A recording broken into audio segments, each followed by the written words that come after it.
Hey guys, Kelly Link here for a game of Battle Buzz, and I'm joined by two of the best NAE's players. It's Voyle and Nani. For question 1, to complete the infamous Chapter 1 challenge, how many chests did players need to open at Risky Reels? Nani, what's your answer? Isn't it 13? No, incorrect. Now it's going to be going to you, Voyle. 10. Incorrect as well. All right, no points. The correct answer was 7 chests. There was 11 chests total.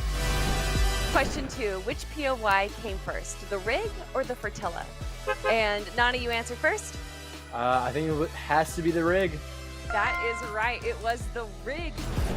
Okay, so for question 3, you start off with 10 HP. After using 1 flopper, 2 chug splashes, 1 piece of corn, 2 mushrooms, and a mini shield, how much effective HP do you have? All right, I believe that was Nani by 1 second. 135. Wow, yes, that is correct. I can't believe you actually got that. Since the start of Chapter 3, only one NAE's duo has won after rebooting a player. Which team is it? Booga. That is incorrect. Voyle for the steal. Not an Agers. No, it's Acorn and Edgy. Question 5. Which NAE's player has led all individual player eliminations in 4 different FNCS finals? Marrow. That is correct. Why was that such an easy answer It's for you? over. Undisputedly the best fragger of all time. Well, do you have a differing opinion, Voyle? Do you think that Miro is the best fragger? Thomas HD, best of all time. Ooh, okay. Nani seems to disagree a little bit. Which player in Chapter 3 has the most victory royales in the NA East FNCS finals? Voyle? It has to be Acorn and Edge. It's not. And to give a bit of a hint, they only have 3 total VRs. Kanata. That is correct. Kanata is the right answer. I'm a bit of a Kanata fan. I can't lie. All right, here is our 7th and final question. Which team was able to win back-to-back games in an FNCS finals? And here's a hint, it was a trios team. What was the Duke's Justice users? No, that is not correct. Mathwood, Bucky, Peterbot. No, it's Knight and Rogue Shark with Clarity G. So our winner for the NA East Battle Buzz is going to be Nani, winning 4-0. Voyle, what happened? I was too slow. You won 4-0. So Nani, you have the win, and it wasn't just reaction time, it was also your knowledge. So how are you feeling after that win? Is what it is, but I'm glad to win. I'm glad to win. Big thank yous to Nani and Voyle for playing. And until next time, guys, we'll see you on the Battle Buzz.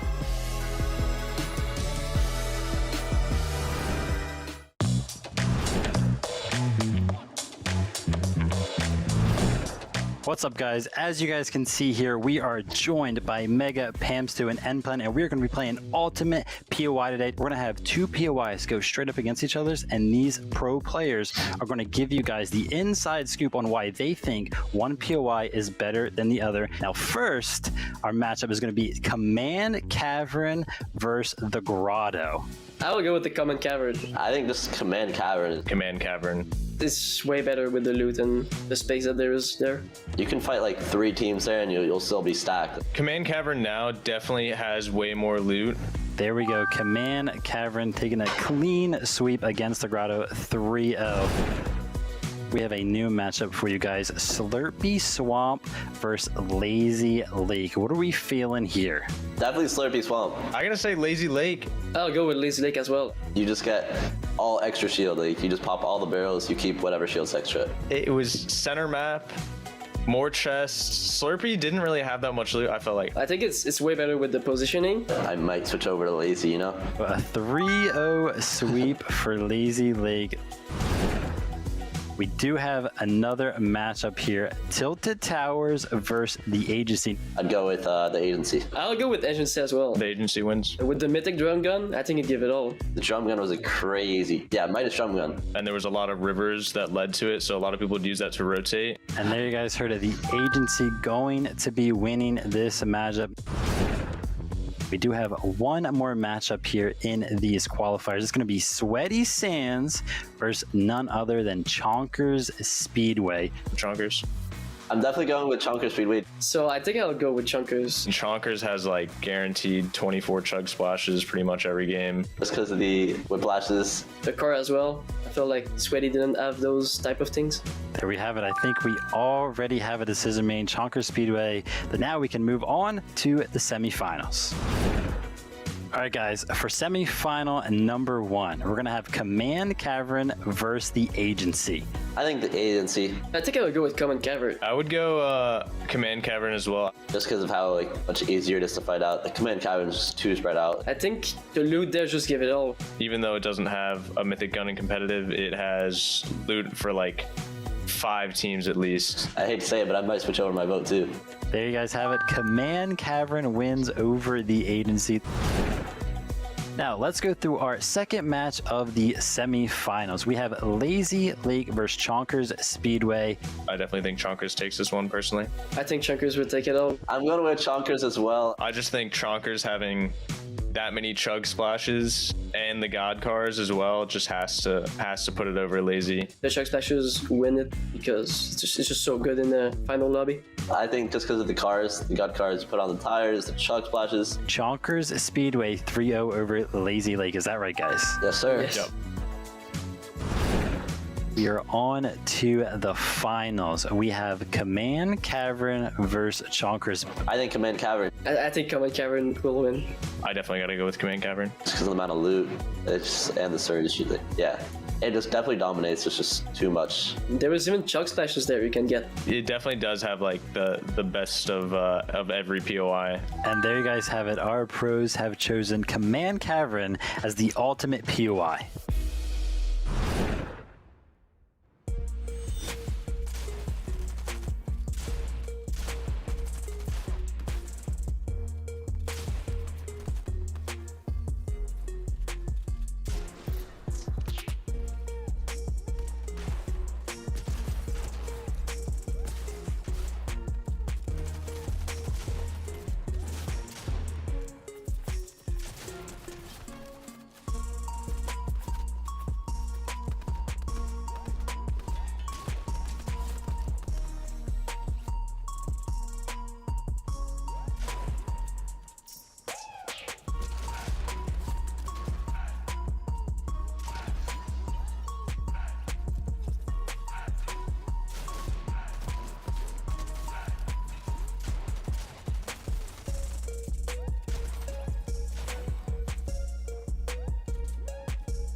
So my name is Kanata, and my name comes from a Canada Goose jacket.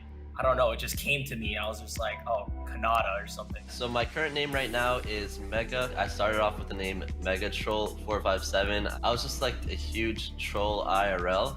And then as I got into the Fortnite scene, I realized that like I was doing somewhat good and I can't have like a professional name named Mega Troll 457. My current in-game name is 33 Nani YT. Nani comes from way back in the day. I was a big fan of Myth, and for some reason I'd say Nani a lot. Thought the word sounded cool and just rolled with that and it stuck. My current in-game name is Elite NPen. NPen came from a combination of my first and last name. My name's Voyle, and the only reason I chose it is because it's a 4-letter name and I thought it looked cool. So my in-game name is Blake, and I chose it because whenever I was born 19 years ago, my parents named me Blake. That's it.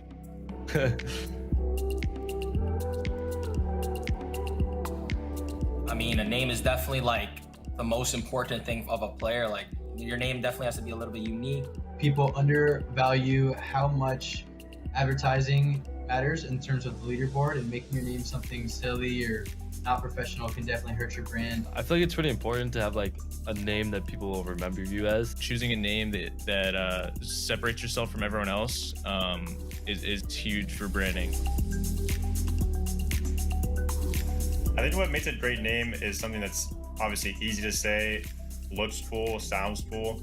I would say a great Fortnite name is not something like too long, I would say, but like a good like saying, there's no numbers in it or something. Having a great name on Fortnite would definitely be like a shorter name in my opinion. Something really clear and easy to say.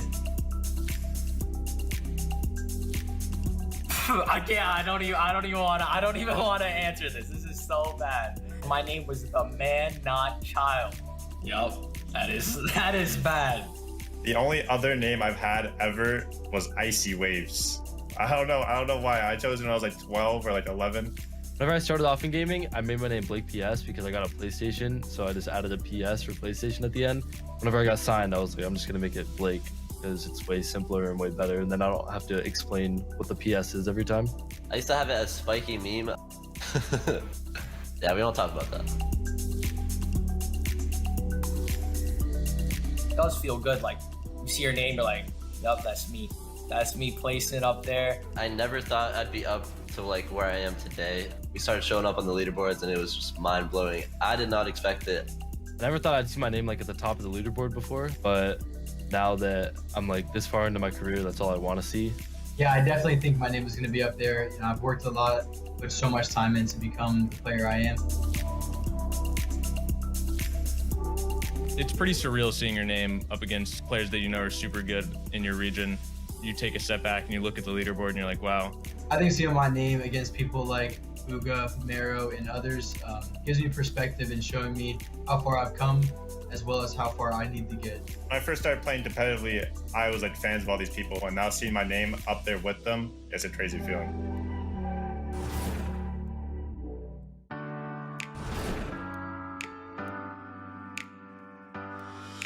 Hey there, Fortnite fam. Jacob PR here, and this is In the Lobby with none other than Eomzo. How are you doing? I'm good. How are you? Doing fantastic. Glad to have you here. And how did you first hear about Fortnite? I came home from school, and my friend was playing it on his console, and I tried it for the first time at his house, and I actually didn't like it.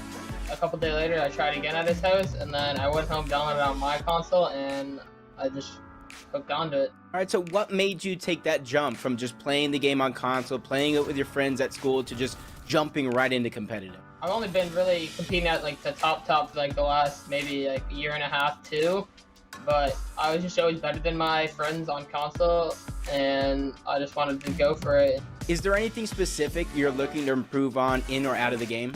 I'm definitely looking to improve on duos, because my best FNCS placement is either 7th in Grand Royale with Degen and Nosh, or 7th in the last 2 FNCS with Degen.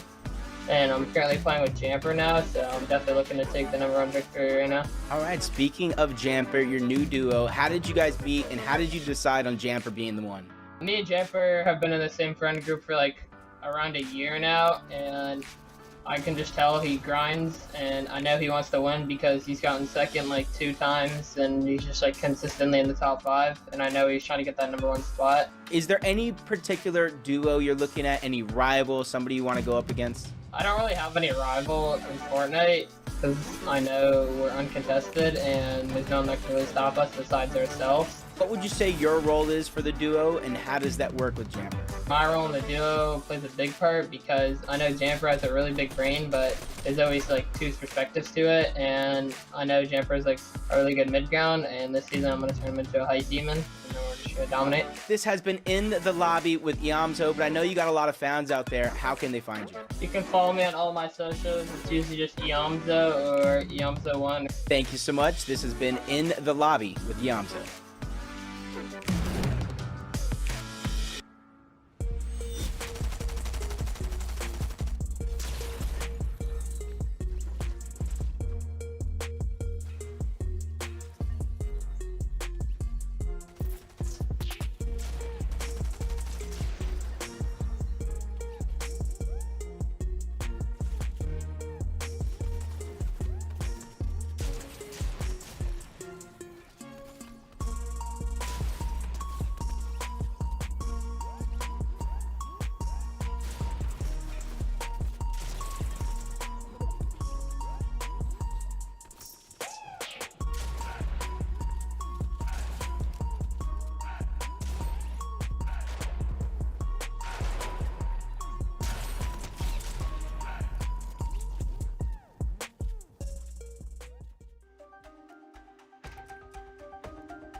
"50 teams competing in 12 games over the next 2 days, but there can only be one #1. It's time, everyone, for the FNCS Chapter 3 Season 3 NAE's Finals.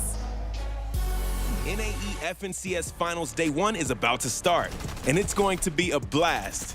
Reigning champions Peterbot and Byla are here to defend their titles. Despite a mix-up with other teams during qualifiers, they still managed to make it all the way through. Are we about to witness the back-to-back championship? Kanata and Agers are coming into this weekend with a lot of experience under their belt. They have the most previous finals appearances of any other duo in the lobby. Will their experience pay off? Booga and Mero will be defending Chonker Speedway and battling to get the Axe of Champions in their locker once again. One season without it is one too few, and they're gonna do everything in their power to secure it. NAE is gassed up and ready for the FNCS Finals. Buckle up. The battle bus is about to take off.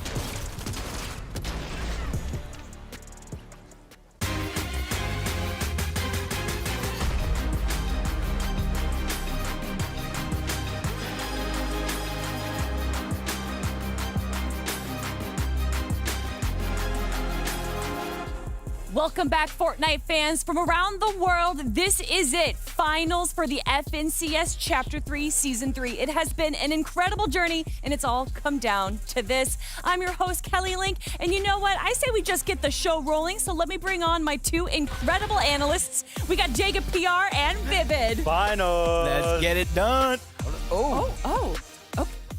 Oh, bring it back. Love it. Starting it off. And, you know, guys, I feel like it's been so long since we had the semifinals, but it was just 2 weeks ago. Yeah, it is a little bit of a break there, but honestly, for these competitors, it might have been a much-needed break. There were some changes to Storm Surge right before the semifinals. Some qualifier teams might not have a chance to participate, but all the excuses are out the window. Time is now. A lot of time to do homework, which means that it means everything for you to do well. So hopefully these players today came ready, came prepared, because it's finals time. It has been such an incredible journey, and in just you guys are joining us for the first time, let's actually recap how that journey has begun. Obviously, we've had 3 qualifiers over 2 weeks, and all that has led to the semifinals, which was absolutely insane. 3 days of action-packed Fortnite. But all of that has led to this, the finals. It's all here right now. 2 days for these teams to try and claim the lion's share of that prize pool. Yeah, luckily for us, though, here right now, we're not playing. We're not feeling that same pressure, that same stress, because I can only imagine how they're feeling. Oh, the nerves have to be going crazy. I've been in this position before, especially some of these teams being in their first FNCS finals, so good luck to them. You know who's not the first FNCS finals that they're going to be doing. It's our in-game team, everyone. So let's bring them out onto the stage. We got Mini Miner, we got Monster D-Face, and Shio Wager. NAE East Finals, baby. Kelly, for me, it's all about the 3 H's: happiness, the hype, and how looking forward to 2 days. I like that. I like that. The energy's up here. It has to be. This is the weekend that we've all been waiting for. Oh, yeah. I've already had a little taster. EU was absolutely unbelievable. Got to see some crazy stuff, some Malabuka clutches as well as some crazy scenes. Hopefully, NAE East, you got more of the same. Yeah, I was absolutely loving the 1v2 clutches that we got to see there, especially from Malabuka. But everyone, before we can even talk about what we're going to be seeing in the finals today, we're going to give you a quick recap of what we had during the semifinals. So, Mini Miner, take it away. Thank you so much, Kelly. Now, yes, let's recap the semi-finals. Of course, kicking things off with semi-finals number 1. These are, of course, the 5 winners that did make their way through all the way to the finals right here, right now. You can see Game 3 winners, Spade and Chimp Monster. What a performance. I want to take this one because this is a team I'm going to have a lot to say about today. I'm feeling really good. Something deep down inside me says they're going to be popping off. And let's not forget the winners from the semi-final stage. That is what you needed. That was the condition, one of the most important ones, and they did it early in the competition, and they had the rest of the weekend to themselves. Yeah, even though they won through actually winning the game, they were so consistent throughout all of the qualifiers. I'm surprised it really did take them that long. But the next team I want to talk about, Cooper and Nani. The reason why I want to talk about them is because they also played very well in one of the first qualifiers. I think it's unfortunate for them to kind of lose that 2v1 to Kanata. I think that started the downward trend, but I'm just glad to see them here regardless. Yeah, absolutely. Hopefully they can continue that upward trend throughout today as well. But of course, another way that you can qualify through the finals is not just through victories, it's also through consistency. The top 6 teams from semi-finals number 1, Paper and Lawrence, all the way up on top. Yeah, those wins are great to get here, but it's consistency all the way throughout 2 days of action. Paper and Lawrence, they started off hot. As soon as those Storm Surge changes actually happened, they took it serious, they hit the scrims, and then it showed in that first Duo Cash Cup performance. Shortly after that, they found themselves here in the finals. Yeah, that's right. And they've been able to continue to pick up those points and play well, but so has Nyx down at the bottom, right? We're talking about Demonics and Nick FN in particular. We're talking about a set of players that have overcome a lot here. They've transitioned onto the PC track just, a little less than a year ago, maybe just around that time, and they are continuing to find success now, of course, playing consistent enough to be in the finals. That's a huge accolade. It really is. I mean, we're seeing a lot of names, a lot of letters. Let's see some numbers. Let's see some session summary stats from, of course, semi-finals number 1. We can see the most eliminations for Lawrence at 13 and the most damage dealt for Lawrence at 4,458. Yeah, it's really correlating one with another. The eliminations with the damage, with the Storm Surge change, with the practice that I talked about. But that's just a little teaser, a sample of what we're going to see here today, because I don't think that when they did qualify, they got that easy zone in the middle. They didn't really have to move much. This time around, it's 12 games. How lucky are you going to get? You never know where that zone's going to go, Mini Miner, so hopefully little luck is on their side today. Yeah, that's absolutely right. Of course, that was only semi-final number 1. Kelly, I want to learn more about semi-final number 2. Well, we got you over here, man. I can break that down all for you. After semifinal number 2, we had 11 teams joining us here and 12 teams moving forward. Here we have the 6 winners grabbing those VRs from day 2. Yeah, for day 2, it was all about kind of desert, rocky reels, that type of zone. The kings of that, the pharaohs, were Blake and Vert. 5th zone started things off, held it the whole time. The control Vivid, one of the best pop-offs for Blake. Yeah, listen, they really came into this session wanting to win because the first game, they got 2nd place. None other to Aaron and Naves, who, by the way, it's going to be their first FNCS final, so look out for them. But yeah, Blake and Vert then coming into game number 2, like, all right, listen, we got close. Let's just bump it up a little bit of a notch, and there you go. They close it out in game number 2 and secure themselves a spot in the finals. We obviously have to talk about Qua and Tabs as well. Yeah, when it comes to their game overall, Vivid will get into that in a sec. For me, it's their overall, circumstances for finals now. Aviv and Donnie over at Bugle, it's gonna get crazy. Yeah, exactly. And I love the fact that you pointed out the Daily Bugle contest is going to be going down because Qua and Tabs G were a team that were having troubles throughout the semifinal session, actually making it past first Storm Surge. But game number 5, they found D-Roller and Knifer, got that mid-game refresh and used it completely to their advantage. They built up, immediately went for the high ground, and just coasted for the rest of the game. Now, today they're going to be contested, so hopefully that early game fight will help them through that Storm Surge. They may have been a team that had some difficulties, but a team that did not in our day 2 of competition was Kaz and Who Fishing, who made the top of our list for the placements. 182 points, almost 40 points ahead of 2nd place. Through every single qualifier, they made every single round 4, and then they made it through semifinal session number 1 as well. And I was like, man, when are these guys going to show up? Because they were playing so consistently, so well, and they just never got that qualification spot. But then semifinals, they were like, Vivid, don't worry, we got you. 182 points. Like, come on now. They really showed up and showed us what they were really capable of. Yeah, they're like kind of a sleeper Asian team overall. They heard semifinals day 2. got activated, ready for qualification. It's gonna be sick. Next to them too, Season Day, 4th place specifically. Yeah. They're landing close by. For Season Day, they finally have everything under control, Vivid, but it was kind of like in their own type of time chamber. There were no other people landing over at the Rave Cave. Now they got big challengers in the finals. It took some time, right? Like, this was a new duo, you know, 2 different clashing types of style here. Day loves to be aggressive, and Cease loves the long game, right? Likes to play very consistently. So it did take a little bit for them to get started, but once they do, the aggression is there. They love to take every single fight possible. Yeah, but now they got Commandment and Avery rolling in. They got Eomzo and Jamper to deal with. This is a huge test, Kelly. Yeah, without a doubt. And these 12 teams definitely tell a story, but we want to go deeper into the story with our summary right here. And I mean, just looking at it, Kaz, of course, coming out in first place with 15 eliminations. I mean, there you have it, right? We saw they were the most consistent team. They got to get 182 points somehow in 15 eliminations. That definitely helps you get there. It's huge, and Kelly mentioned this backstage. You got like the fragger up top with Kaz, Who Fishy building him out the whole way. These guys are the yin, the yang, the power couple of NAE East, it feels like right now. I'm hyped to see what happens in finals. Yeah, we are playing duo, so having that cohesion, it really helps. And then also that damage dealt, I mean, 5,374 damage. Shoni, what were you eating that day? Like, what helped your aim that much to help you do that much damage? It's just nuts, Kelly. It's absolutely crazy. Yeah, 12 teams made it through in day 2, but we had 12 more teams joining us for day 3, and Minnie's got the details on that. I do indeed. Day number 3, the final chance, the last chance saloon for all of these teams to make their way through. And here are the 6 that managed to win themselves out and a spot in finals, of course, as well. Let's talk about Dijon and Pledge, guys, because that was a great game. Yeah, let's talk about it. In qualifier number 3, they got that victory royale, but they were so close to qualifying in qualifier number 2. They lost a couple of big battles, but they got a couple of big placings. So it goes to show that in set lobbies, as long as these guys play their cards right, don't get over aggressive, they have just as much chance as anybody else. Yeah, and today they might be contesting another team, but someone I want to focus on, I want to jump on over to Slacks and Clarity G. Let's really put ourselves in a position. It took them this long. The last stage, the last opportunities, a veteran squad, quite literally in the final moments to actually get it to finals here. So I'm a bit concerned here for a team that had to overcome so much just to make it to this stage. We all know it's difficult, but Slacks and Clarity G almost didn't make it, but hey, they're here. They're here and they're ready for it, I'm sure, of course, as well. But it's not just victory rounds, as we mentioned before. It is through the consistency as well. Let's have a look at the other 6 teams and the final 6 teams, of course, that did manage to make their way through. Of course, Nosh and Jack coming in 4th there with 131. Solid performance. Another one of those teams you expect to be there already, though. I like this team especially, too, because they bring a dynamic to the game, right? They're going to be contesting squads outside the Tilted Towers area. They love to just come on in and get those storm surges, and that's what's going to be a problem for a team like Acorn and Edgy, depending on who is deciding to take the other half, because we all know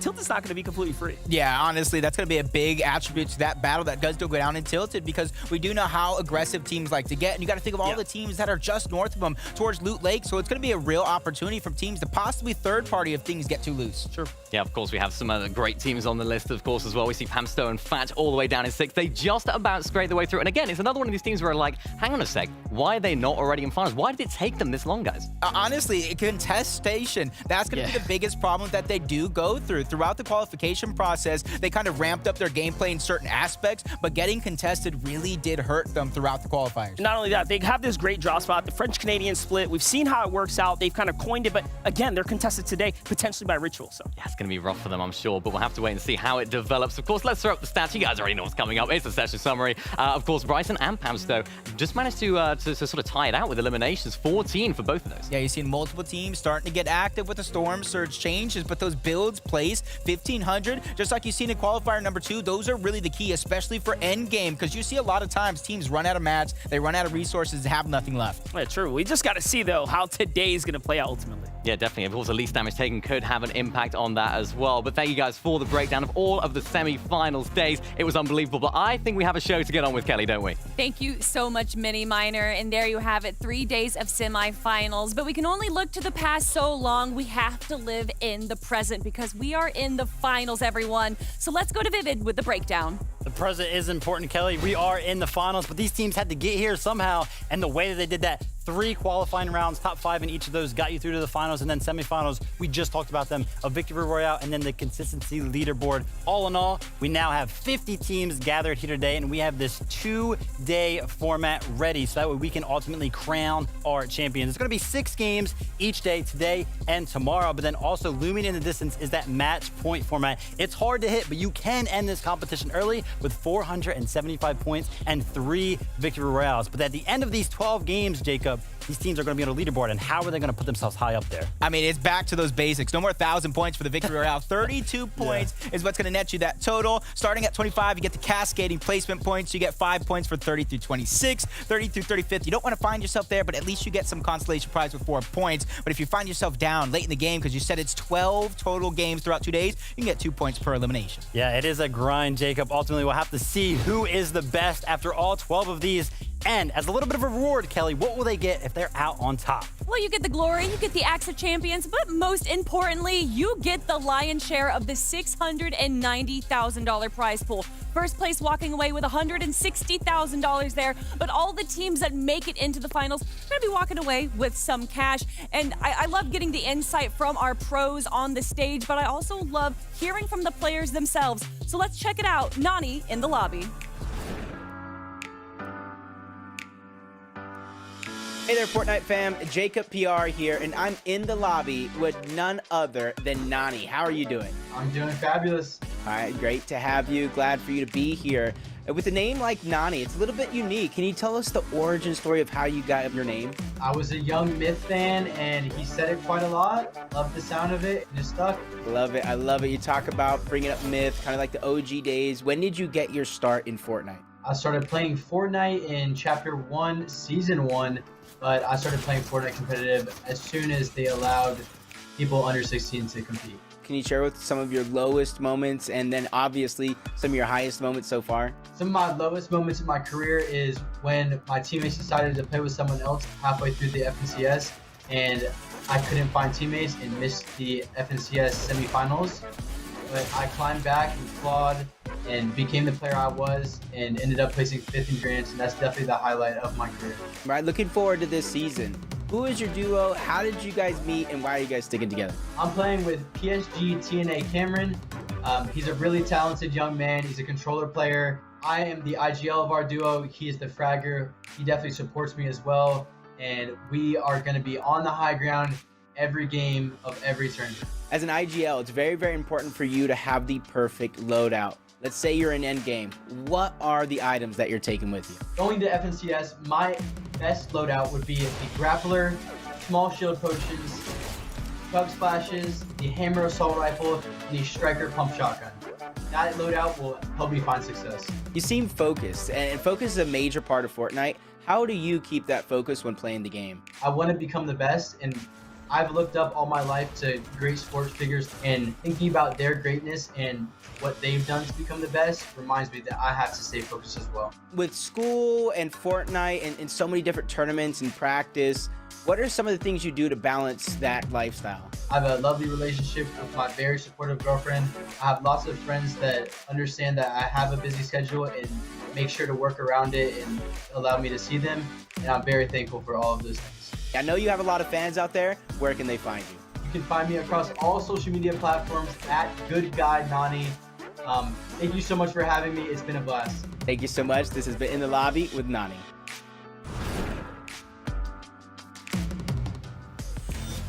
Thank you so much, Nani, for sharing your insight. And I love these deep dives into the players. So let's dive into some of the teams that we're going to be seeing competing here today. And here we have it, a list of 25. But the first one we got to be talking about right now, Kanata and Agers have just been going absolutely wild this season. They've been playing so well, but I got to talk about the man.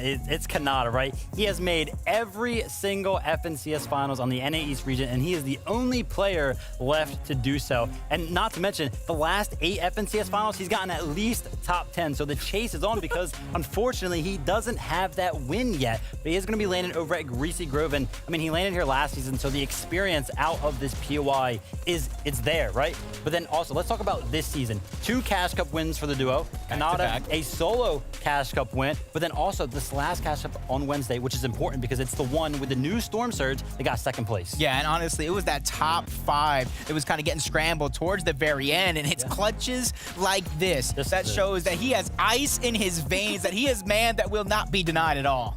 And obviously the question is, can Kanata finally grab that 1st place spot? And he might look to one of the teams that grabbed plenty of 1st place spots. It's Booga and Miro. That's going to be a big one right there. Plenty of first place spots, multiple consecutive of those coming throughout recent history in FNCS. Bugha, that World Cup champion as well. We can keep piling on these accolades. Everybody already knows who they are. They're over towards Chonker Speedway. They're not going to be completely uncontested, but I think that's going to be a great thing for them because one of the teams that they're going up against towards Chonker Speedway, they have a very good record against them. So I could be thinking Bugha and Mero getting aggressive out the gate, getting the storm surge that they need, and then kind of rotate from there in a smooth sailing game. Which would be a little bit of a new strategy for them. They love to make it into the end game, and honestly, typically when they do make it into the end game, it's always one of these duos left, right? Like right here, right? You can see Mero is left as a solo, but it works every single time. You can never count them out, and that's why it just works so well for this duo because they will never go down without getting a plethora of points. I mean, clearly, you know, one of the most decorated teams, but the team to usurp them was our Chapter 3 Season 2 FNCS champions, and that'll be Peterbot and Byla, and they had a pretty volatile start to the season. Yeah, let's talk about last season real quick. It was dominant, right? There was a lot of times throughout that FNCS finals where they had like an 80, 90 point lead and they held it. It wasn't even like, oh, we just had it after like game 2. But no, it was throughout the entire season. They actually ended with a 50 point lead. But as Kelly mentioned, the season was a little bit shaky for this duo. They weren't actually sure if they were going to play together. They played with a couple of different duos. But then qualifier 3, they were like, all right, listen, let's stop playing around. Let's get the job done. They rejoined forces and they got that top 5 and directly advanced the finals as soon as they started playing together again. Yeah, even though we've seen some hiccups, some speed bumps along the way, I think this team has already shown that they have the potential to keep their mindset as tight as possible. They know and have their eye on the prize here in this situation, but I don't know if they're going to be able to have that same performance because that one was just a once-in-a-lifetime performance for Peterbot and Byla. And it is going to be a little bit different this season as well, as they are going to be landing at Shifty Shafts, and they're going to be contested. Another duo that we have to look at, Clix and Duke. Clix being a fan favorite, and then Duke being a part of the trio that once won Chapter 2 Season 8.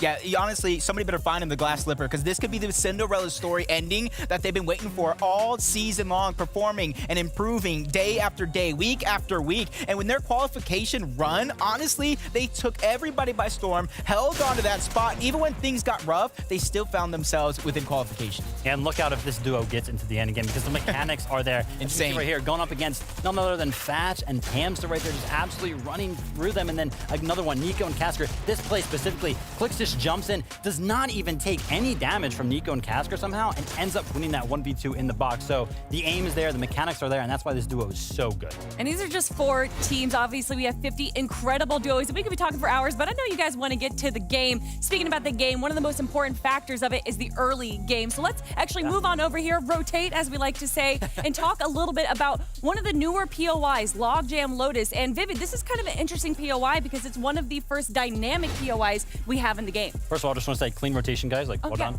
But yeah, Logjam Lotus, phenomenal POI. There's 3 different variations of the POI. You can load into a game. It can be any one of the 3, which is making this contest off spawn so interesting because how do you prepare to fight a team when you don't even know what the POI is going to look like, right? 3 different variations, which is going to make this so interesting. And not to mention the teams doing it, D-Roller and Knifer versus Slacks and Clarity G, like big names, Jacob. Yeah, and if you guys are wondering why are they fighting over Logjam, what is the reason? Because this is one of those POIs that boast the least, or the best average placement, I should say, overall throughout all the POIs. Not the most victory royales, but this is a 12-game series, so consistency is much more important than sneaking away one win. Yeah, there you go. There you have it. Worth fighting over for sure. But honestly, I'm a little bit worried for Slacks and Clarity right now because D-Roller and Knifer are way more aggressive than Slacks and Clarity. And you can see it right here. In average eliminations, 1.5 for Knifer and D-Roller. And then Clarity and Slacks, they only have a 0.8. So it shows in the stats as well.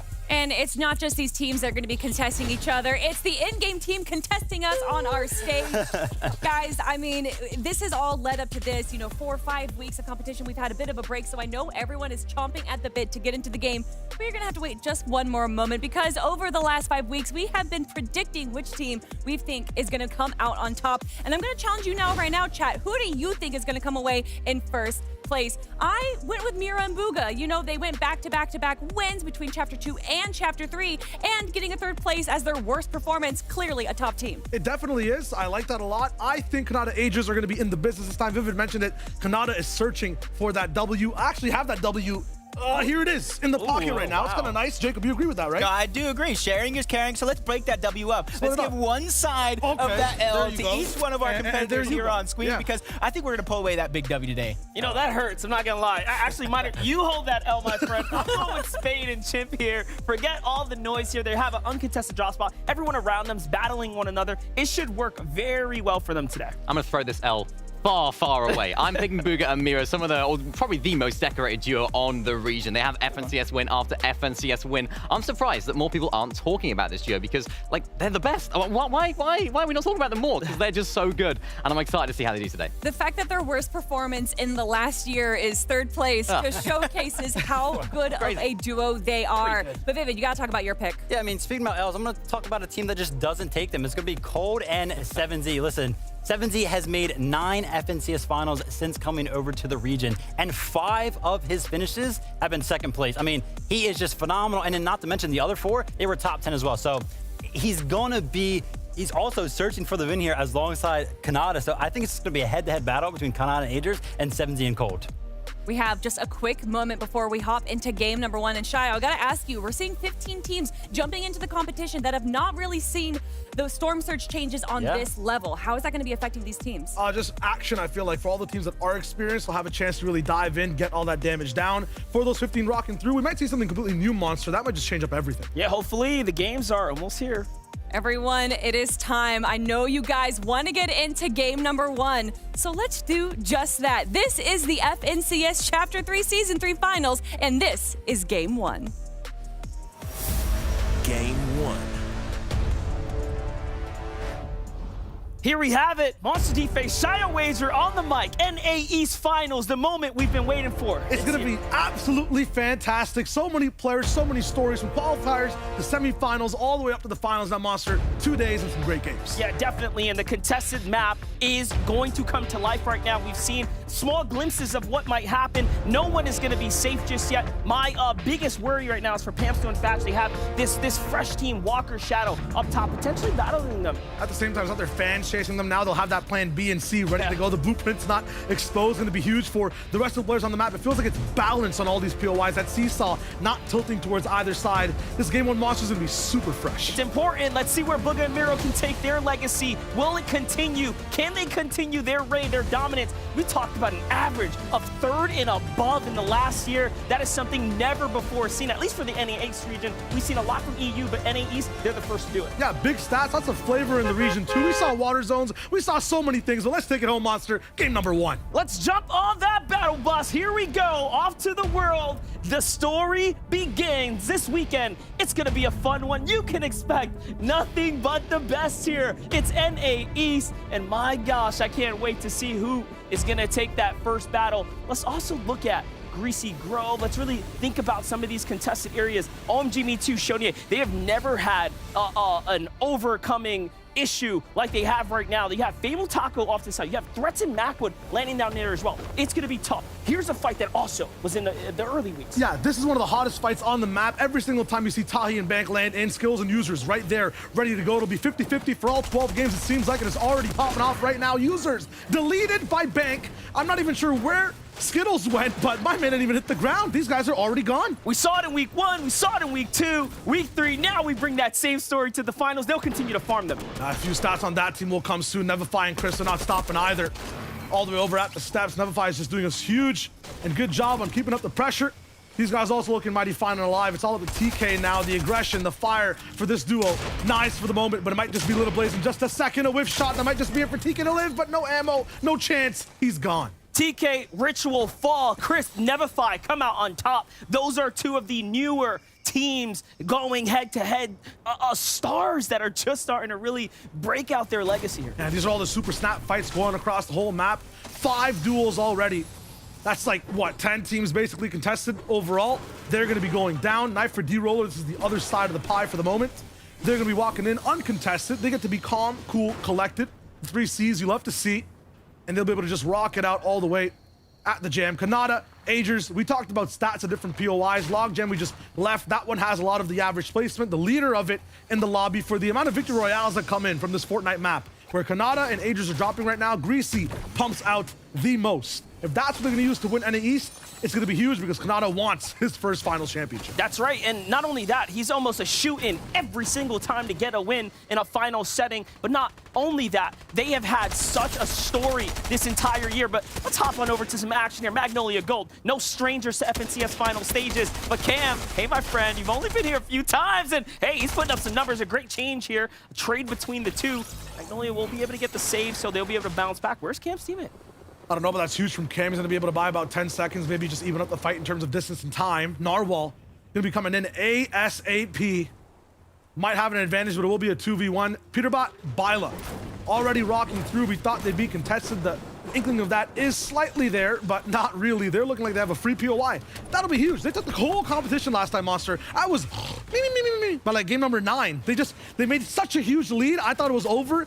People came back, but they rocked it out. Not only that, they finished in a strong fashion, multiple wins coming out of nowhere, jumping back in saying, hey, put us in the conversation. There's a reason we took that last FNCS championship home. But hold up, Dubs and Rokane, problem on the horizon. Rokane loses all his HP down low. He's gonna have to step into Glaze. These are players that play exceptionally well on defense. Every time I see this fight break out, any single one from Dubs and Rokane, if Rokane eats that first shot, it's tough for Dubs and him to be able to find a footing, to be able to find stride and momentum inside the fight.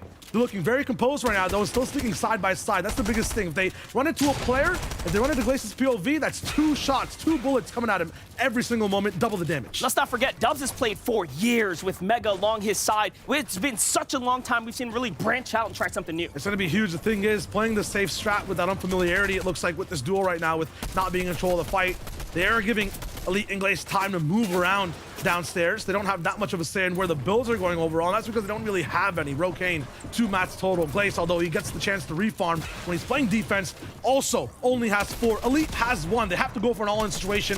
It's all leading up to this big shot now. Damage is good.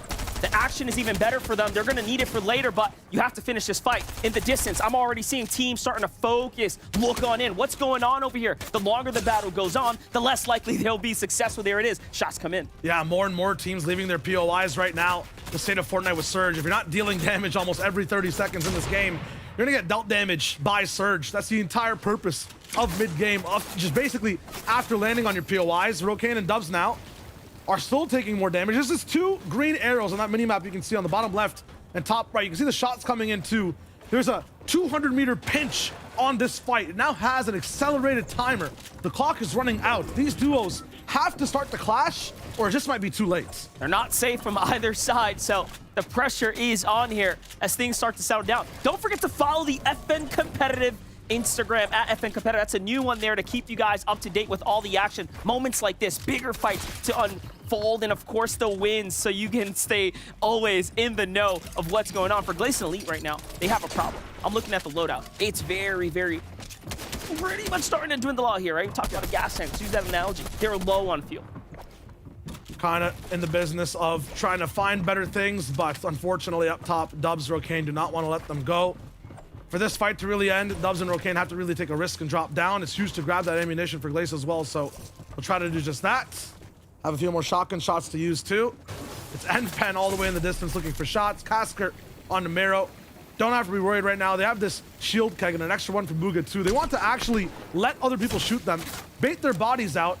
Yes, Bugha gets hit, but it gives Mero an opportunity to really tap back over at Kasker. Kasker's doing a really good job though of staying up and ahead of all this damage. Once again, shot on the Bugha. There's going to be trading damage like this. It's skill on both sides. Bugha has to try to hit a pixel that's moving slightly, jittering all around. He has the aim, but Kasker's playing this in a very nice fashion. And we've seen that strategy in semifinals day 3 when Pamson and Fast are doing that as well. The chug barrel, you throw that down, you can sit there and exchange those shots. It's a very smart play, utilizing, understanding the game at the high levels. Although we haven't seen them compete because they just punched their way straight to finals out of week 1, but Rokane does. We get back to that story. It finishes up. Finally, they closed out the battle. They absolutely needed that siphon as well. I like that they're dancing, but let's think about the problem they have now. They got to bounce back into the game. They need mats. Yeah, absolutely. And I don't think they're going to have enough time to be able to farm every rock around the POI. Jamper and Eomzo also running down the clock, and harpooning Clarity G close by.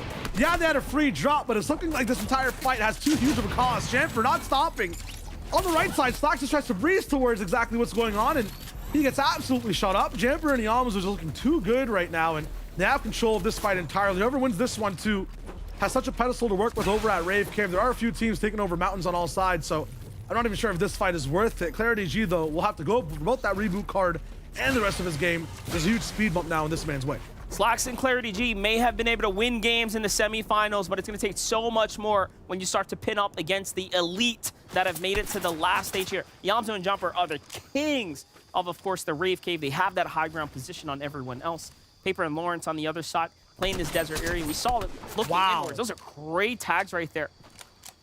I just like the way Lawrence is able to push Paper 3 for 3 wherever he needs to go. And yeah, Paper does not miss. Guaranteed 1 for 3 at least on the bursts every single time he goes for a few shots, and that's another 2 for 3.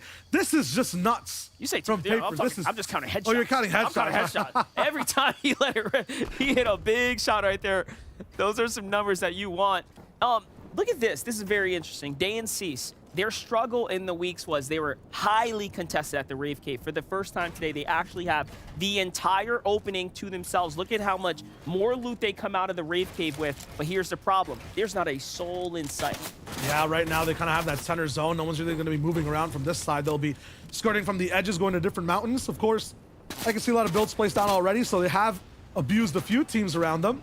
And there's one all the way on the other side of that mountain. It's Avery and Commandment. Both of them just soaking up so much pressure. Neither can really get much damage. Acorn and Edgy, I think these guys are just the water duo when it comes to this entire lobby. They can adapt to anything, take any shape and form. One of the only teams to win overall after getting a reboot out as well.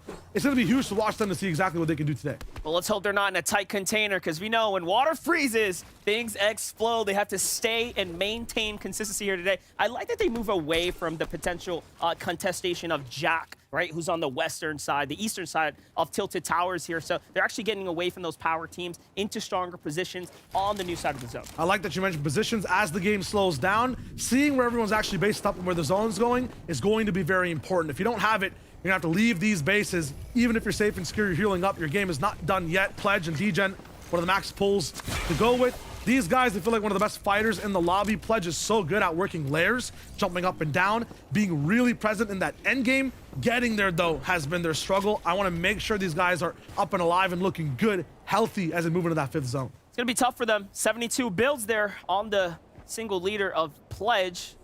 Meanwhile, Commandment Avery looking much better here. Max, cap material, looking around now. You know, this is where players, they start to hope, hey, trade shots with me. Look out, Peak. What's up? You need tags? I need tags. Let's see if I can do some damage here. That's what they're hoping for right now. And you'll notice more often than not, like Avery here, he's staying at the 50 shield mark because they would rather use minis earlier. There's a higher likelihood they can find some in the vending machines versus the big pot. So this early games, these are very methodical situations. They're not just sitting on lower HP for no reason. They have a game plan. Yep.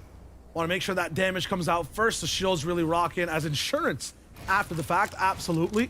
For the format as well, every single team's looking to get towards around 26th place, and that's really not up for grabs just yet. It's going to be on the horizon and the mines for everyone right now. We'll see how many teams are alive in just a moment. Wasn't Playify, though. They're going to be rocking. Can I just talk about something I'm a little bit afraid of right now? Yeah. Remember when the Storm Surge first changed? The teams adapted so quickly. They were dropping grapple gloves to pick up more heals. We're seeing kind of things go in reverse motion. A lot of teams are holding grapple gloves. I'm kind of afraid they won't be able to sustain themselves. Yeah, they need that backhand in terms of, or just kind of the backpack of storage of heals. Or, you know, it's just too risky to play for just that rotation and the endgame. You have to be moving around a lot as well. The zone's really pushing a lot of teams from the north side way to the south. Fatch, huge damage. We've tuned in with a lot of top teams. I'm missing Clicks and Duke, and I'm also missing Mini Miners. Let me combine that into a package and throw it to a package with him. Thank you, Shire. Now, we're seeing a horrible zone for Clicks and Duke. We see a west zone. That's horrible. How do they remedy that? They rotate early. They rotate a minute earlier than they usually would when that zone starts to pull. So even before the zone even starts to close, they're rotating. This allows them to get in a nice early position just outside of Rocky Reels, building this base in a beautiful fashion. And, of course, they can profit from that by getting a lot of tags in on teams inside of Rocky Reels. Really, really great strategy from these guys, and that counters that awkward zone for them. It's absolutely great. I mean, this is the one thing they're learning from experience. Beautiful to point out for Mini. This is the issue as to why they didn't qualify so early, why they just had struggles all throughout some of these weeks and all throughout previous seasons as well. New teams coming in, them messing up with the Joneses.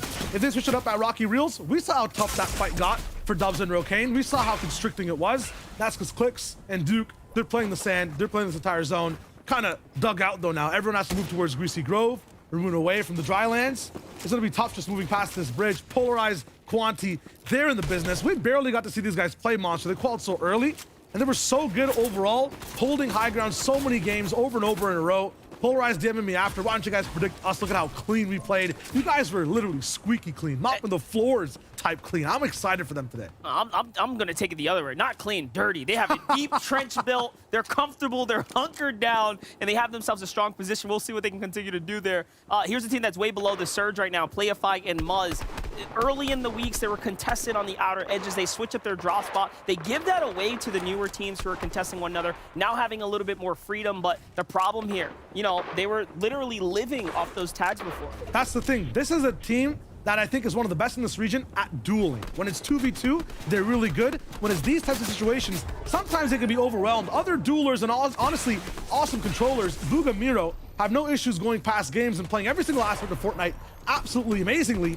Bugha down, Miro in trouble, they're above surge. It looks like in making this awkward rotation all the way towards Greasy, there's been a few mistakes that happened.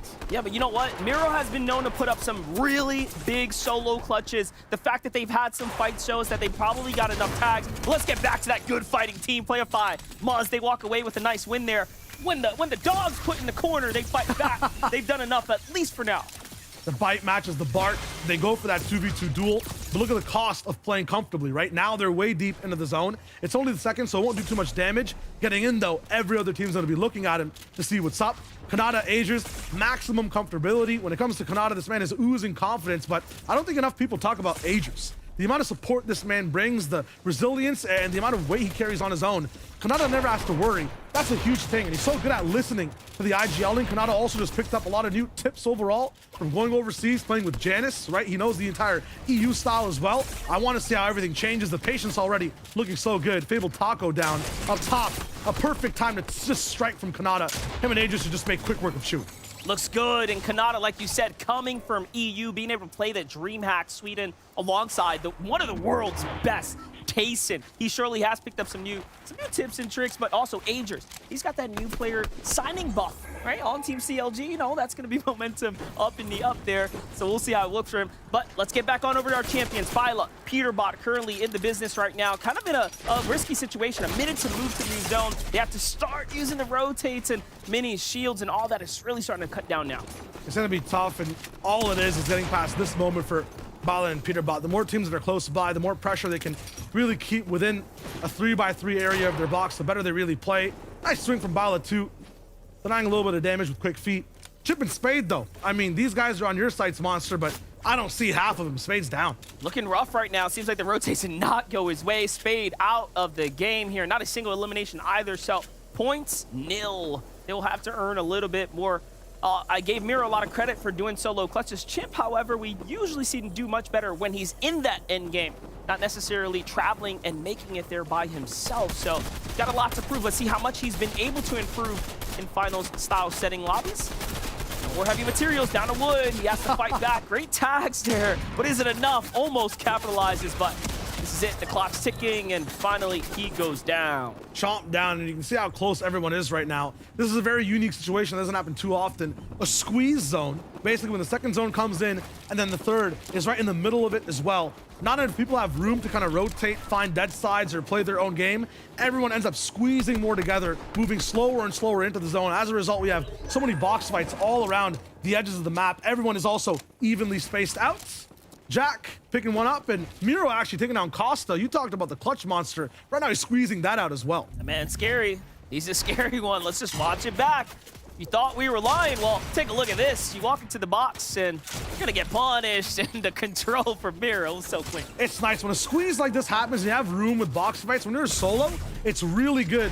A situation overall. Miro's going to be able to have his own 1v2s, his own 1v1s. He doesn't have to fight, you know, just absolute waves of teams. He can stay focused, play his game very calm. And Miro has led all players in elims. 3 of the last 5 FNCS finals.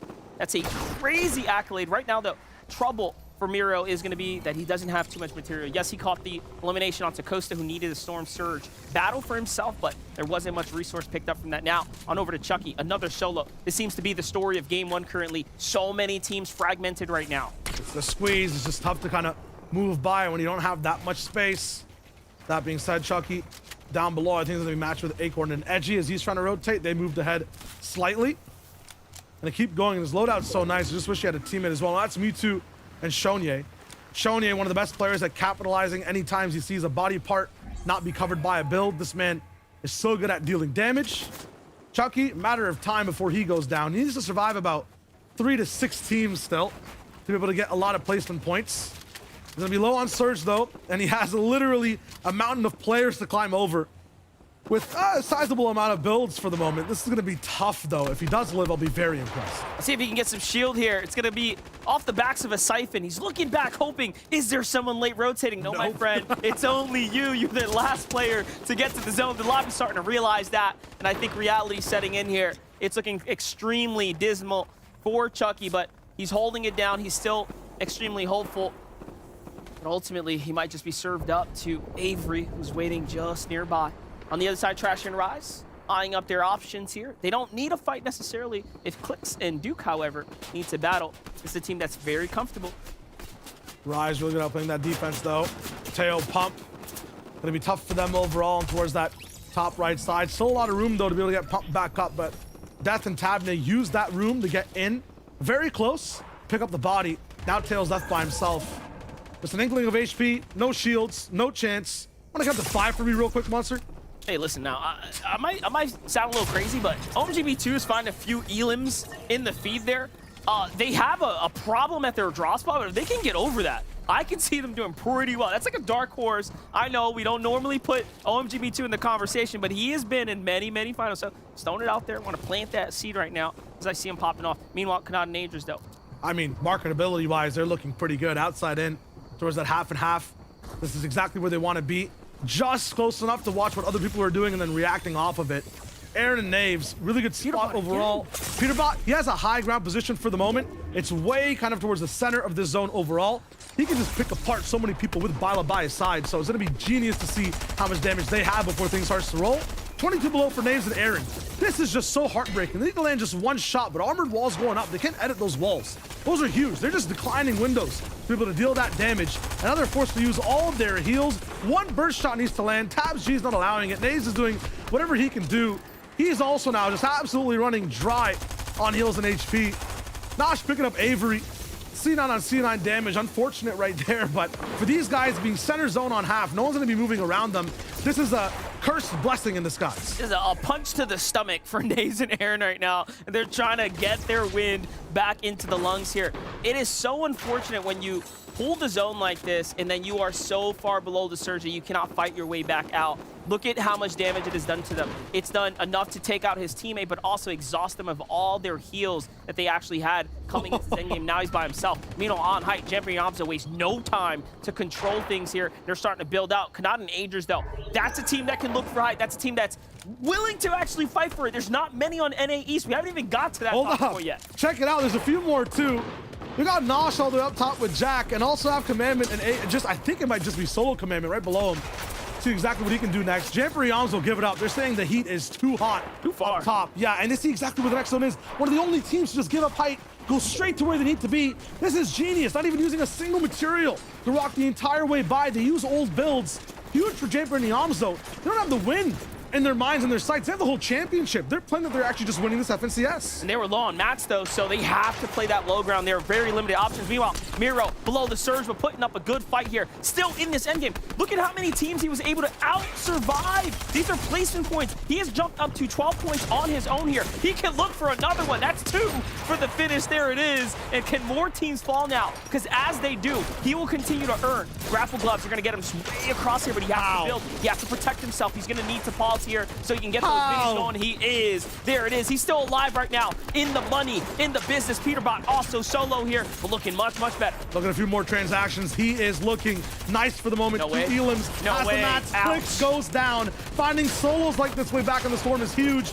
They don't get knocked. They get fully Elim super fast. He's going to be able to play with time. One grapple left, though. It doesn't allow him to lunge over the builds. Medmiss will be able to give him time to get way back into the zone. Castorico down on low, looking good too. Jack and Nosh up sky high. They're dreaming in the clouds. There's more than 9 people that can pick up 2. Nosh is going to be looking good with the spray for now. Has lots of light bullets as well. Aegis Kanata challenging them. They're going to be like a corkscrew stopper, making sure they don't see any other teams. They're really putting down that pressure. Acorn and Edgy also alive on low ground. It's only a matter of time. High ground have no more mats. Low ground starting to run low too. Acorn and Edgy are on desperate territory here. Meanwhile, Kanata and Aegis have enough to maintain here, and the timing couldn't have been better. And now, let's jump into Nosh and Jack here. They jump down. They look for the fight. They find one, weaken him. Jamper goes down. Nosh takes the shot from behind. Jack gets the full finish. He wants those points. That's what's important right now. But the fight rage is on. He manages to continue to stay alive somehow. One shot is all it's going to take. The zone is not going to give him enough. Sees wins that one in the end. Just tough loss in that low ground labyrinth, but it's the Eomzo who tries to find the answer to the maze. It's not going to be possible. Trash it with another puzzle. What do you do without any mats? It's go for a few shots. Kanata and Aegis, they're controlling things. Gods from the sky. No one can stop him. Rise, though, picking up Acorn. Huge for him. He needs to go for any Elam possible. Breaks open that door. Knock, knock. Who's there? Don't care. Didn't ask is what the low ground says. Gold is just rocking everything by, and Rise gets his door opened. Someone just comes crashing straight through. It's Commandment looking good. Up top, though, up against Aegis, up against these two players that won't go down. Nothing can stop them. It's impossible. Aegis and Kanata, the shoe-in to constantly take wins in final settings, have everything going in their favor now as they have the high ground, they have the material count, and they're putting that pressure down low, but Kanata is going to be the first to get punished here. Nico now looks for the side angle, but he doesn't quite find it. Casker here continue the low ground peaks, and they're playing this well. They have new angles on each other, but ultimately it's going to come down to, can they hit these final shots? Can they even climb this mountain? It's going to be tough for them to go all the way through. Have to build, have to deny, have to block with the attack from the top side. It's just too hot to handle. Nico trying to find his footing. That's not he good. slides down, the duel split up. Casker goes down as a result, burnt by the storm. Now Kanata's shots will be hot fire too. Lava rains down. Both these players just rocking everything. No way. Nico gets one knock, but Aegis, he's there. Rely on him for that game one win. Aegis, Kanata, 7 eliminations and a big W to kick things off. The momentum is in the sails and they're off to the sea. It's not just them. I'm happy. I am hyped. This is looking so good for every team on NAE. Super comfortable. For Kanata Aegis, though, making it look easy. That was just fun to watch. So many teams pop up and put up the numbers here, but Aegis and Kanata in the end. The high ground opportunity that they do not let slip away from their fingertips. They play it excellent. They play it well. And in the end, they get that victory royale. Take a look at how Aegis just clean with it. Although no builds, didn't panic. They take game one. Yeah, it's kind of new form for this duel as well. Usually they like to get control first. They're allowing other players to get up, make a few mistakes. Then Kanata's calling the shots to go straight up. Aegis also landing everything perfectly, Monster. This is looking good. It's just game one. That he did. He played it very, very well. And what a way. The veterans kick it off, and they give us so much momentum to work with. Let's send it on over to Kelly and the analysts. Thank you so much, Monster and Shio. And what a great game one right there. Obviously, Kanata and Aegis had such a good performance over the last few weeks, and they are continuing that on today. There's the statement, right? I mean, well, the statement came throughout the season when they were playing dominant in the Cash Cups, but that's like the signature at the bottom of the paper right there. First game of the FNCS Finals, they take it home. Yeah, and if you're feeling that feeling of deja vu, yes, in the qualification process, they started that day off as well. Back-to-back big game wins. They're ready to cement their legacy because we talked about it. Kanata has yet to win an FNCS, even though he participated in every single one. But look at this. I mean, the high ground take doesn't even come out until the 7th zone, right? Applying that pressure, being so wise with it as well. I mean, when he went for it as well, 60 builds left. I mean, that's like unheard of with this new Storm Surge. A lot of these teams are having trouble finding those materials in the end game, but Kanata and Aegis played it so well. A refresh throughout that mid game allows them ultimately to make this high ground play and get that victory royale in the end. Yeah, throughout the game, because of the drop spot over towards Greasy Grove and the zone pulling towards there, you'd think they'd be a little bit more active, but no, they know exactly the position that they're in. They're not forcing a single thing. They're letting these eliminations naturally come to them.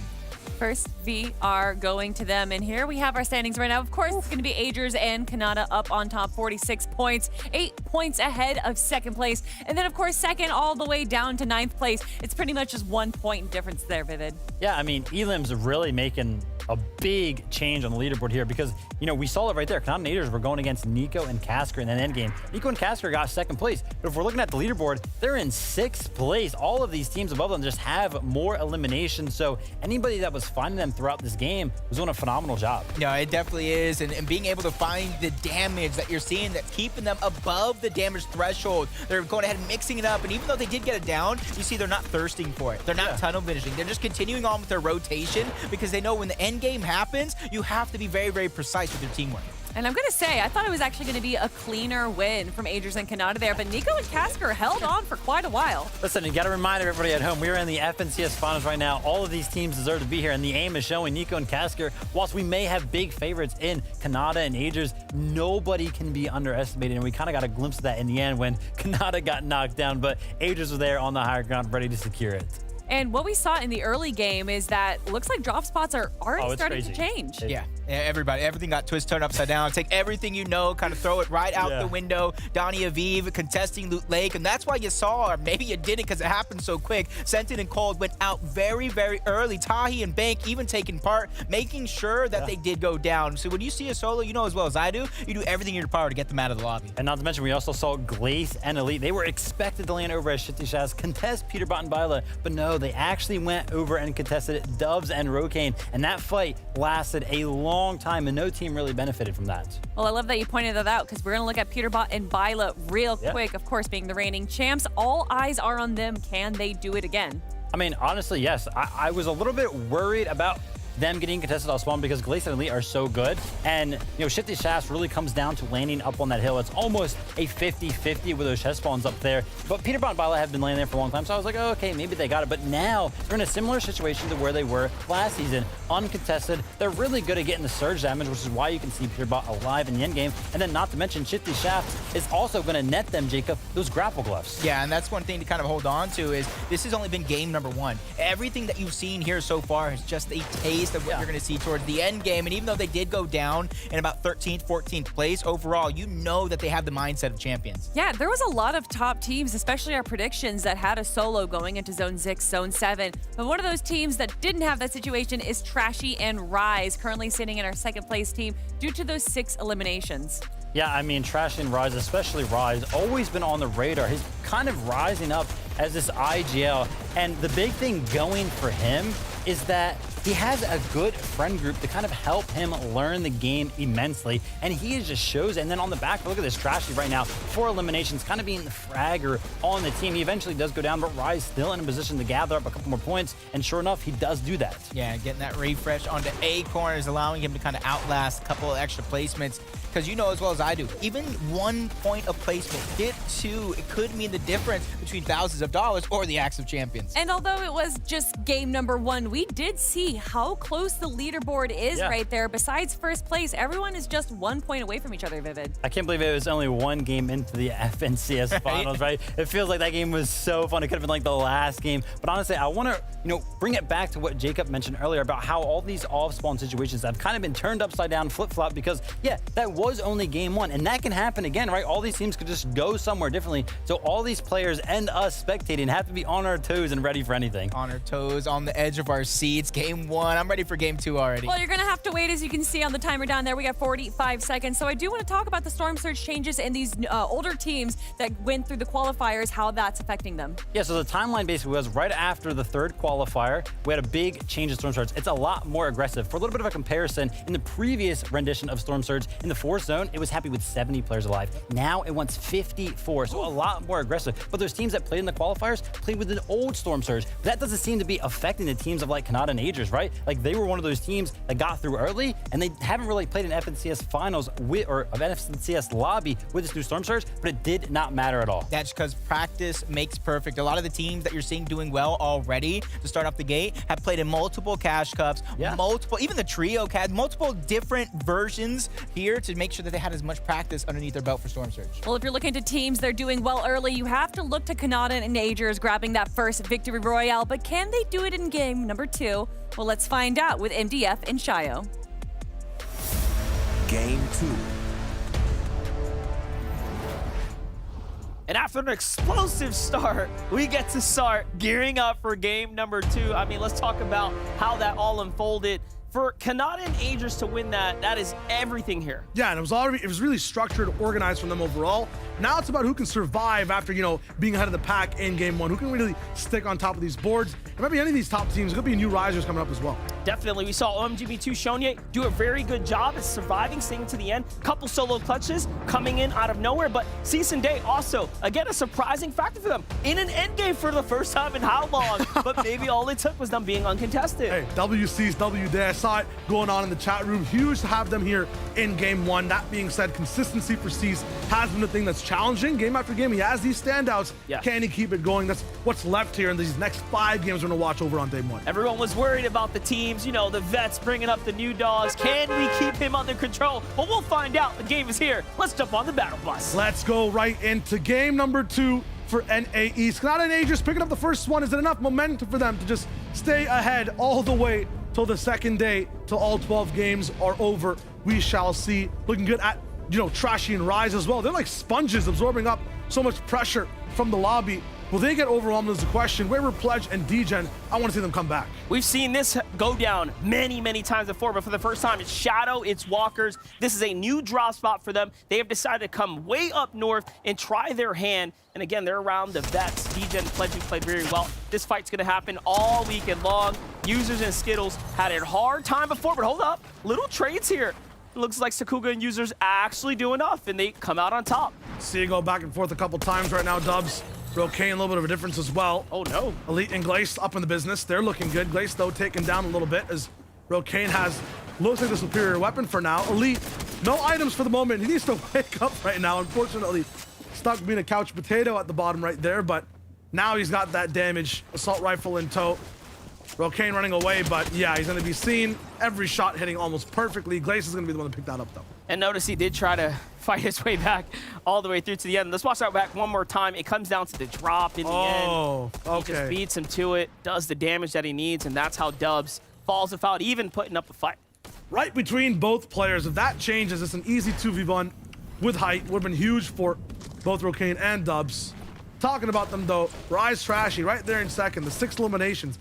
Every other duo looks like has to run into them at some point, and they take away HP every time they're met with each other. It's going to be huge. Well, if you want to be up at the top at the end of the day, you cannot afford to drop 2 games. And that's just going to be one right there. So pressure's on for players to continue to maintain their mentality here as we start getting into the back half. Our game 1 winners of Agers and Kanata. Now you get to see how they play theirs out. There's not a person in sight here. They have the entire drop to themselves, which is great. Meanwhile, Avery and Commandment, the low ground of the Wraith Cave. Normally, there's like 4 teams down here trying to make do with what they can, but when there's less space, or when there's less players and more space, you can see that there's no reason to clash against anyone. Yeah, the quals are kind of done now. Clout talks, you know, experience talks. Yep. They've got their space. Season Day's got theirs as well. 7Z rocking against Aviv and Donnie immediately. They've left Bugle so fast, it seems like. I wonder where Tabs G and Qual are too. Cold and 7Z will be able to just keep dealing damage. And yeah, they have a little bit of a split on both sides. 7Z's gonna rattle the cage first, and then Cold will attack from the bottom side, but nothing much going on right now. Just looking to find some tags is the name of the game right now. He continues to disengage here. Eomzo on his usual routine out the back of the high ground position of the Rave Cave here. He comes straight on over to this plane, maxes material. He does this every single time without fail. And just like that, they continue to maintain one of the better routes I think we've seen of any duos here. Watch this, though. Chewy and Fable Taco looking for a fight. Here's a team that didn't earn any points up that first game. Mason had a much better game than them, as they did find a couple for placement, so. See how it works. Last time it was Kanata and Agers these guys fought, and it was up inside a house. Right now, really feeling that desert air. They're rolling free on just one of these ramps. Low material, so I don't think these guys want to directly go for a box fight. We saw how good NPen was at tracking players moving as well. He'll bait Taco to walk back and forth. Chewy being really good at the moment right now. He's pushing over for that fight. Might just drag NPen down, force this one out. Then as a result, Taco can start being kind of the, you know, lore master of what goes on around here. Landing shots. Unfortunately, Taco's not going to be able to do that much damage as both players baited. He actually leaves his base to try to come help Chewy down below. He can't even hit that floor and edit it. Chewy's body's in the way. Mason and NPen have a huge advantage. Now, Taco did put some shots down, so it gives him a little bit to work with, but it's not too much. NPen has to push in now. Mason has the side angle here, and it's just a matter of time. Taco gets cracked once again there. And yes, they try to change their strategy. Last game, they essentially face-checked Kanata and Aegis. That did not work well, so they say, hey, let's move earlier. Let's go around the river. And look, they get greeted with NPen and Mason, who are already poised up. So far, it's NPen and Mason who have the lead here. They finish things up, and Taco's gonna have to go back to the drawing board with Chewy there to figure out a new strategy. It's easy claps for them overall. For everyone else, it's kind of a back and forth. A round of applause, if anything. And no one really is going down at all.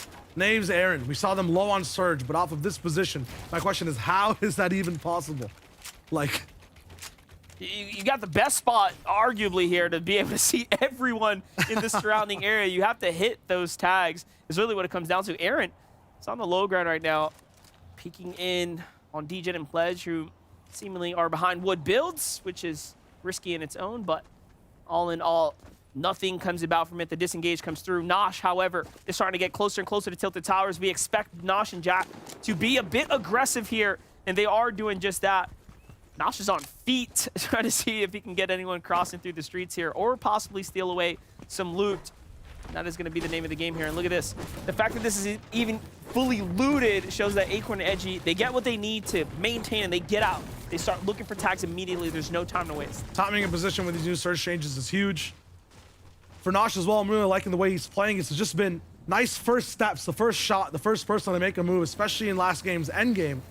And he caused absolute havoc for a lot of other teams moving around the map and just moving around these zones. Nut and Chucky, we saw Nut go down first in game number 1. Usually you can't separate these guys. They're kind of conjoined by the bone. This game though, I mean, they want to get back to that status. They want to be Siamese, basically. I want to see exactly what they can do to keep sharing that same body, make it towards end game, beat each other's brains, and be that nice low ground duo we love to watch. Absolutely. Meanwhile, Booga and Miro here. What went wrong the last game? As Booga went down early, Miro still manages to put up 22 points, brings them all the way on up to 11th place. And now they have themselves arguably a competitive position here, just off the backs of one player. It's crazy that, yeah, Booga went down so early. Miro still keeps the competition fully alive. Clix and Duke, we saw Clix also work in that zone, kind of in number 5 and 6. Looking good overall, but I think this team needs that space, that control, a bit of a mid-ground position. 11th and 12th for the last two teams we watched respectively. I'm liking what I'm seeing on broadcast right now, but I want to throw a grapple out and zip over to Vinny Miner.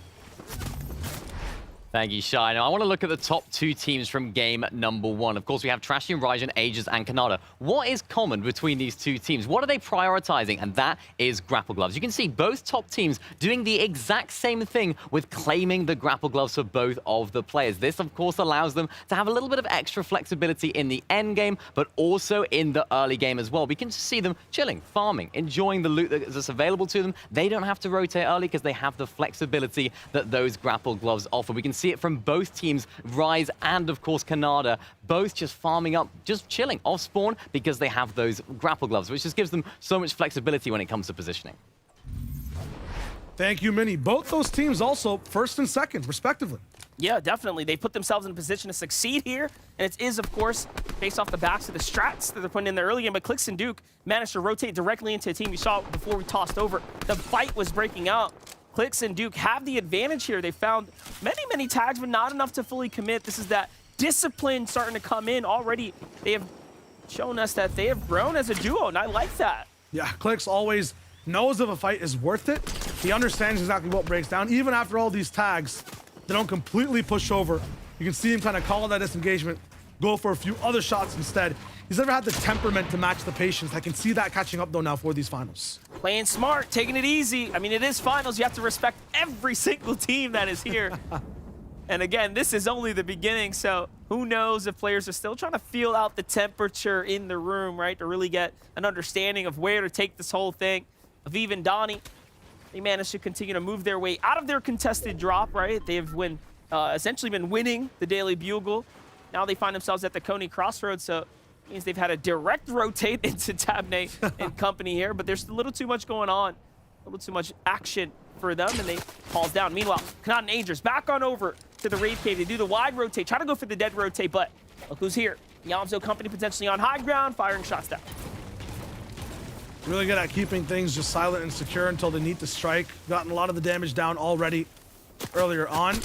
This is a Dumb angle from Kanata, but he's making it work. How is it even possible that this man is looking right up to the cave, gets the first shot landed? It's just insane to me. Bushes in Fortnite, the little trees is all you need. You need just a little leaf and you're hidden. It was just enough. That's ridiculous. For it to work. Oh, it's actually Commandment on the other side of the big mountain there too, trying to look around the sides here. But hold on, Magnolia and Gold have a big issue. Nick, we shouted them out. They made it all the way to semifinals week 3. They were the last team. They just squeaked their way on in off the backs of other players' success. Otherwise, they would not be here today. But currently, they're looking to go ahead and fight their way back. This exceptional team right now. Magnolia and Gold, this is a team that is worthy of top 10. A little bit of luck. You might see them in the top 5. Who knows? Maybe more. Third right now, so the consistency is just rocking over. And now they played game 1, but game 2 is always that test. The game we're watching right now, if you're just tuning in, we got 4 more to go after this on day 1 of NA East. Nico and Casker, they're patient. They can last the entire first 6. We saw them laying up a bunch of traps all over the map in terms of bases where you can easily rattle down so much damage in terms of shots together. All these guys need to do is just find that position. Looking at a launch pad right now, they could use it, but I like to just move on foot. Casca has a plan. He will follow it to a T. Season Day as well. Good to have Rave Cave be a little bit more of an active kind of spot inside moving into the 3rd zone. It's always nice to see Cease be able to use this natural ability on the map. Those are the games where him and Day can really stand out. Cease and Day have to take these battles here. Kanata, Agers are at the default low ground position. They get tagged up as Cease and Day absolutely needed that, but Day is also punished there. He's hurt. More shots come in, and the trades in the distance. Cease understands that they have a lot to work with here, but they cannot afford to stick behind, not for too long there. Meanwhile, Nut and Chucky making their rotates inside, so they'll be very much aware of what's going on there. Yeah, for Cease, it's kind of a thumbnail question.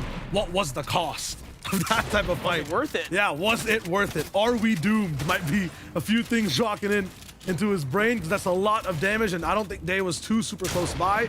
Meanwhile, different side of things. Looking at other god spots. Yeah, the Rave Cave, it's huge. You can see a lot of angles, just like Cease did. Inside the zone, a few mountains up and around that north side. Pledge and Degen fighting for prime real estate up against Naves and Aaron. So they're bouncing by mountain to mountain as well. They're getting a lot of damage down. They still look slightly desperate on the other side of things. Pledge and Degen might be able to just land one nice pump and really get them scared. It's kind of like, you know, the veteran sense of you know how to play these lobbies. Even if you get into a fight, you get damaged. It's easy to keep rocking it, flying by. For Naves and Aaron, there might be a little bit of that panic coming in. If they get shot, might not be able to handle it. And there's a reason for it. It's their first time in a finals lobby, right? You really have to learn how to play these games out, and more importantly, respect your opponents, but not too much. You need confidence to win the battles. Ultimately, Clarity G Slacks, they get a win in their semifinals. The last day, the last opportunities, the last chances. They do it early. They punch their way to finals here. Game 1, no points. Can they do better? Meanwhile, Aviv, Donnie have done very, very well. They win their drop. They stay contested, but they put themselves in positions to continue to fight through. They need this now more than ever. No tags here as they're way below the surge, and it's going to take a lot more than that. And their story is just so different inside this FNCS. And the last one with Threats and Macwood in their building 24/7. They had about 400 easy damage each and every game. Now that surge threshold's gone up. Donnie's HP gone down after that shot. And their chances to get consistent damage also thrown out the window in this FNCS. They really have to find it. Abnate is not going to be easy for him. He's not going to make it easy either for the other team to really find that damage. Dealing a lot right now, but he's going to go down. Aviv, once again, what was the cost here? Him and Donnie losing all their shields. Still not up on damage. Wow. 128 below after picking apart Tabney's shield and HP. This is just desperation. Yeah, this is why you need to get, honestly, a duo at that matter, because the down body gives you a little bit more too. So there's all types of risk there. It's not looking too hot. Meanwhile, OMG Me Too does find Avery alongside Shania here, so that's a full team wipe for them. They're 265 damage above. They're looking very, very good. They're going to start rotating just past our #1 team, Kanata and Agers down low. Cease is going to finally get fully eliminated there. That means they did not get the tags they needed from the Storm Surge. They get fully taken out. Now, again, interesting too, because they are usually split up from each other. They can find opportunities, but not enough here. Okay, this is just trouble. A blender of a situation for Aviv and Donnie. Sphinx and Kicks for up top also needed that damage. One of the best spots to be in. They can watch from top down. They can have the threshold. The damage numbers also available. Top heavy, looking down on other individuals. Might not be as benefiting, as lucky to have it. They're still spraying into boxes below. NPen, his teammate Mason, we saw them really survive that one fight. This time the circumstances so different, so scary. You can't see as much, you can't move as far, and that zone is moving at maximum velocity. Super speed, Kicks and Sphinx can't slow down. More and more exchanges happening everywhere right now, but 5 more players have to go down before the pressure begins to slow down and players get a little break here. And it doesn't look like that's coming anytime soon, as right now we are going to, honestly, plan B, heal it out. And you can see for Jamper and Eomzo, that barely works, as they now have nothing for heals here to take into the late half of the game. They are going to have to fight, and ultimately, you might as well do it now while everyone's in a scramble here. This is a solo. What does he have in the inventory? We don't know, but we'll find out shortly if he can't escape here, and it doesn't look likely. Jamper and Eomzo playing very, very aggressively as they continue to push on through. And this is it, end of the tunnel. All right, now, too, looking at golden 0 ping. Might be some false advertising there. This guy has not kept a single wall rolling in. Jamper and Eomzo with the pre-edits. Have they lost exactly where they could be? Jamper sees some minis. He's desperate to have something inside his arsenal. That might be the difference maker late game as well. They have to get in, though. Claustrophobia up inside the shafts. They have to try to climb up. Unfortunately, missed the damage and the free elim as well. It'll be Hoofish who picks that one up. A big, nice Goomba stomp, though, as Jackson gets his head completely kicked in by Eomzo as he's moving through the shafts. Another team close by. They're still not in zone. Armored wall going down in the shape of a ramp. It'll be Me Too and Shoni looking for that damage as well. Eomzo and Jamper, they don't have a chance to maybe rest and breathe. But you know what? Finding the elim onto Jackson was very, very good for them. That just works out. They get some extra much-needed heals here. At least puts them in a position to play something and have options moving forwards. But Shonye, OMG Me Too, a team that's been quite literally on the money right now, playing very, very well. Clicks on the mean spot. He was knocked before. He gets picked up. He gets saved by his teammate Duke. And now pressure's on him to perform here.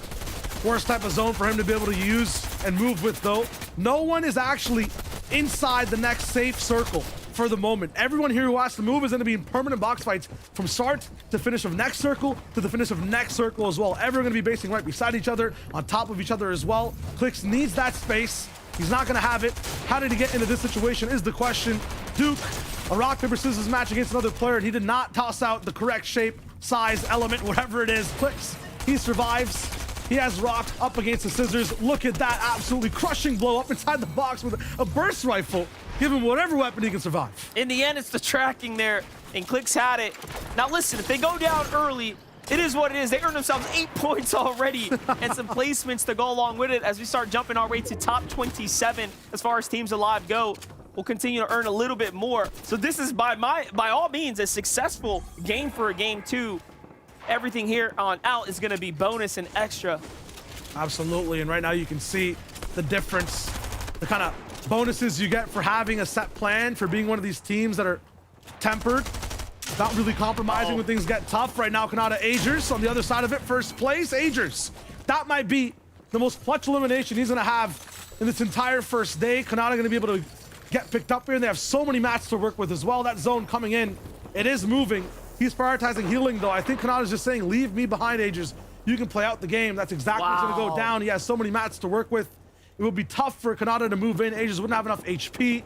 I kind of like this decision, Monster, but it is very risky for the rest of the game. No, you know what? That just shows how much of a veteran, teammate this Kanata is, right? Realistically, most players would not opt out of the game, right? In the end, it was still a bold decision. It was a good decision. But Agers does get taken out, but a great opportunity nonetheless. Yeah, too many teams just looking towards that side. Agers definitely surviving a bit longer, too, than if he allowed Kanata to be up as well. The trust there for the duo. It's not always about making the decision that works. It's about listening to each teammate, going for the best optimal play, and then doing that every single game. Edgy Acorn, their type of optimization, I mean, it has to be absolutely premium, whatever highest tier of call they have. It's a max rotate against every other team. Hey, but listen, up until now, I mean, they've had first dibs, and their loadout is showing us just that. Look at how much material they have to work with. So they're not going to be the team that's going to struggle so much with this one unless they get punished big time. Yeah, they want to observe every team around them as well. They have a harpoon. Need to just track who's going down and be the first to really grab that loot fast. Here's Peterbot. Here's Byla. Grapple gloves, so they should be able to make this rotate. They're going to go wide and north side. I really like this, and not anyone here to see them and they will be able to use the momentum of the hill here to slide down as well. Look at this, just a perfect rotation. Talk about observation. They can see absolutely everything, so they barely even need to build. This is just beautiful. It's a game of knowledge too, right? They get to take this into endgame. They literally got almost like what feels like cheats here. They get to survey the entire area, really get to feel, okay, how many teams are on high ground? This is knowledge that most teams will not have. I'm really liking their position here in game 2. Now, who's overrunning your walls? They can see Clicks all the way on the right side struggling as well.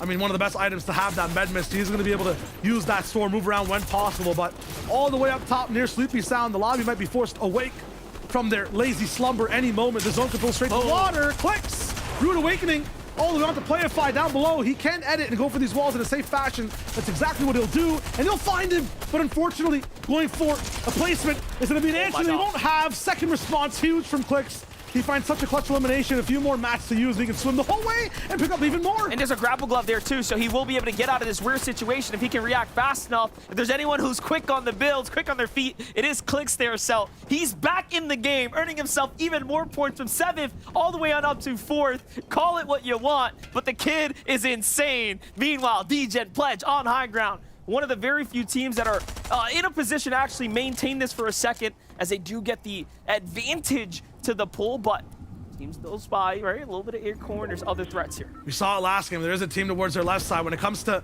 DGen and Pledge, rural zones, mountains and stuff, really good at controlling those. When it comes to towns, other teams end up sneaking by. They don't have the eye some of the other duos have, so they'll have to level up for this one.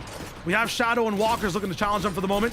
Acorn and Edge all the way over at second height, moving through as well. Peterbot and Bila, they also have eyes. Just absolute, complete knowledge on the whole lobby. When will they strike? Somehow Clicks is still alive, Monster. He's doing this run. 21 teams still alive. If he just keeps living, he'll get so much placement to be able to stay in his spot. And he's reading it well. Miro and Booga, meanwhile, in the low ground, taking the fights that they can. Oh my God! Refreshers here. Miro gets one and then fights on the second. It's Casker. He gets the full finish as well. Will he drop the heal for his teammate or play for himself? At this point, Booga might just be toast as he's left behind there, but no, I think he makes it. He does find himself his own med miss, so Miro and Booga survive all the way through. And, you know, it's so fascinating how Miro can continue to do this time and time again. He pulls this skill out of nowhere. Casker at 1 HP, a hero's effort, but he falls. And also Clicks continues to fight on. 2 mats left, though. He's expended all his fuel. The rocket ship lost his engines and now is just hurling through space. What planet will he crash on? Can he find a refresh is the question. Desperately looking around at every single window of opportunity. But all of these panes closed. Clicks trying to find anything. Now that med miss will allow him about 15 seconds to use in this storm. Will creep around the bushes as well, finds a player. Shotgun there. It's going to be DGen, who had height before. Look at how destiny has changed. It's passed on over to Clicks. 150 builds to use. 7 seconds left in the zone. Miro and Booga stopped once again. Clicks still moving. Somehow he survived longer than duos who have control. Utilizing all his materials to keep going, moving up layers and placing down armored walls. He still finds safety. How is Clicks doing this? He's just sprinting right now. Oh my gosh, there's a team there too. It's Trashy and Rise. He jumps on over, finds some old builds, and he is still alive here. With every team that falls, he earns points. That is exciting to say the least. Meanwhile, Paper and Lawrence, oh my gosh, loses his teammate. Now he has to play this one out here. No more builds. End of the road here. He will have to fight this one up. He goes for the heal off, but says, no, I'm going to go in and fight for this. Has the advantage of the mountain. You'll notice no one's even on low ground at all. That's because it's too hard of a climb to make. Peterbot flies by it, though. He doesn't want to stay in the ground. He's rising straight up into the air like just absolute heat for the moment. 7Z and cold, though, keeping it chill inside this box. They don't want to see the sun just yet. Paper gonna shine a light somewhere around their boxes. Can't really find them yet so far. Peterbot and Bila might be the first knock, but they see that wall. They see that med kit. They know it's going down. Paper might get folded here in just a second. Peterbot looking for it, but it's pressure on all sides. A hurricane he has to deal with, and he's just right in the middle, right in the eye. Finds a little bit of peace. Spade on the left side. Hits him with a wind gust. Peter's looking for the next shot, but can't really wrap around the build to find it. Denial builds in the way. They go right through, hot knife through butter, and it smells good for this team right now. 18 HP though. Desperate situations. The Siphon coming in. Somehow Peterbot is finding out how to solve this puzzle. I'm not even sure what's going on his screen. Trashy and Rise are looking to really push and pressure him way back. They know who's in that box. They don't want him to survive. The timing couldn't have been better for Rise and Trashy there. They get chipped right from the side, save Peterbot for a moment, but they earn points. That is what matters. Now let's look at the wide shot here. Peterbot trying to hold on. It's only a matter of time. Walkers in shadow from the north side. The zone pool, everything works. They claw their way back in it, and this is a new drop for them. and they are now finding success.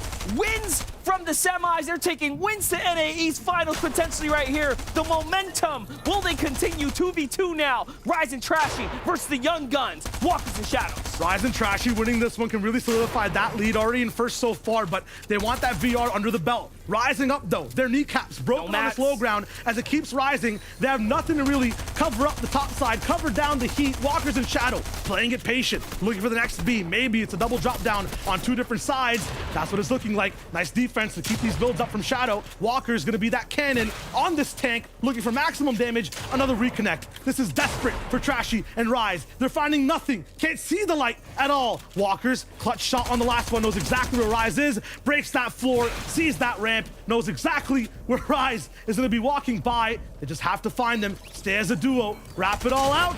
There's the big one. Another one to follow too from Walker. This is just awesome protection from height and a game 2 win that's unfaulted. And they play with one another, hip to hip, side to side, high ground to low. In 8 eliminations, they take home the win from Sleepy Sounds to the Awaken live endgame there. That was a big one for them, and they're up in the conversation now. Yeah, the big thing for this team too, the way they played that one, Monster. So peaceful it seemed like at the end, right? I was trying to hype it up, but I was almost falling asleep at how beautiful it was. It was like watching an opera almost. They just stayed on height, played it perfectly in every single time. At Sleepy Sound too, so it's topical. They did every single thing correctly. They eliminated almost every single team, every opportunity. After around 15 duos remaining, they had just about no Elans and end the game with 8. Talk about finishing high ground with a bang. That was explosive. Walkers and Shadow win game 2 in spectacular fashion. Yeah, and it's huge for them too to be up in the mix with people like they were just fighting,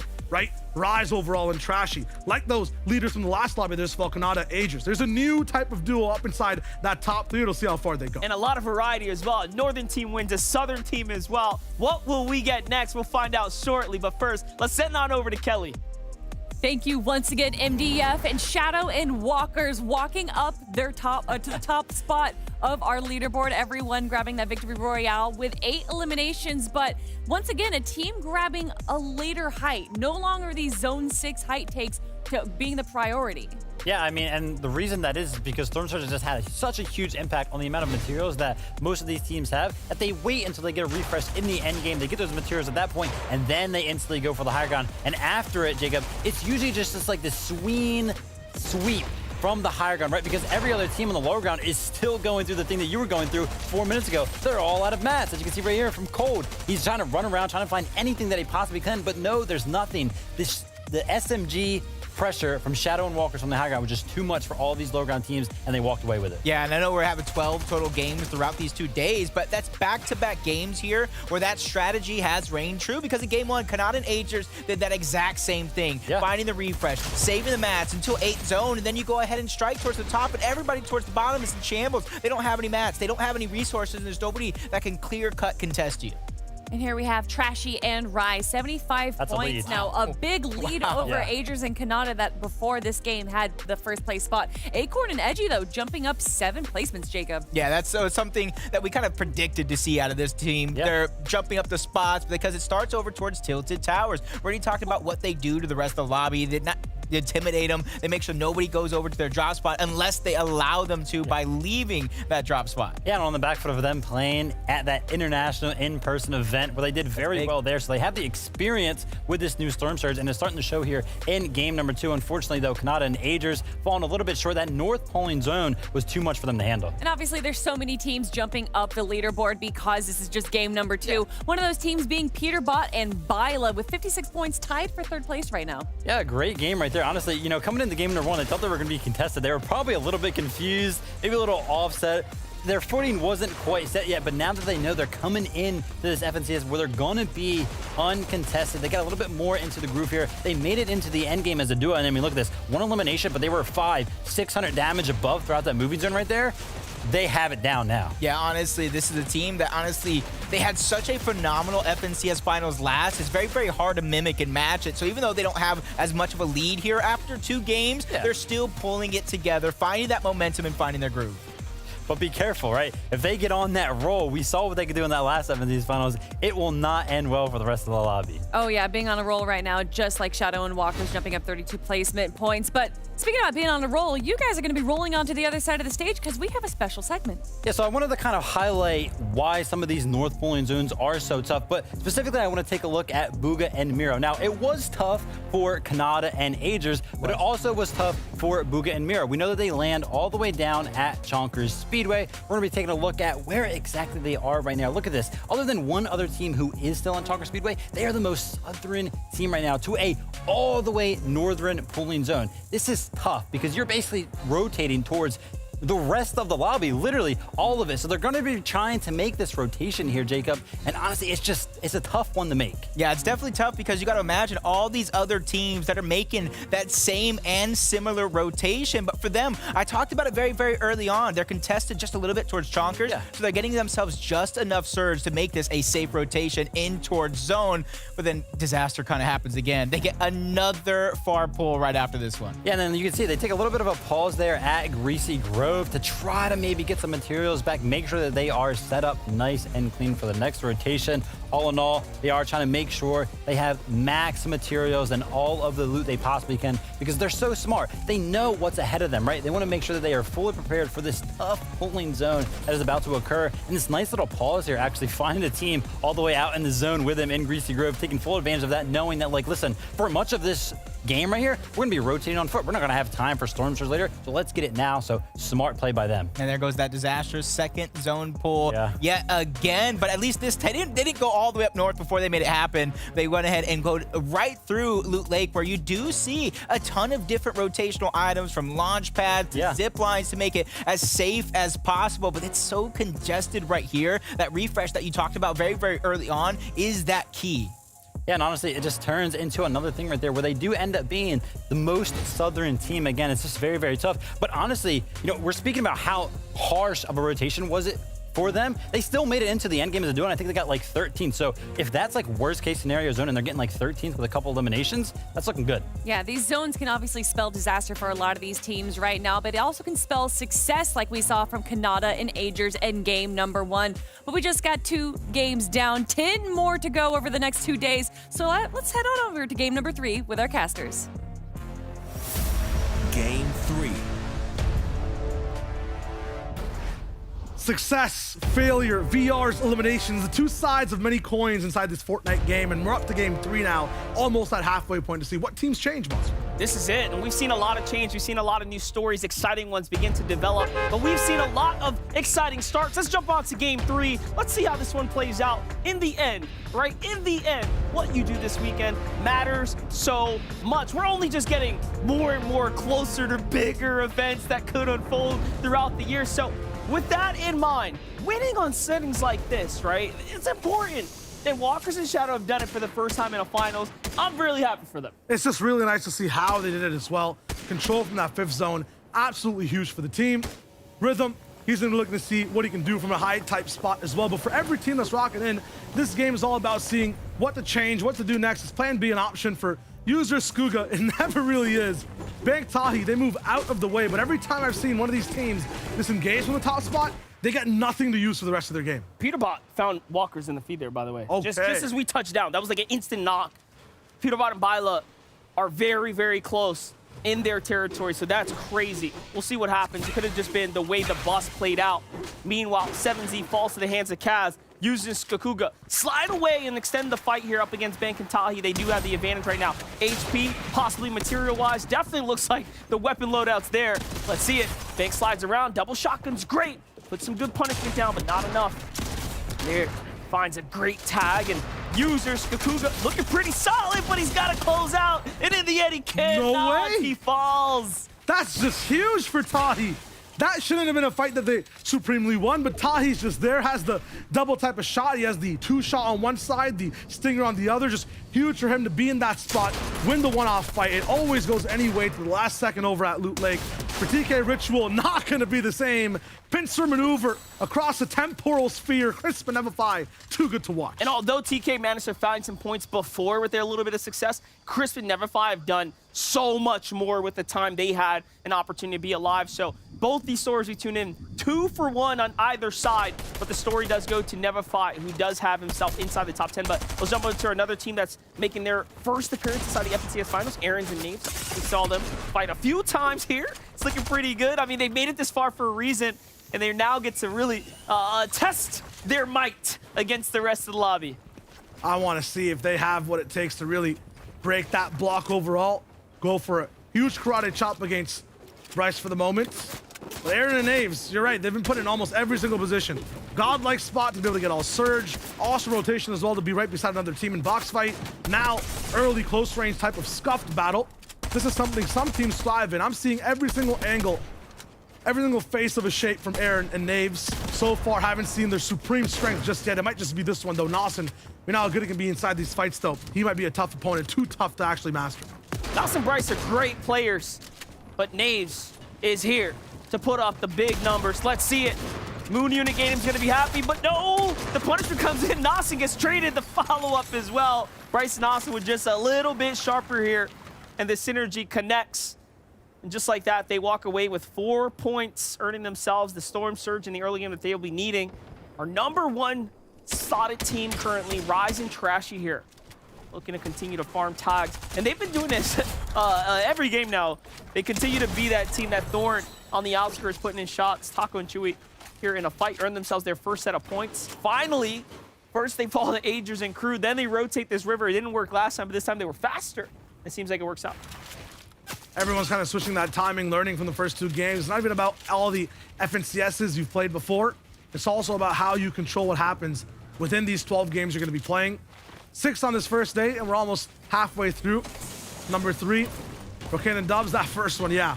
So rough to watch for both teams that were trapped. Now they honestly know exactly how to break it down. A lot of teams as well are starting to fall on all sides. Looks like there are some counter plays happening right now. 20 Rhythm. They want to spring a surprise on Bryce and Nasen.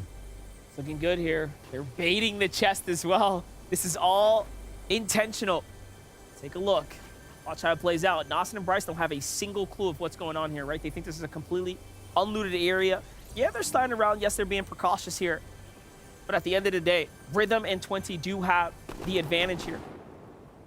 As the old saying goes, those who attack first, those who are on offense, always have the advantage. Nasen almost thought he was going to go for it. This chest is hard to punish, so I wonder how these guys are going to do it. Yeah, you can easily just build up, and now the surprise is gone. I was wondering. You can't even see the person looting it, and they have to build a ramp, so they may as well just build a wall right behind the builds, though. Does Nasen know? No, he doesn't. Look down. Left. Look he down. Didn't see him. He passed him. Players weren't looking. What's he gonna do?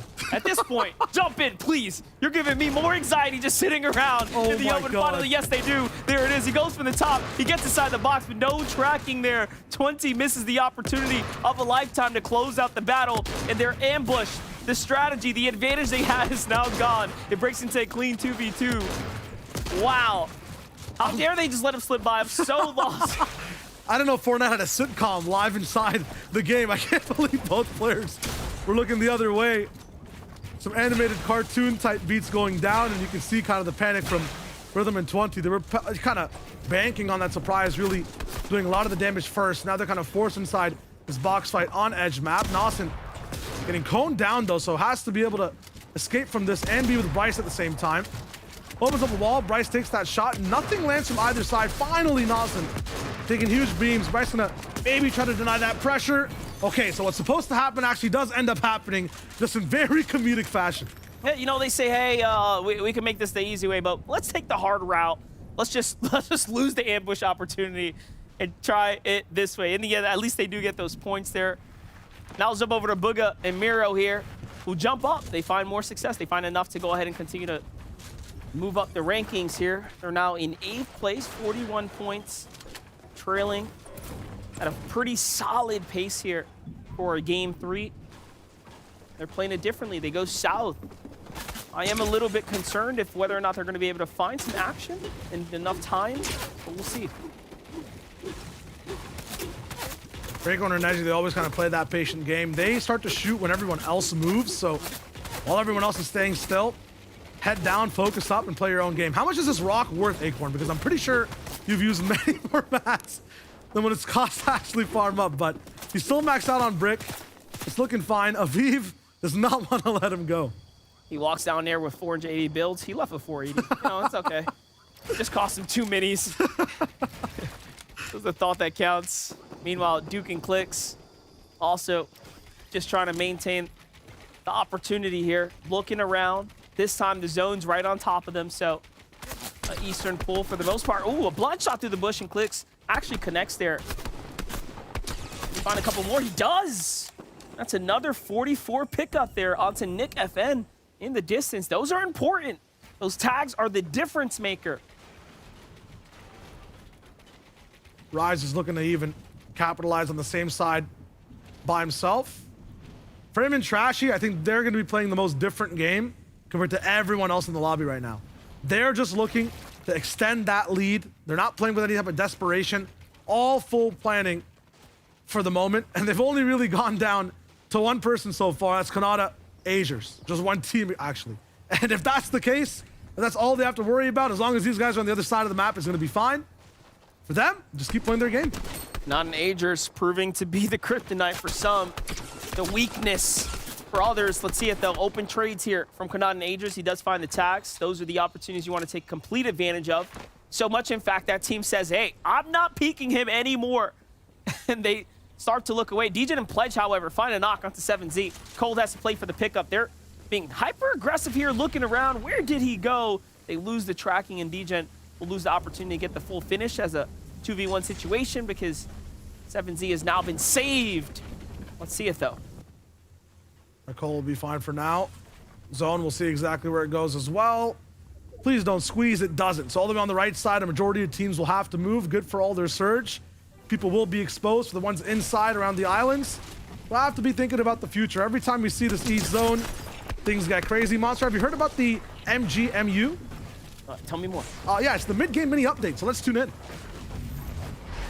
MM coming at you with the MGMU. Is that what it's called? We'll take that. But unfortunately for Walkers, going down out of the air, we know this north side of Sleepy Sound is a rough position to land at when you have that sort of like north to south path. Can be very, very difficult. Of course, he did get knocked out of the air by the team at Shifty Shafts, but luckily for him, does manage to get revived and they can go on with the game. We saw Tahi earlier running away. Let's have a look. What happened to him? Unfortunately, if you're a Tahi fan, it's not a very nice end. Jackson and Chubbs managed to clean him up in very, very good fashion. Beautiful eliminations, beautiful piece control, getting the shots, connecting where it matters most. So unfortunately for Tahi, they can't quite make it through the rest of the game, but for Chubbs and Jackson, they can continue.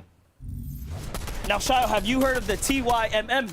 TYMM, what is that? The thank you mini minor with the excellent breakdown there, giving us the update that we need to continue to stay in the game right now and be focused and understand the hurdles that these teams are overcoming, because right now, it's now or never. It's the day one of NAE's finals. Yeah, and I am sad because I am a Tahi fan, and he did go down. So I'll be crying for the rest of the game. Not mind the sniffles. Quanti and Polarized. I mean, I called them out game one, hyped to see exactly what they're going to do. Top 10. Looking like they're just riding by. I think the last 3 games of day 2 is where they can really pop off, put the pedal to the metal. I think right now, this is exactly what they want to be at, kind of near that top 5. So far, they're playing very well. They have a lot going for them, and honestly, the fact that they have this zone favor is even better too. But hey, being on the coast, being on the beach, this beautiful real estate for now is not really the play. You have to get back into the population. You have to get back to the action there and put yourself in a position to find fights in the end. Shadow and Walkers, after that game 2 win, though, walk their way into this end game now. They're looking very, very solid here. All they want to do is just climb back into the spot where they can have control of the lobby. The issue is when it's all the way towards this right side, towards the foundation, it's smack dab in the center of zone. Anyone who's moving in across the map, across the entire land of the island, they can't move as far into the next zone, so they'll be trapped not playing their game for now. Now I do want to see if Walkers and Shadow, after winning a game from high ground, right? We've only seen them win from the low ground. That's how they got here throughout the semifinals. Will they start to look at height a little bit differently? Will they say, hey, you know what? We haven't had teams on NAE's, really pick up the crown that Zayt and Saf left behind. Be the high ground kings. Maybe sometimes all it takes that little bit of confidence, and all of a sudden you look at the game differently. Because if there's one thing NAE needs, it's more teams to be bold and fight for height and put it all on the table. So I am definitely excited to see how that development continues throughout this weekend here. I mean, the big thing about that is that so far they've already have one height type of game under their belt. It's about when you actually pull zone and the opportunity to play height. In this one, they're not going to pull zone. So they'll answer your question, Monster, if you see them build that big base and really start to move and take things over. That's one of the hardest things to do is when you don't have that pull, still playing all the way over on high ground. You have to go for a 7th zone type retake. No one's done it in NAEs just yet. I want to see those type of godfathers once again reincarnated as well. It's always fun to watch. Back in the day, that's all you would see is the excitement of, oh my gosh, they're going for it from nowhere. Let's jump back into things right here. Our top 8 Sphinx, okay, with the clutch shot onto Elite there, puts him down. And now he will be able to save his counterpart. His teammate kicks here and put them back in the game. Well played save there, but they are deep in the zone. Once this one starts to close, the damage ticks will jump up significantly. Meanwhile, Bila and Peterbot back into the action. Another fight here, and this is onto Cole. They just make do of the remnants after 7Z was taken down early. Doesn't seem like that story's ending well for them today, but it is just day 1. It's a long weekend in front of us. Many more games here. Up and Choni and the OMG Me Too. Also working with time. They have so many chuck splashes, giving them almost 2 days of opportunity to stay inside the zone. Acorn edgy as well, as long as these fights aren't really taking away too much chunks away from their shield and HP pool. 2 shield kegs, 6 splashes just on Acorn. And the minis. They'll be able to come back from anything right now. Now, this is risky, though. The longer they fight here, the more likely the teams on the mountains on the sides will just literally make their lives even worse when they enter into the storm. And that's Peterbot and Bila. That's a team that is unrelentless with the pressure. Luckily, they get away with enough time. Meanwhile, Rise and Trashy, like we talked about, playing the game completely different. They're trying to stay slow and steady right now. They're so spaced out. You just notice every single team we've watched is operating and moving based on what is going on around them. They're partnering up next to other bases, looking for edits and shots, small box fights, or at other teams from big bases. Rise Trashy, the Bush strat, playing so slow, playing separated as well. They're observing, waiting to see what happens next, being very patient with their builds as well. Duke and Clicks on similar vibes, but up inside a base. Duke has to be a little bit more proactive. 1 above Surge. They really need to let those numbers start to rock in. Slack's getting hit by that lightning right now. Tavney and Death, we'll see him possibly go down. Yeah, it is Death that picks that one up. Huge. And they're looking relatively well on damage. They have so much space to cover, so much ground to get back. They'll move as 4 more people need to go down before that lightning stops. Talking about players going down. Nani's going to fall there. OMG Me Too finds Taco, his ex-teammate. And those are just some of the casualties. Let's jump back into it, though. Cooper now with the cone there. Okay, has to play this one out by himself. He did lose his teammate. Great defensive tag there. That's going to show Pump, hey, this kid knows what he's doing. Be careful. He may have gotten his teammate, but he's not going to give this one up. Not just yet. Seen a lot of solos do great things today. Cooper now, no shield, though. Becoming even worse for Wares here. The cutoff. Theo knows exactly what he needs to do, but this zone is starting to add up. It's 2 tick right now, but once it closed, it's 5, so time is running thin. And the shot there, the punishment before Cooper gets sent back. We'll have to live with that one. So when Pump gonna have to just climb back for these guys not having control, not being in the zone. Every time I see it, even if they win fights like this, they never get to win the game. Never get to get inside that top 10. Nico Casker, although top 6 and doing a lot of damage to other players, unfortunately right now, they're not going to be able to survive this big push. So many teams here, more than 10, almost 15 on this side of the zone. And Shadow was credited for that eliminations, which means he tagged them last, so that's a big point pickup for them right there. Lawrence and Paper inside the top 10 right now, looking pretty solid. Meanwhile, Nyx finds Walker, so it's not all rainbows and sunshines on the other side. They have to trade there, so Shadow will be left by himself. Our game 2 winners possibly hurt here. Let's take a look. Yup, Shadow getting pressured by the lobby in 4th place right now is how far they've managed to get this game. Yeah, and they might be in the tropics. Shadow might be having flip-flops on the beach, but it's not vacation vibes. You have to keep your mind online. Have to look for the next decision, the next shot to take, the move to make. Pump on these walls, has the edit too. Shadow's letting it come down. Thing is, though, he's only fighting against toes right now. The damage is not going to be absolutely supreme. Shadow has to find another way to get back into this game, to move out as well. Another team coming in from the top side, possibly desperate for damage. It's D-Gen, it's Cease. I say team, might just be 2 solo players. Pump gonna get taken out by the likes of Day. So Cease and Day are here, and D-Gen's by himself on the right side. That was actually huge right there because Pump was 89 below the Surge as well, so it was only a matter of time. Shadow misses that opportunity, and now we have to watch another, honestly, great player play solo in the end game. How much can he do? We've seen so many do very, very well. Miro and Clicks being two amongst that. So can Shadow jump up into that conversation as a great solo clutcher? We haven't given that title to him before, but this is where you prove yourself. Final stage, big settings, and opportunities like this. Miro had a grapple glove when he did it, and he didn't have to move past Cease and Day. Cease being the one that has this maximum awareness. He knows it's going back and down on that side of the island. He understands that Dejan's up top by himself, and there's another solo inside that box as well. Day will look at the rest of the zone. Look at the trust he's given to Cease to have this fight towards the back. Keep the tracking down. Huge shots on both sides. Dejan gonna be going down. Might be a knock, so maybe his teammate is up. No, Shadow's gonna be taken out by Dejan. Dejan's not gonna have the safety to be able to move all the way into zone passes, though. It'll be Cease and Day, a huge boss fight. It's gonna be almost impossible to win. Crisp will take him down from long range. Bugha and Miro finally alive and together inside this game.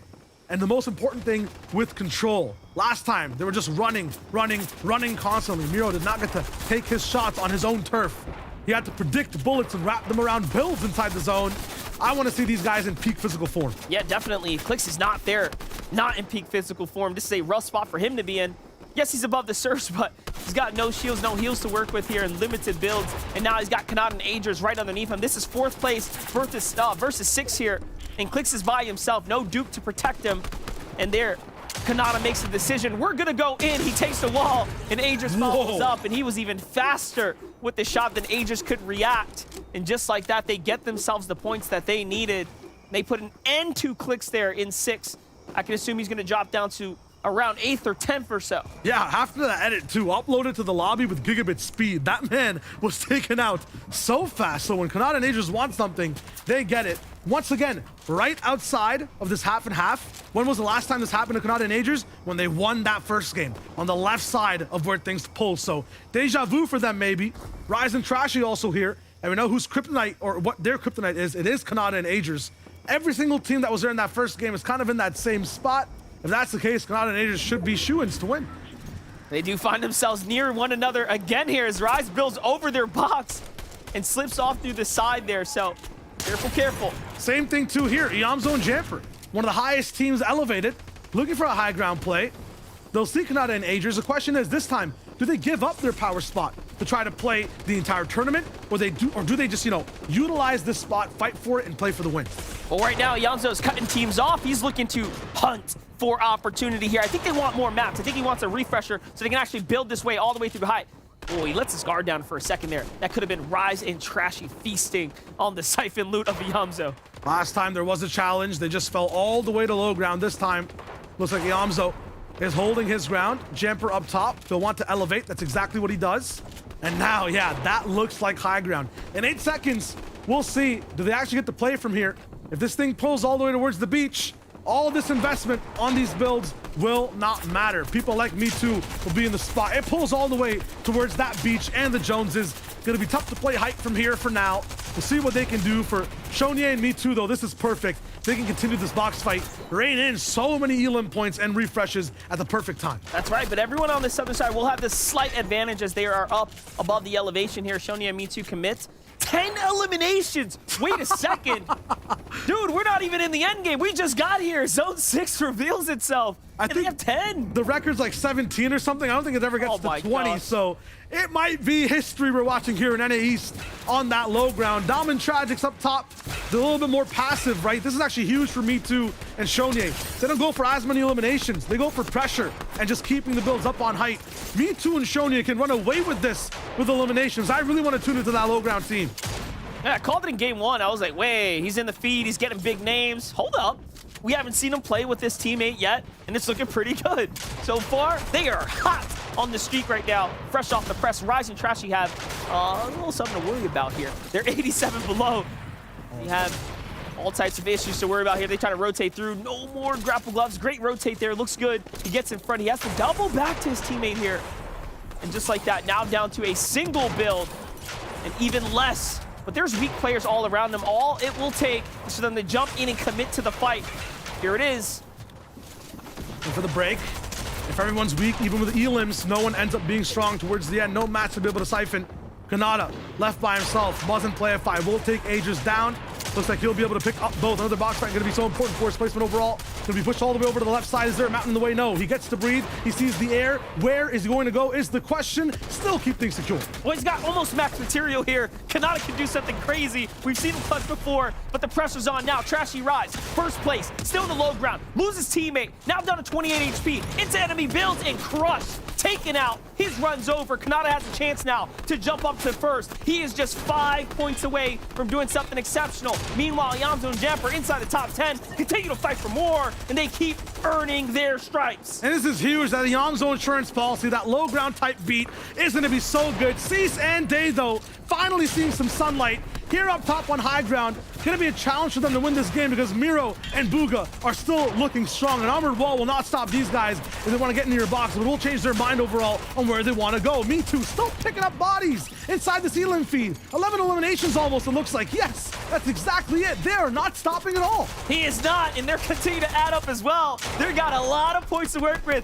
but what in the world? What timeline? What universe are we living in where Day and Cease have high ground, uncontested at the drop? Was all it took for them to stay in a dominant position, but Kanata's still alive here as well. Now inside the top 10, Bila finds Shoni. That's a huge trade there, and dude, the points are so close right now. The teams that are alive have so many elims. They continue to earn more. The top is eaten so heavy for the moment. Bila stops the record in its tracks. 8 elims for them, 3 on Eomzo and Jamper. They've had the most control. They're playing chess right now. The question is, with pieces on the board, gonna get flooded the wall. That's exactly what the other team on the other side is trying to do. Peterbot and Bila, but it's gonna be a huge cost for them right now. No HP, barely under 100 together. They have to make sure every move is absolutely synchronous. Smackwood is gonna be there on the other side of the wall. Bila's gonna hit strong. Peterbot was just one little chance to have one more shot, but he goes down.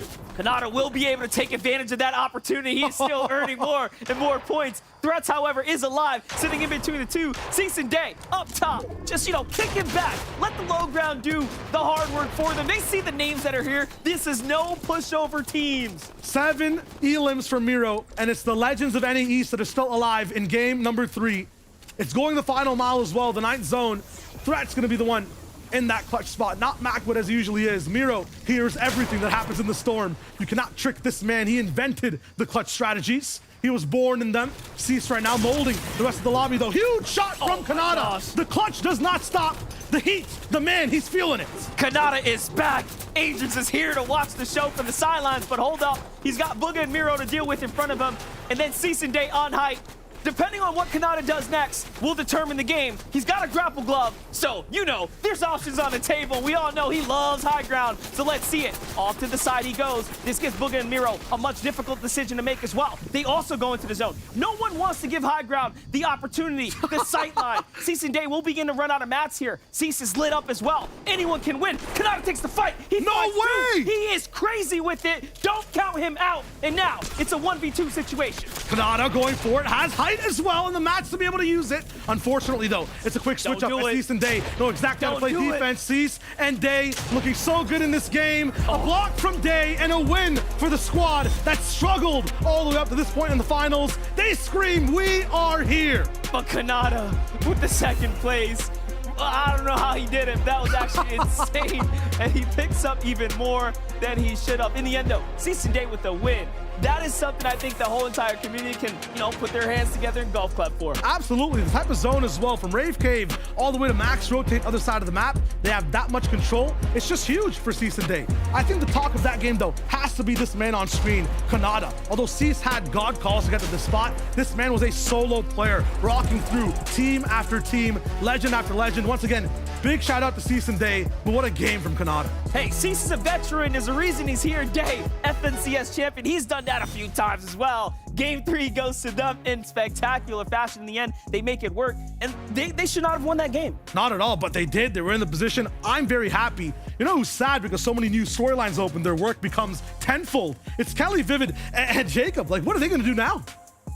Thank you so much, Shayo. And honestly, I think we're all going to be pretty happy because our picks did pretty well there. Obviously, Kanata Najer is going down in second place with Kanata, the solo clutch, 1v2ing Bugha and Miro. Yeah, I mean, it was really well played by him, living for as long as he could in the back of the zone, waiting for Bugha and Miro to sound like they're taking damage. As soon as Bugha and Miro started to take damage from the high ground, the shields get cracked. Kanata's like, now's my chance. Very well played to get more points, more placement points, and elimination on the back foot of that as well. But we saw it right there, Jacob. Bugha and Miro making it to the end game. Yeah, from the start to the end. You've seen it in game number 2, and you're seeing it here again here in game number 3. But that is exactly what champions are made of. That's probably why you and Midi Miner picked them to be your prediction, because they know adversity and they know how to face that adversity. Yeah, and we were just talking about how in game number 2 there, right? They had that all the way north pooling zone. The odds were against them, and they still picked up 13. And I was like, you know, it's still looking good for them. That was still well played. And look at this. We have a little bit more of a south zone over towards the Jonases, and they take full advantage of it. Just absolutely fragging out on the low run here against the likes of like Jamper and Eomzo. Like, this is not an easy feat. The 7 eliminations already, and then also getting that 3rd place finish. It's going to put them way up the leaderboard. I could just imagine it now, getting released, the FNCS mini montage based off of just one game right there for Bugha and Miro. So that's going to be a big boost of confidence. Yeah, they were outside of our top 10 before that game, now jumping up to the 5th place spot. But obviously, we have to talk about Cease and Day also jumping up into our top 10 right there, holding high. Once again, the high ground team wins.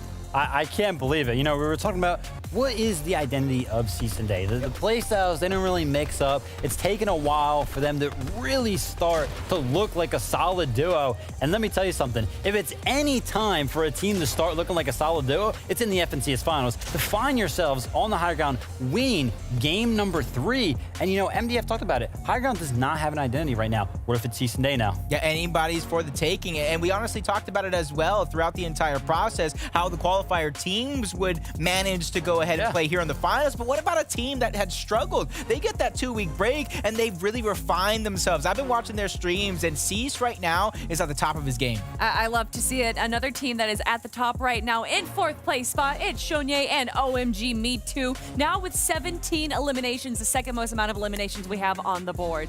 Yeah, and that was on the back foot of a really surprising number, right? We tuned in, MDF was like, hold up, 10 eliminations. I believe they ended this game with 11, just out of nowhere. And this honestly isn't a team that I would expect to find a high elimination game, because OMG Me Too, you know, he's kind of new to the scene. He loves to play the consistency game. So for him to come out, finding an 11 elimination game that's also on the back foot of top 10 in placement, that is looking good. Yeah, it's definitely looking good. And honestly, you can see even him as a solo in a lot of these situations with the grapple glove and the resources, he can pick up a lot of points. Unfortunately, there he did not. But talking about picking up points as a solo, though, can I go right back to the top? Kanata, I do believe, and this is just a rough number, an estimate, around 30 points as a solo. Wow. Right there. 30 points. Yeah. This could be his time. I said it. That's pretty good. I mean, you know, we talked about how Kanata has made it to every single NA East FNCS final. So the experience there, he's feeling comfortable. But honestly, another team that is looking comfortable, and it's scary, honestly. It is. It's Peterbot and Bio. Look at this. The race is on. Last FNCS, they had the lead. Everybody else was chasing them. But after a slow game 1, games 2 and 3 have been phenomenal. They are giving us a topic to talk about. It's back-to-back FNCS, question mark? Yeah, I was going ahead and watching that duo Cash Cup up until the final game. Had a Eomzo and Jamper in 1st place. They went down early. They dropped to 5th, but that goes to show how close the competition is right now in Fortnite. I mean, it just shows you so much can happen, and there's so many storylines we have on the board. Bugha and Miro, the 3-time back-to-back champions, going down in 3rd place last time. You know, we obviously have Peterbot and Viola, who are the reigning champs right now, and then Kanata and Agers. Kanata, as you said, the player that has made it to every single FNCS, and that's not like in the last year. That's in the last, what, 3 years? All time, ever since they began, yeah. It is absolutely incredible. Anything can happen right now, but it looks like the top teams that we have predicted are the ones that are on top. But maybe a new team is going to be shining in the next game. That's game number 4, everyone. So let's jump right into it. It's MDF and Shio.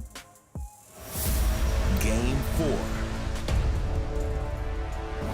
Game number 4, past the tipping point. Peterbot and Byla rise. Who else can find the monster? That's the question here. I mean, listen, Kanata has shown us that he can do it. He can definitely be in the conversation. OMG Me Too, Shonye. Let's just give them The Flowers, while they're up there, that was so good. They jump up 10 spots, and they deserve it. It's powerful from them overall, but can they keep it going? Now, it's about cementing your spot on the leaderboards. It's all about numbers and hard facts. The first portion of this competition, emotion, momentum, feelings. Now it's about holding on. There's something about this finals that I'm looking at right now, and I'm feeling really good about it. I mean, that top 10 already after those first 3 games. There are names that we recognize, names that we love, and most importantly, names that deserve to be there. The newer players that have continued to fight all year long, and they've only gotten better season to season. Absolutely. Peterbot wants that back-to-back. We want people who won before to be up top. So many things lined up for this next game. Let's get into it. No time to waste. Game 4 is here.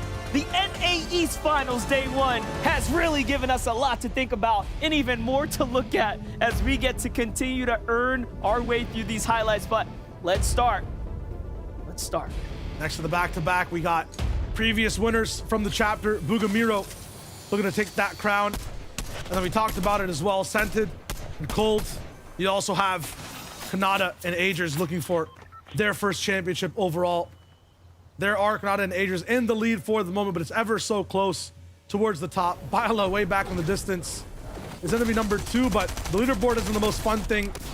They're going to watch off spawn. For this moment, it's this fight, and it goes Skuga and User's way again over at Loot Lake. Every single game. My question is, how long will this go on for until one team calls it quits? The whole weekend. It started in week 1, literally the kickoff the NAE's finals, and it's going to end tomorrow. I think with both teams around the middle of the pack, if they continue like this. Yeah, they've earned some points and whatnot, but that's not going to be enough to make a dent if you want to catch up to the top of the standings, because what we're watching right now is our teams start to get to that triple-digit mark, really start to break away, and it's only going to be going up and up from there. As we talk about contested battles, these guys being one of them there. Now we look at Kanata and Agers. Yeah, Greasy Grove should be a spot by day 2. I feel like maybe one team from the bottom 10 might start to contest. Look for maybe a chance to upgrade from a bad scavenger spot all the way up to premium loot at Greasy. Showing for success too, yeah. It's not right there. I mean, these guys, as activists can be in fights, sometimes it doesn't go their way. Nos and Jack looking to push this battle. Meanwhile, my eyes are also on the feed because OMGB2 is a solo currently, but big shots, big trades happening right now. Our 15th place, Kicks and Sphinx, a team that's very much in the conversation. Jack and Nosh are there too. Bubble squad right now is 19th. There's nothing to overlook here so far today. They have to finish this quickly. To the north of them, Acorn and Edgier looting their routes. The longer this takes, the sooner they'll come on down. And this is why Nosh and Jack, in particular, making it out of the semifinal stage was going to be devastating for teams at Tilted. We knew it was a matter of time. We knew they would fight if they made it here, and they have done just that. Chris Mebify, we've seen them just win every single defensive position up against TK and Rituals, and this time the POI a little bit more outside of the scope of things. We're not over at any type of temple. They're going to be looking good in terms of control. Now I actually have to go on the hunt up against Rituals. It'll be super easy. Once again, another fight wrapped up with those 2 guaranteed elims every single game. It'll help them with Surge. Put them on a pedestal to keep going way far in this competition. And just to give you guys an idea of how close outside the top 10 the competition is, that set of elims right there jumps that team up from 13th to 11th. So already making huge strides just off the additional 4 points. Here it is. We jump on over to OMGB2. We get to see and catch the update. Taco and Chewy are going to be the team that finds them. OMGB2 takes the water route here. Luckily, he does have some material to work with, but Taco and Chewy are close on the heels. Now, remember, when you're in the water, you move much, much faster, so he will be able to escape here. But did he get his teammate's card is the only concern we should be thinking about here, because if you have to play a game out this early by yourself, Storm Surge is going to be near impossible to maintain. Yeah, even Kanata, the clutch meister himself from that last game, I don't think he can play a full game completely by himself. So the best of the best also have issues when these spots arise. A big thing for this game as well, all the way towards the top left side, looks like that's exactly where zone will be. This is one of the hardest zones to navigate for most teams. Right now, we've seen a lot of organization within these end games. A bunch of these teams are really just playing the different, you know, kind of block stack of Fortnite towards the end of the game. We have their classic low ground, mid and height. Low kind of gets eaten up by a mountain towards the end. This time, that mountain starts things off inside the game, and we go from peak to peak. So I'm wondering if NA has the type of lobby leader, height leader where it's possible. Me too. Shonye, super down. Does he have the card? Monster asked that question. No clue, because, I mean, AV and Golden, they're on his heels and not letting him breathe. He doesn't get to his endgame spot where they can pick up, what, 10, 15 almost elims. He'll be shut down now. Last game, they did enough for 2. I mean, let's be honest. 11 eliminations in an endgame is nothing to overlook. That jumps them up 10 placements. And now this game, that momentum gets cut short. It averages out, and it will ultimately push them down the rankings here, especially since they earned nothing this round. So unfortunate for Aaron and Naves. I mean, they've showed us a couple signs of opportunity here, greatness, that they can win these early game fights. This is one that will continue to battle out. For them, again, this is all about gaining experience. No team who makes their first FNCS Finals appearance wants to go out with no points, but they've managed to do just that. Step 1 complete. Now it's about how far can they push this opportunity? How far can they continue to grind out this chance? So many show kegs available from Naves and Aaron. When it comes to this type of strategy right now, they want to be just looking at long-range fights, trading a lot of damage. When it comes to box fights, you can't really utilize more than half your inventory. We're not sure what the play is, but I guess it just works. Bryce taking the bait. So does Nawson. Huge from Naves. Pick up. Pick up, pick up. Those are points. Nicely done. Another 4.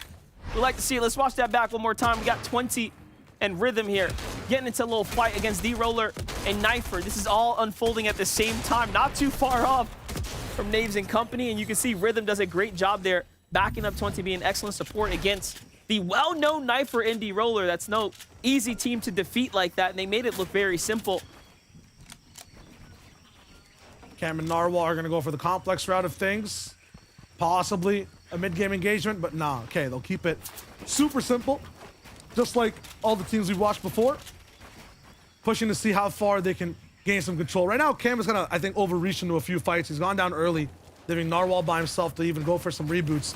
We know when reboots come through, it's very tough for people to win games. Only Acorn and Edgy have really picked one up so far in the history of NAE. So, yeah, you want to make sure both teammates alive and can thrive the entire way towards the end game. Crasher and Rise did just that last game. They played it very slow and steady. They didn't have a single elim up until the final moments, and then they fall, costing them 2 positions in their #1 spot. But of course, the hero's effort from Kanata was the difference. Here's Viola and Peterbot, a team that also fought their way on up. Not afraid to fight here, even with the amazing position on the standing. That's the difference between this team and one like Crashy and Rise there, right? They all continue to fight every single game. They play the same. They're consistent. And that's why they've been able to take home a full-on FNCS. They could probably do it again here. Yeah, no matter the risk, they stick to the game plan, and that's the most important thing for this team. You'll see at Seesaw, though, they'll have some empty games very rarely, but at the same time, the amount of ground they cover and the ones that are active, it balances out way more than heavily on their side. Teo and Pump, they've kind of been abused so far. Every early and mid-game situation, taking just their shields apart over and over again. It's going to be tough for them to really be able to live against the pressure of Peterbot and Byla, but I haven't seen Peter take a single wall that Teo's holding just yet. And there's a 2-shot coming straight to the body. Byla will now have to just buy a little bit of time, go for a 1v2, but third parties come in, so he has to back up for a second. And what's crazy about this, people may have counted them out last season. Yeah, they won. Yeah, they used a strong draw spot, and that was the real reason why, you know, they don't want to give them the credit. We're like, hold up. Did they win because the drop was crazy good, or did they win because they're amazing? I mean, right now, the points, the numbers are telling us they have what it takes. Yeah, even the numbers from last season, even if a drop is strong, you don't have that much of a lead and that much consistency, especially if people start to get a little bit angsty and start contesting you a little bit earlier towards the mid game. Which they were. Yeah, towards the end of the run. So these guys have it. They have the moxie. And right now in this fight, it turns into what? 3 different duos being here? They thrive in these types of situations. You're looking for it. Byla still has a lot of fuel in this tank right now. He's got a lot to work with, the material count, the heals, and everything extra. Here it is, though. They continue to play smart, look for new angles. The real question is, how much does Teo and Pump have? Are they starting to run low on material? It seems like it because the shots have not stopped from Byla and Peterbot. The trades are happening, but no, Byla gets caught finally with this wall in his hands there. And now the trade comes in. Peterbot gets 1 for the exchange, and the other team is very lit. Can he find Teo? Yes, he can. gets the 2 for 1, but loses Byla in the process. Now another team comes howling on down, steamrolling on through the builds here, looking to see if they can get Peterbot, and he's on the run. On the right side, though, you have Donnie and Aviv in a world of trouble as well. Trashy and Rise change honestly the gear here for a second, because last game they were passive. This time they're on the fight. They're looking to take these walls fast, and it's nice to have that switch up as well against teams that might even think that you have the overall advantage. The big thing we're looking at too in this game, game number 4 right now, is there's so many box fights happening. 7Z, I blinked. It was so fast. Grabs the wall, makes 2 boxes, and hits the 142 shot straight to the dome. That's how you play with a striker. And Cold's right beside him with support the entire time. So third parties, you can just, easily sleep, have no issues with them whatsoever. This is the team that just knows exactly how to play off of each other. They play well, and then they back off, not getting greedy. Smart plays from 7Z and Cold. They hunt down the solo. That is Aviv trying to escape right now. And they're going to be happy to snipe this one up. They need the extra points here. And there it is. Blind shots into the bush. Aviv puts down the good defense here. 7Z gets punished, and Cold goes in to clean up the job. Well done for him. And they make that quick and easy for them. And now they find themselves 6 points this game. They both can, as you can see, play the tip of the spear type of role inside the duo. No matter what the situation is, Cole can jump at it and take the first shot. 7Z can put the bills down, edit, and hit that first strike. Peterpot, though, even though he can play every single role available in the game, he wants his duo partner up to be able to play off of. Both these guys end up having so much awareness and control towards the end of a game. If they're on a lair, it's theirs. No one else can really contest them. Right now, finally nerfed, finally human, it seems like Peterbot inside the second zone does not have Byla by his side. It's going to be a tough one for them. As he finally breaks that 100-point threshold as well, so being the second team to do so this tournament kickoff here for NAE's finals, but Josh and Rise in third are not too far behind them, but they are below the surge currently. So what's going to have to happen here is they're going to have to find an opportunity to get some big tags, right? Not only are they below, but the way it works out is you're going to have to get very, very far from not only the safety, but well above that. Meanwhile, Boogie and Miro somehow, some way, have enough tags this late into the game, although the zone's pulling so far north. Maybe that's the reason, because so many teams have to make the move like them as well. Haven't seen too much special strats from these guys as they move in. Byla, okay, so revived and then taken down completely. That reboot, it starts to up in the sky this time, and everyone can hear it, see the rift pop up. Peterbot losing a lot of shield as a result as well. Does he have any help all the way from the skies? I have to assume that's Commandment and Avery, and they're not going to be beaming this bush any longer. Peterbot will be able to heal up for the moment, but not find much after that. Up on the bridge where everyone needs metal, where Day and Cease need the tools to be able to make these end games. They'll have it rough as every other team wants to break these beams to make it way deep into the game. Chances of 10. Peterbot brings back Byla, and they take him out again. Oh man, high chances. 3, 2, 1, 4. Okay. It's gonna happen. Let's see if it happens. It's gonna happen. We see it. It's destined. Day and Cease on the other side. 180 below here, have to fight right now. In 6th place currently. You have Chubbs and Jackson, a team that's given them a problem, but shouldn't last for too much longer, as Day and Cease will have to make the ultimate decision, the deadliest one. Jump in that box, take that fight, because they're the closest opportunity. I think what's happening in this game is Cease is trying to emulate all the right decisions he made in this last game where they ultimately won, got so far ahead. But this time, we're not on the right side of the map. We're all the way on the left where so many more teams are moving, taking more shots. The threshold as a result, the damage you have to do is so much higher. They've been quiet this whole time. And what happens? Surge strikes twice, they get desperate for a fight, and Jackson has the 1-2 punch combination, takes them both out. When you get hit with that Storm Surge, sometimes you get, it gives you a little jolt, you jump up, maybe the crosshair wasn't where it needed to be, and all of a sudden, that timing there takes him out. Nico and Casker, same story. Not looking good here. Casker's by himself. He puts up a good defensive chance to fight back, but NPEN in the end will be the player that at least gets one, but Magnolia comes through from the side and comes slamming quickly there to close things out, and this is just a gross fight. It's just all over the place, but Zeus and Costa are the team that's at least a 2-man operation currently. The composure from every team across this entire zone right now, the entire island, is a huge Jenga tower. Someone on their turn took a piece all the way from the bottom monster. Every single team is just toppling. Duels going down in record fashion, and it's not done falling down. Costa, Zeus trying for more. Magnolia just absolutely super hurt. Gold Mega effective. Their fight's not over. Nope, and there's another team that has joined there just on the side. So they've heard all that has been happening here and say, hey, let's get in on the action here as the zone starts to rotate them out. Let's watch it. Meanwhile, Duke and Clicks find Eomzo in the feed. It's Chucky and Nut who have decided to get inside the battle here. On the other side, Kanata and Angels very hurt. This is the worst we've seen them in. That means this is an extremely difficult Storm Surge for them to survive. And for the first time now, we see them with not much to work with. Desperate on the rotate here. This could be an opportunity of a lifetime, though. They have a chest in front of them, and they have all these teams that are like around 20 and 30th place, right? Teams that are just in the gutters right now, down mentally, right? They can take advantage of this potentially. Definitely can. Aegis, though, the man who needs to be resilient, be up in the business, wants his HP back. They find bandages up inside one of the shacks, and apples and corn as well. This is going to be huge for Aegis. Not only keeping a few doctors away, but at the same time getting his health all the way up to max. He doesn't have time, actually, to hold and bring them. Zone coming in. They have to move. And again, when it comes down to options, right? You're in first place. You don't want to fight a team that's in the top 10. You don't want to fight a team that's warmed up right now. Not at all. And their options are looking pretty decent, but Eomzo and Jamper right now are one of the few that are already safe here.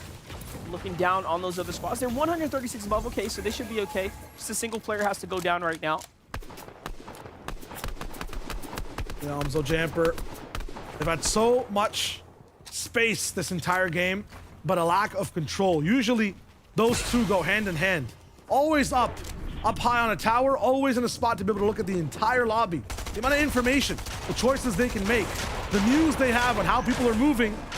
I mean, Clicks and Duke won't have that. There is a mosh pit going down in Shifty Shafts. Look at the amount of teams it Clicks' way. We saw the fight going on up top. Now we jump down to the parade in the tunnels here. Clicks and Duke jump into the mix. Meanwhile, Booga and Miro are down here as well. Walkers and Shadow on the other side there, potentially looking for anyone to try to exit there who drops their guard. Click says, nah, we're not following them. Let's go back. We already own all these builds here. We have control. That will be most likely the best play here to get the safe and smooth exit. There it is. This is where they came in from.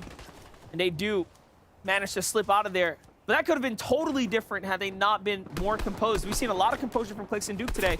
It's actually extremely impressive. And their choose their own adventure book. They always go for the page that has high action. They always go for the next shot.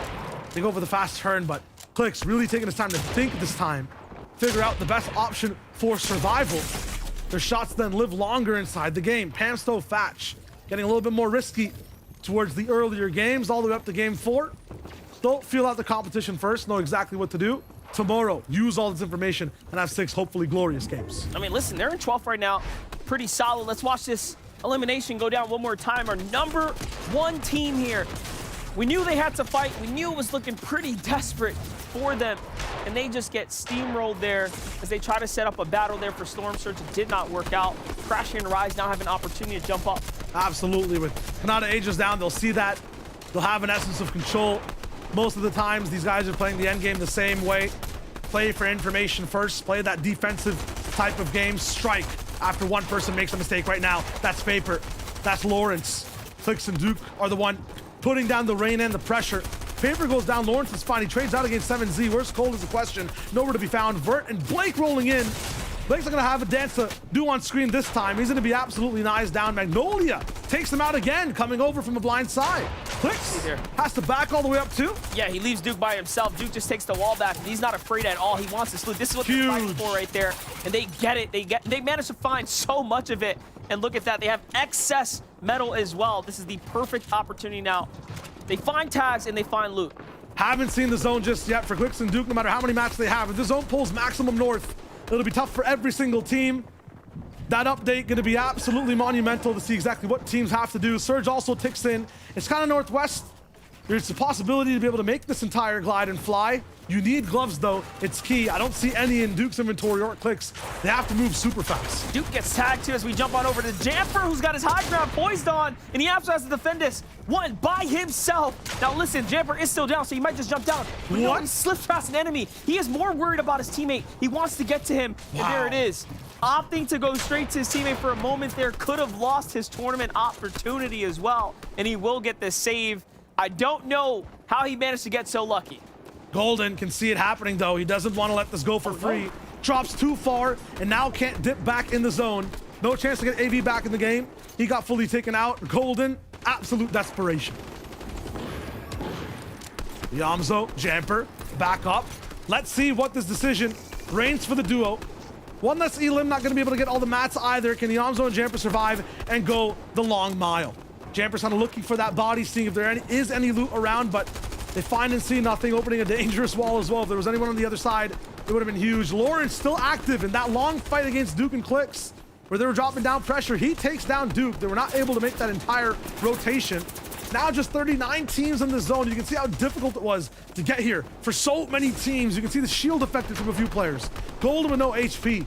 Down below, many different teammates, barely with any essence of life left within them. Kaz and Hoofishy, they look strong. Many other players in mid-ground are mighty fine, but for Clicks, it's a solo clutch once again. Definitely by himself. Meanwhile, in the corner of our eye, we see Kaz find Shadow there with a big elimination, and he will not be able to clutch up this end game at all. Eomzo, however, is on the mid tarp as well, so he's picked up his teammate. He's working his way through on high ground. Chewy and Taco are up there. They have a chance to go ahead and take home a win here potentially, but it's going to come with a hard-fought battle of moving all the way across now. This elevation will start to drop vertically quickly as well, so you do have to navigate this one very smart. This is a huge investment, and this is what happens when you don't have mobility or those gloves. They have to just stay up top on the spot. Use so many mats. It's almost all of Chewy's brick. I hope they can hold on to height. Tabs and Qua ready to counter it. Skugo also in play. Pamso Thatch, they're no strangers for the retake either. They're gonna have so many tests to overcome. Can Taco and Chewy do this from the skies? But not only that, Pamso and Thatch have jumped up from 12th to 8th now, and there's teams that are inside that top 10 that might just go down. Clicks being one of the few, right? Just hurt, low on mats, nothing heavy there to work with, and he's thinking about how to play this one out here. Good thing is we're going down a mountain, might not be able to use all the mats that are in your inventory. You can just kind of sparsely stretch them out. Christopher and Neva 5 finally side by side. It's quiet on the server in terms of eliminations. Everyone really moving.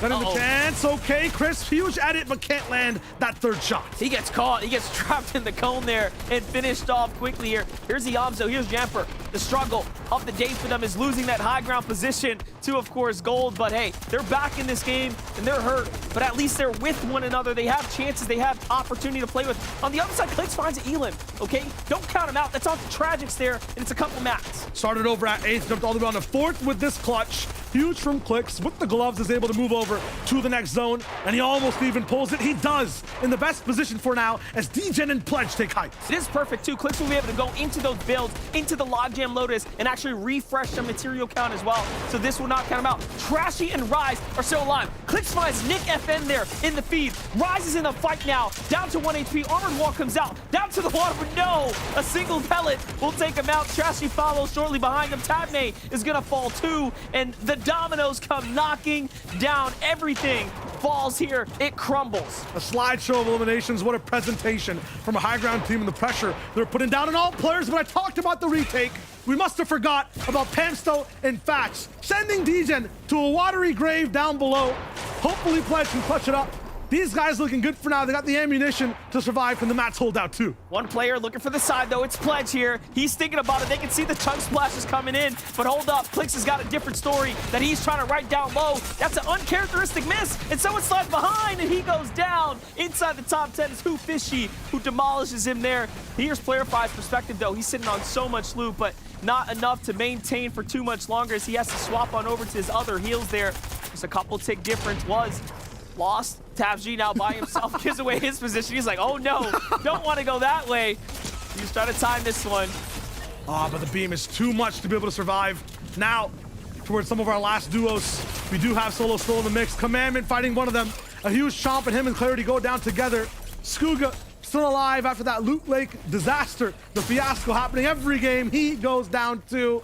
Fatch and Pamsto, the power, the resilience, they're still alive with style as well as Fatch drops down. They want to make these fights close and personal, evacuating almost every single duo from their lair. You can see Player 5 beams them out. The French Canadians, their eyes are on point right now. Pamso, in fact, one of the longest standing duos versus one of the newest teams. On to Aaron, on to Naves. They get their final elimination, 7 to pick it up. And Pamso, in fact, continue to prove why it is so important to stick with one another and fight it out. 7 elims on that 7 zone type retake, and I saw it coming all the way from the start. When they're in these power positions, they now have the experience, the confidence to make that move. A huge win for them. Never really see it on that first day. If this is how they're playing now, I can't wait till tomorrow. And that's right. Pamso, in fact, didn't make their appearance in the FNCS until around week 3 or so. They got in late. They had some limited chances, and they're showing us, like, hold up, we just need to get our gears going. They pushed through out of the semi stages, and here they are. Another team from semis breaks into, of course, the final stage and takes home a win. And it's just genius from Fashion Pamso when there's panic on the server, when every team is going down. We talked about that Jenga tower toppling, right? They held on strong and true. The mental fortitude, the trust between these teammates, it's huge. And also, they had to fight for that one. The opportune timing, right, to go ahead and take high ground with the grapple level was super clean. Absolutely. I want to see what Kelly, Vivid, Jacob think about that one, because this is not a team we usually see win out these games. No, you're totally right, Shayo. Pamso and Fatch, although a top team, clearly make it into the finals. One of the newer teams showing up into our top 10. And what I'm noticing again is that this is 3 games now that a team that has taken height around zone 7 controls the board. Yeah, we just see it time and time again. This strategy is working out so well. And the reason why we don't see it consistently, any team in particular doing it over and over again, because it's not easy to get the refresh like Fatch and Pamso are finding just before they go for that take. But it's just well timed, right? They know that DJ and Pledge were up here, they were chilling, they find a little bit of a chop, and they just take full advantage of the fact that they had 60+ builds at this moment right now. Take a little bit of a gamble like, oh, listen, there's no way they have more builds than us, and it ends up working out. Yeah, I called Clicks and Duke the Cinderella story. It might have to switch over to Pamso and Fatch because all they needed was that chance. Another team getting the victory royale is what landed them the spot in the finals, and now look at them. 4th place, probably even higher after that victory royale. All they needed was that little bit of hope. Yeah, and I love also how they ended this game right now. Very well aware, and we don't see this many times at all. They see that the shield keg is coming out right now. They're like, listen, why don't we just take the fight right now? Because we knew they throw it down because they needed more shield. If we just go right now, we know that they're not full 100 health, 100 shield. Very well played for them, very aggressive. And now jumping up into our 3rd place spot after that victory royale, Pamso and Fatch actually tied with Peterbot and Byla. Trashy and Rise rising up once again into that 1st place spot. And then, of course, Agers and Kanata holding out strong. But you were talking about Clicks being, you know, this Cinderella story. And in that game, you know, we kind of saw Clicks. This is the moment where he kind of lost his shoe and is running away a little bit because he had a pretty good solo run. Yeah, he definitely did have that solo run, that solo performance. Him and Duke are just trading off blow for blow, making sure that they do everything in their power to collect those points. It's only a matter of time. There's 12 total games. We've already been through 4. If they make it together as a duo towards the end game, you can already see they're doing wonders. This is 5th moving zone. 6th and 7th is when I want to see them really perform as a duo, though. Yeah, I believe that Clicks actually took it to Twitter. He showed a picture of him and Duke sitting right side by side. So I'm pretty sure they are teamed up right now, probably at a little bit of a gaming house or something of the sorts. But honestly, Clicks, you know, he's on a different setup at this point in time, but it doesn't look like it at all because I feel like he has been alive in every single endgame as a solo, putting up so many points for this team. I mean, they're currently in 5th place right now, and I know that chat is just blowing up because, you know, it's such a civil war between them. Is Clicks good? Is Clicks not good? And showing up right now in 5th place, I think that argument's settled. Yeah, there you have it. I mean, 6th place in FNCS Finals is nothing that you can do easily, which is why we see a lot of these teams in this top 10 starting to kind of find their rhythm. But, you know, we saw Kanata and Agers go down a little bit earlier that game, as well as like Booga and Miro. So that's why, and, you know, Peterbot and Byla as well, which is why we can see this leaderboard get a lot closer towards the top. Yeah, throughout 12 different games, this one is going to get even more jam-packed, like a can of sardines. Can only imagine at the end of day 2 what this one's going to look like, because we've already seen 9 places forward, 4 places down. Everybody's just topsy-turvy all around. Yeah, there's so much, and a lot of this shakeups that are happening right now is due to the storm surge changes. And if I'm not mistaken, you two got a special segment for us. Yeah, of course. So we're gonna take a look at DJ and Pledge because they had a classic position this game. And honestly, this is one of those positions that normally wouldn't work in this more aggressive Storm Surge, because this is like one of those positions that we usually saw in the last rendition of Storm Surge, but they played it so well. They find themselves up here near Shifty Shafts in the hill. It's just one of the biggest in the area, and it also played into them very, very well because of how the storms ended up working out. You can see here, second zone shows, and they are almost in the middle of this to where they can see almost the entire lobby. Yeah, and you know, as well as I do, as the zone continue to close and close, they got that sweet spot that you were talking about. As everybody rotates in a 360-degree motion, they have their picking of the choose. But the biggest and most smartest thing, you can see they're stacked up on these heals, right? But the thing is, they carried together some extra heals, that shield keg. So in the distance, as they're taking shots, they're receiving shots, they have everything in their power to get themselves back up to 200 HP and shields. Yeah, and their inventory isn't the only thing that matters here. They know that they have everything set up for the end game, so they actually go ahead and they bring that shield keg up to the base as well. So if they ever do end up taking damage when they tag or trade some of these tags that they get, they can just throw ahead and throw that shield keg down and instantly get up to full shield, so that way they are fully prepared for the end game. And that's one of those renditions, though, if you were paying attention, the Striker Burst Assault Rifle alongside the Stinger SMG,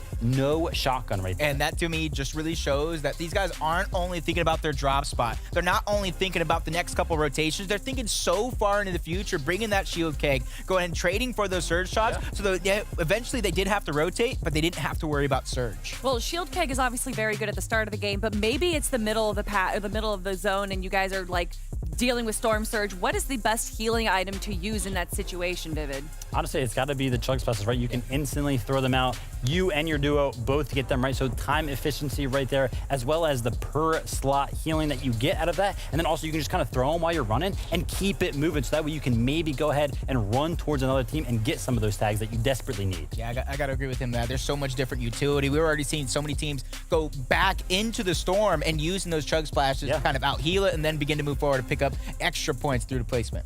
We've already seen so many teams win from the high ground, but will a team win from the low ground? Well, we're going to find out. It's now time for the next game, and our casters are going to take it away.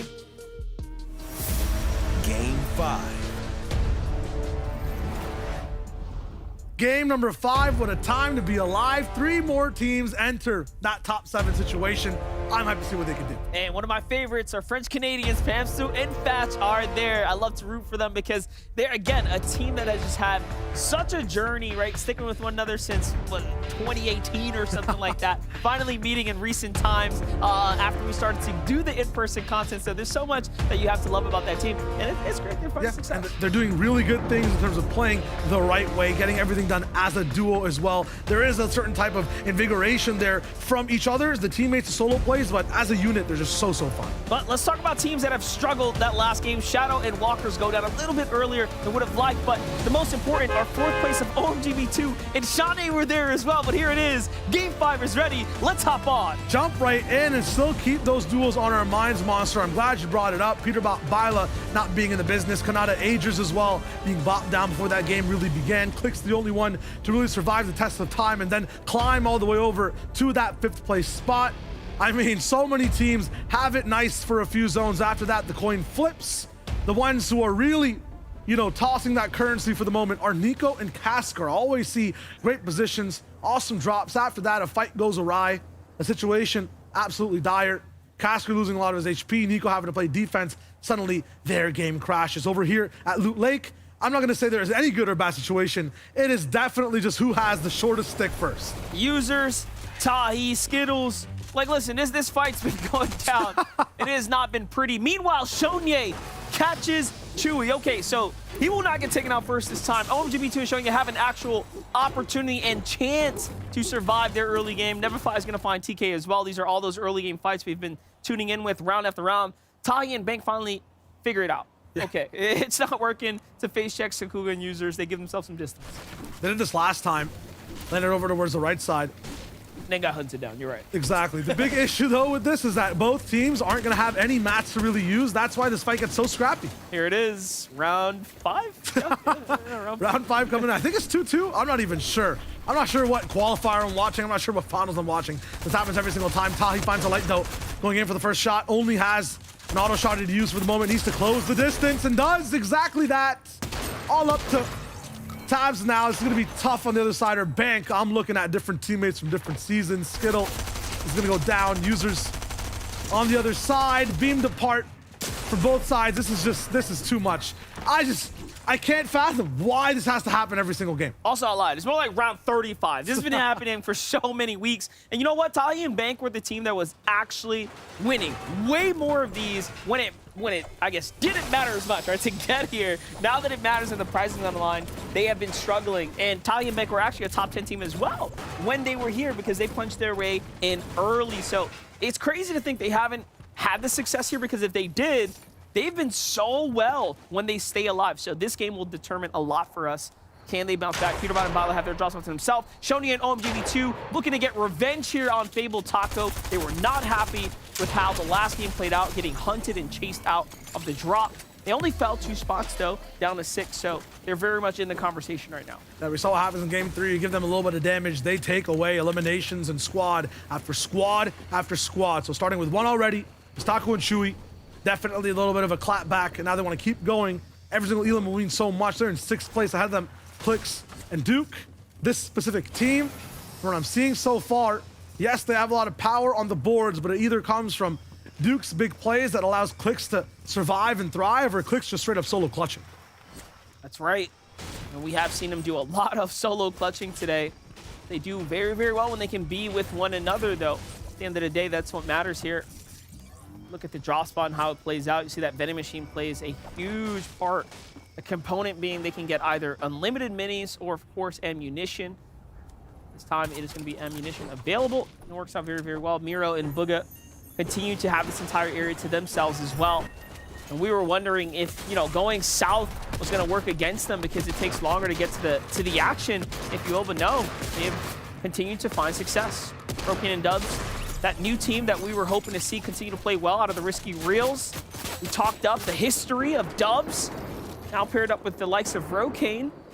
Finally, now they start to find themselves a second game. Taves and Bryce, same type of fight over and over. This, you can literally just copy paste Luke Lake onto this, honestly, and just add a few more builds on each person's inventory, and you have Users and Skuga versus Bank and Tahi Part 2. Definitely a fight that has become more and more personal, if you will, as all teams can realistically opt to not take it and continue to play their tournament, but they say, nope, we want to win this one in hopes that next season works even better for them, or they can show players of what they're made of. Either way, these two teams have pretty much evened out, if you will, but Aaron and Naze play very well last game. Look at that, they jump on up to 21st. They're earning 52 points, so much better than any other performance in any other game we've seen them play. If they repeat what they've done in the first 2 games, they can kind of end up way closer towards that top 10. So you get over to that 100-point threshold. Patch Pamstow, number 3, rolling in with that win is huge. To put them into perspective, they're about 10 points behind that first place team. It's a team I want to root for every single time. I'm biased and I don't care. Pamstow and Patch in 3rd right now. Brings good feelings here. Kanata and Agers, another team that I also love to see do well. CLG Agers now looking well, representing proudly here as he is currently in 2nd. That last game was a rough one for them, but they still earned about 10 points that game, so nothing to drop them too far down. They keep playing games and buy themselves about 60 minutes of time with every single win, it looks like. They can afford to skip out one of the games, and when it comes to a 12-game format, a 2-day format, every single moment in each and every game will count. Right now, Agers is absorbing pressure 2v1 and actually winning the damage trade fight. That's showing you an OMG too. Those are not soft hitters. They know how to land shots, but the movement from Agers, the confidence from Kanata when he's up there too, a little bit too much to handle. Here's Jumper and Eomzo playing the bush strat right now, trying to go for these blind trades here, but doesn't find what he's looking for. And this is going to be a tough position for them to be in, as they are below the mountains of Shifty Shaft here. You have the teammates and likes of Peterbot and Byla in this general vicinity. This is their drop. You can see two individuals maintaining two different mountains. It could just be them. And they're on the hunt right now for their tags, and it is. Take a look in the distance there. Byla being one of the few. Meanwhile, Aaron and Bryce bring down the builds here. Third parties are starting to look in as well. And Aaron and Naves need to clean this one up here. They have Nos super hurt. It's going to be tough to be able to move and do things for the moment, but I think for both these teams, neither of them really like to make that first move, and it's not even the cleanest and prettiest when they do end up doing it. So this fight might last a long time. I think for Aaron, though, a lot of the decisions he makes revolves around how many materials he has, and right now, he is running low, running thin on him. See some day way out. Clarity and Slacks as well could interrupt this fight. Neverfire Crisp already been interrupted. I was wondering when this mid-game fight was about to start and they would win, but they won that fight a while back. They're looking good for now. Oh, listen, Neverfire and Crisp have played very, very well. They've just managed to be better than TK and Rituals today, which is crazy to think about because Ritual and TK, in all the weeks leading up, I lied. I said I picked them if they made it to finals. But today I went with Spade and Chimp. It's a different finals though, right? They were doing really good in the old Surge format. Right. As soon as that switched, when we came into things past the quals, that's where they started to have trouble. And I thought they would do so much better with the switch, but it just seems like the pressure is probably more than they can handle. Meanwhile, Kanata is down right now. Agers has to play for the save, and now in a 1v2 versus Shonye and OMGB2. They have been the team to get all the elims, and you are seeing why. Now at 4. I talked to Kanata a little bit about what mistakes could possibly happen, what's happened in previous tournaments. If anyone ends up on his rotation path, very tough for him to be able to let go, tough for him to expect it. With Shonye and OMGB2 shadowing these guys as they move, they're playing this team's kryptonite. As a result, Kanata Agers falling down over and over again. Which is crazy because they pulled this play out of nowhere. We've seen this zone rotate the same exact way before, but never have they been on the heels of Kanata and Agers. And this time they just play a strat that they couldn't see coming. It's very risky for OMGB2 to do that. You can throw your entire game going for that fight. You have a whole rotation to do, but they're starting to get aggressive. They're starting to take these risks, and that's one of the best ways to topple these big teams who are used to the ebb and flow of the match. So switching up the tracks, OMGB2 Shonye can not only go for elims, but really unique type of rotations towards these portions of the game. Everyone else all across the map, slightly split apart. Now this is a crazy zone that we just saw reveal itself. This is gonna give favor to so many teams on the eastern side and the north side. Pamsteel, Batch, Clicks, Duke, Acorn, Edgy Horse, Center Landing Team, and others that are in the conversation. You saw Paper there as well. They have continued to find the zone in somewhat of this area. The last time we came up here, I mean, it was a victory opportunity for Peterbot and Byla, and it could just happen again. Or if Pamsteel and Fast pull another high ground, we see what they do. They execute well, and they don't drop the opportunity. So we could be seeing a new team taking up first place. Might definitely be the case. Nice from Clarity to be able to land those tags as well. It's all about who can control that first place spot. The thing is, Monster, every time someone comes up to the goal position in the podium, right? First place, the next game seems like it's cursed. They end up falling down. Everyone else catches up, but they don't get enough points to keep it lasting. So maybe you just want to hit second, run as fast as you can, but end up silver. Let's play, just get enough like Trash and Rise have done up until this point here. They managed to retake the first place position here at 115, and their biggest threats, Kanata and Agers, are down. Just to reiterate that one more time, they are down. So Agers is sitting on the bench right now, watching Rise and Trashy continue to earn more. They want to just up that lead. 10-point differential for the moment. Bryce Naves saw it go down in the feed, but what really happened close by? It's a missed shot that lets Aaron survive. Not for that long, though. Nawson's there. He's going to be able to deal that damage, pick him up, get the double siphon in as well. Yeah, he's going to be good on that one. This fight's so scrappy. Big finish there. Now on to Narwhal and Cam, as we get to see their perspectives for some of the first times today. Looking pretty decent. Absolutely. I actually have a note on my phone right now, Monster. It's dictionary time. I want to see the definition of adjustment. Mini Miner, can you help me out?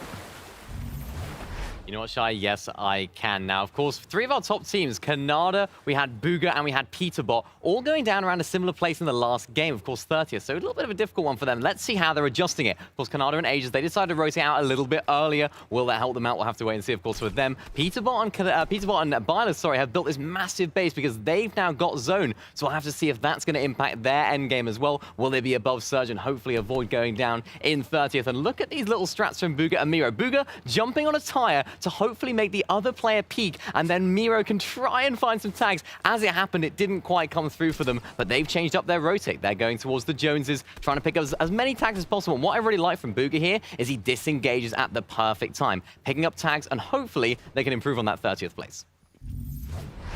Thank you so much, Mini. My English lessons are coming in as I get to cast Fortnite. It's nice.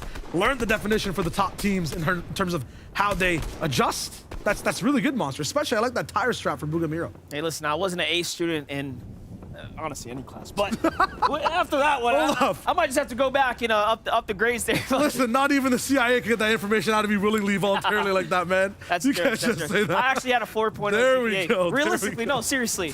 On my pursuit to a criminal justice degree. Not that it matters here, because I'm a professional commentator now, but let's get into it. Day and Cease in 11th place right now. Uncontested, look at how much they've managed to do. They've made 2 end games. More than we've seen in all the weeks leading up to here, by the way.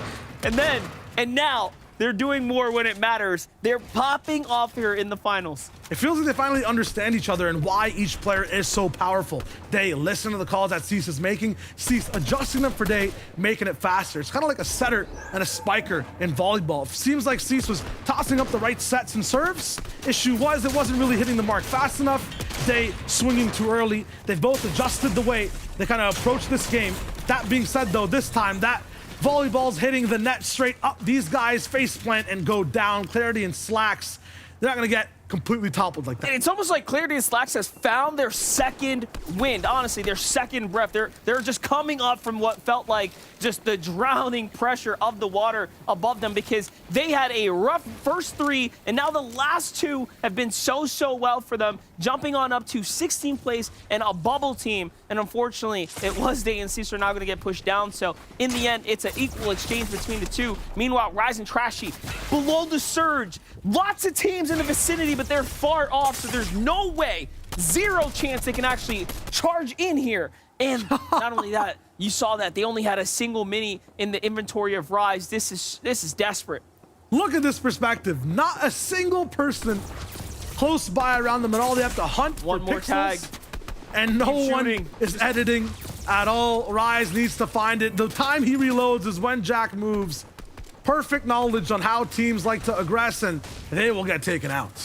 First place down, second place down, and now Peterbot and Byla get an opportunity to snipe up the unfortunate turn of events for the other teams that were there. Canada, Agers, Trashy, and Rise being those teams. Byla and Peterbot might just be able to break away with such a lead that day 2 could be the back-to-back conversation here, unless Clix and Dukor in 4th do something insane. Mira and Booga, who are right behind him, catch up as well. Jack and Nosh have a chance as well to start the climb. 64 points, way ahead of Surge. They can start to get towards at least top 10, but those 2 teams you mentioned, the Clix rocking in, more teams after the fact, Miro and Booga right after that, they have a chance to really rise here. It's all going to be on Peterbot and Byla's momentum as well. How far can they go? I know I've seen so far Peterbot good for 2 in every single game. He has 0 right now, so we have to guarantee to get a refresh and another squad eliminated as they keep playing. Mason and Npen always in desperate spots. They'll start to swing in, and right now so many people distracted inside the safe zone, inside box fights. This is perfect timing for them to move into safety. Let's not forget, this is the territory now of Acorn, Edgy, OMGB2, Shonye, right? Other top 10 teams that are just right there. On the opposite side, near Slacks and Clarity G, you'll find other teams like Pamstill and Fats, right? Much more slower, methodical, smart placing duos that are in play, and this is their zone. Dead center pool right now for Clarity G and Slacks is incredible for them. They have a chance. And also for Pamstill and Fats, you saw them right there. Pamstill and Fats love it when they're just right beside the zone, not super center. And yeah, Clarity loves any zone that'll have him dead smack in the middle. So This is going to be perfect for those two teams who are looking to rise. Meanwhile, Bugha, Miro, the good thing about this position, even though it's horrid, they're beside so many other teams, it's pressure. This is where they can make mistakes. Is that this is how they've been playing the entire day. Their business, their game plan. They're going to be very warmed up and used to it. Have to wait for perfect timing and then move. They're going to be editing right into other walls. 2 grapplers denied. They're running out of that utility, but it's fine. Lawrence and Paper move ahead of them first. You can see a little bit of surge happening behind them as well. They can sense that damage coming through, and yeah, they'll be able to edit onto that. They've got business locked down as usual. Other important teams fall there. Shadow, Walker's down. That's going to be a team that was, well, just inside that top 10 conversation, now falling as well. So the leaderboards, the standings are going to be completely shaken up now. One more moat, one bridge to cross for Byla and Peterbot as they get into the zone. If they move over to this safety, past this bridge into that castle, it's going to be huge for them to just reign over the rest of the lobby. Jamper, Eomzo had height so many times, had a chance so many times at glory. I feel like they've held that torch, if there was one in this lobby, to lead. But every time that fire fizzles out, this damage, par for the coast for Jamper. Looking at the perfect spots to land beams on different teams. The issue is, how do you turn this into points? How do you turn a good game into movement on the leaderboard? That's something this team has not figured out. Well, maybe they should call Commandment, because if you look at the last season's performance versus this one, Commandment and Avery have really stepped it up. Commandment probably the most improved so far. And, you know, listen, I called him Mr. Highlight for a reason. This end game is crazy, and he's made at least 2 of them today in good fashion. But here's Death and Tabney. Tabney no longer in the game right now. 9th place currently at 79 points. Not bad at all. They're going to be able to recycle some of these old builds here. On the heels of some enemy territory, and he goes great 2-shot, but no, just one turn and burn there, and Jackson puts him down. Jackson is really claiming some players right now. They're rocketing their way back up the standings. I just saw Death try to punch a brick wall. That did not work. Jackson's like, huh? Easy clap. Over here too, Pledge going down, Kazoo Fishy. Gonna type a refresh, but it's not gonna be a point of, or from a point of health on their side. Look at their HP right now, Monster. No shield, nothing in the inventory. Have to use an armored wall. Matt's running low on wood and brick. This is just desperate situations. Yeah, and they're sitting right next to our 9th place team. 8th place on the other side as well, so the pinch is real, and they are all gonna have to move here. You saw the surge there active for a second. It is gonna finish right now as we hit that 44-player threshold. And it gives everyone a chance, an opportunity to kind of relax, but they're gonna have to move. Muscle's gonna be tense for Acorn and Neji. Max zone pull. Don't have grapple gloves. Have to use boots to the ground type of movement. There's teams also still pressuring them. Avery, Commandment. This is a test for both these teams, both Edgy and Avery. Whoever makes this gets a seat inside the top 5. Just one more hurdle of time. They have the same rotate to make. They're right there side by side. Want to get to triple digits. There goes Avery. Has the option of the grapple gloves. He is flying, soaring in slow motion. Somehow no one touching him at all. Commandment should be very close behind. He is. They'll base up halfway. Make sure things are safe before they get all the way in and decide where they want to play their game from. Like this, waits for his teammate here, wants to play it nice and slow, not getting too far ahead of himself, as they do have the zone to wait for. Peterbot and Byla currently slide their way on in. They have a single Elim as well, looking pretty good here. And this is where they're pretty much tied up with Trashy and Rise where they left off, 115. So now the real clutch begins. How far can they start to break away with the lead here? But don't forget, not to mention, we have Pamson, in fact, also still alive in this game. Yeah, the people who aren't right now, Kanata Agers, every single point Byla and Peter get, they got shoved down and down those boards. So they want this team to fall. The fans back home want to see Peterbot and Byla rise.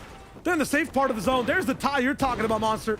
Thatch, Pamstone, another team that will try to strive for height, try to strive for a retake. Both sides stuck at 117. Placement and thoughts on one. Momentum and absolute instinct on the other. Put the money in the bag for Pamstone and Thatch. That's what they want to see go down right now. The zone pulls their favor again. This is their draw spot, and it's been so well this game for them. Everything continues to line up for them. They have to capitalize here and now. Meanwhile, Macklin and Threats, that same zone pull pretty much favors them. Notice how they ping in the distance. They say, okay, we're going to connect to that build, and they're going to commit, and they don't really have much mat, so they have to make this a big game, or it'll be all over.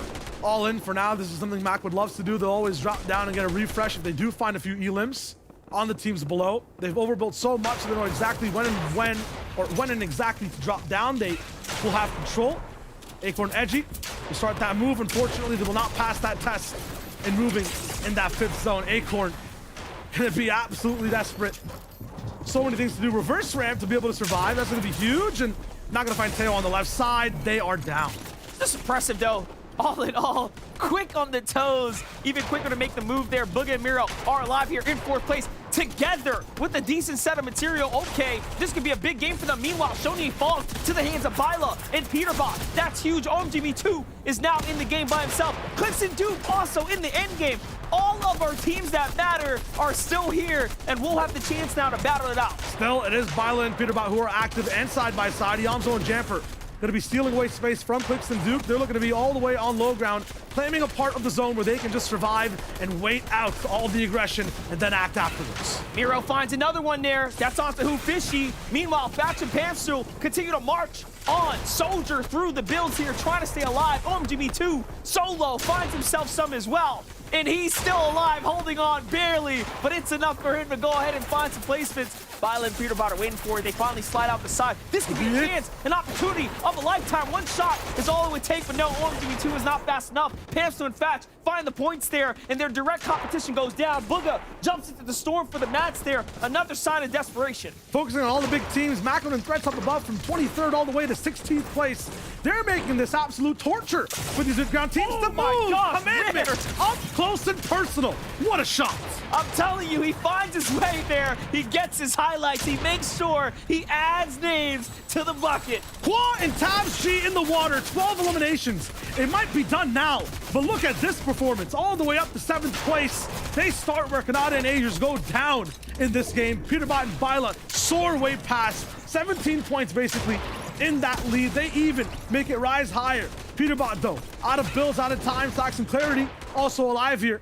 No one's taking down Macwood off a fight. He's making this impossible for every single team. Somehow, though, Eomzo and Jamper still survive. They're still alive right now, and they have some material to work with, but it's starting to run thin here. Pam's will fall in, so it's up to Thatch by himself. He's got a decision to make. Does he make the edit on the low ground team? He sure does, and he finds Byla trying to swing his way around the wall, but he's not too desperate. He is looking for another angle, and it's good. A few knots right there, and Jamper's left by himself. Eomzo doesn't quite find a full finish, so it's not going to go down just yet. Thatch is trying to see if he can actually get that. Those points are so important, and there it is. He's right behind him. He doesn't even realize he has to continue to play this one out. It's a 2v1v1.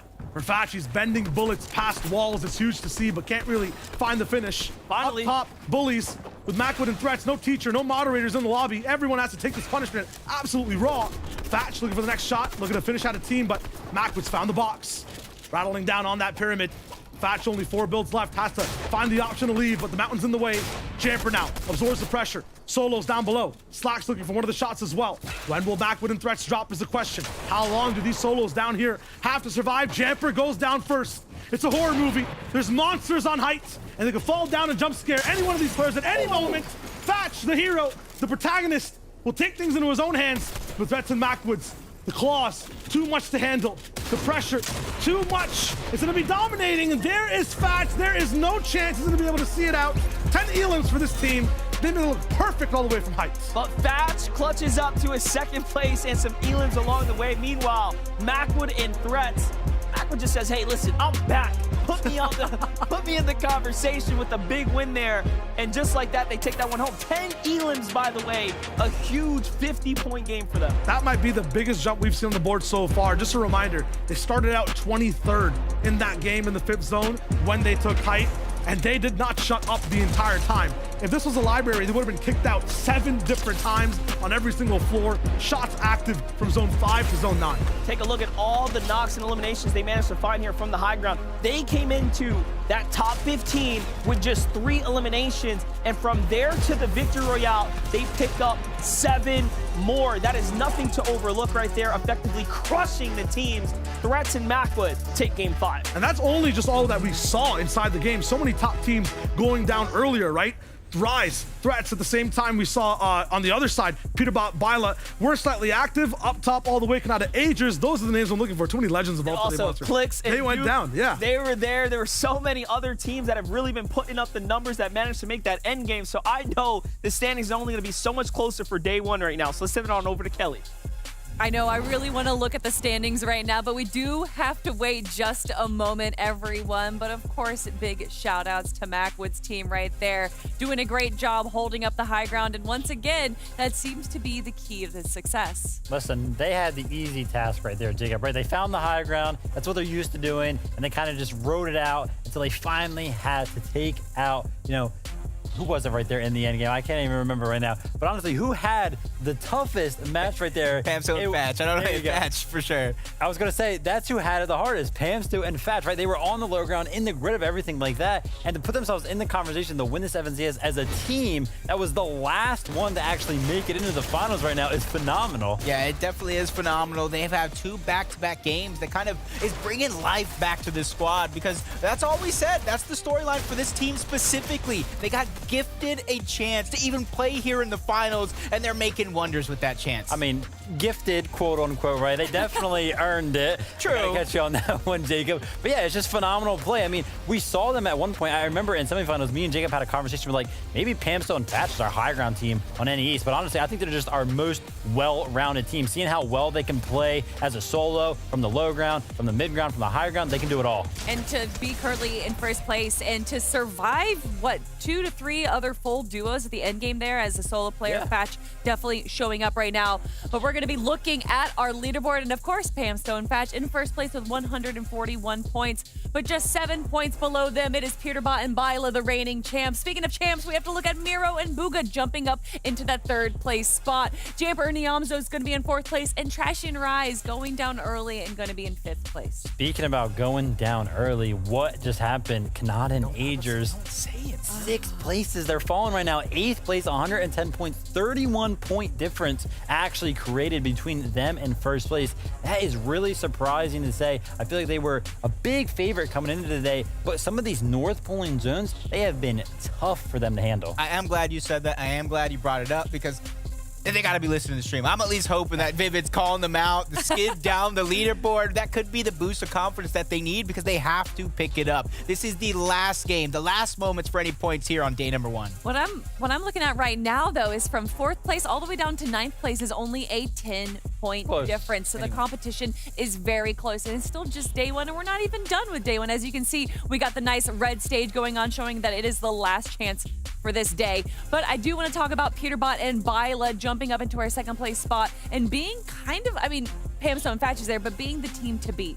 Yeah, honestly, listen, unfortunately for them, the chase is still on. They haven't been able to take the throne at the top of the leaderboard yet.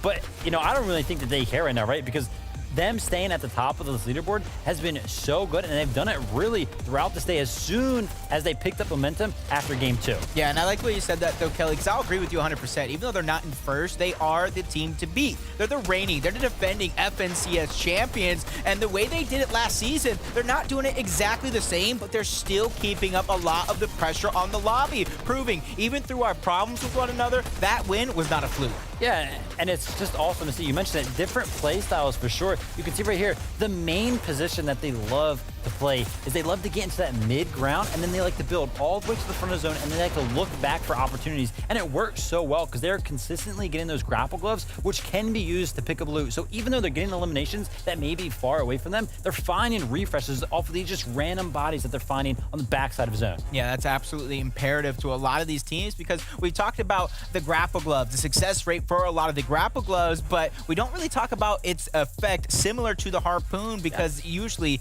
it just use them up, they're out of stock, and then you can't really use them anymore. But they're going ahead and making sure that their game plan is tightly sealed. And you guys were saying that they haven't claimed that first place spot, but with that clip, we did see that they actually were in first place. But who could predict the solo run from Fatch at the very end there? But obviously, we got to talk about the end. We got to talk about the winners, Macwood and Threads. Yeah, it's great to see them showing up, right? Holding that high ground from, I believe it was like 5th zone. It's just really good. But look at this loadout right now. Like, what is this? Shining gold, a little bit of purple mixed in there as well. But the highlight is the fact that they have enough materials. And again, they have those eliminations where they probably found one, they picked up a refresh, and they had enough materials to send the rest of this game. I'm surprised though, because usually right now, as we're looking at this 7th zone, this is usually where we see a team go for it, but nobody went for it right here. Yeah, and I love how versatile this team is, because from the start of FNCS qualifiers to now, they switched up their drop spots quite a few times to figure out one that they're comfortable with, and as soon as they find that comfortability, that's a game victory. Yeah, Vivid, just what you were saying though, this is one of the first teams that we're seeing today being able to hold height from an earlier zone right there. Yeah. And do you think that's due to their dominance holding height in this position,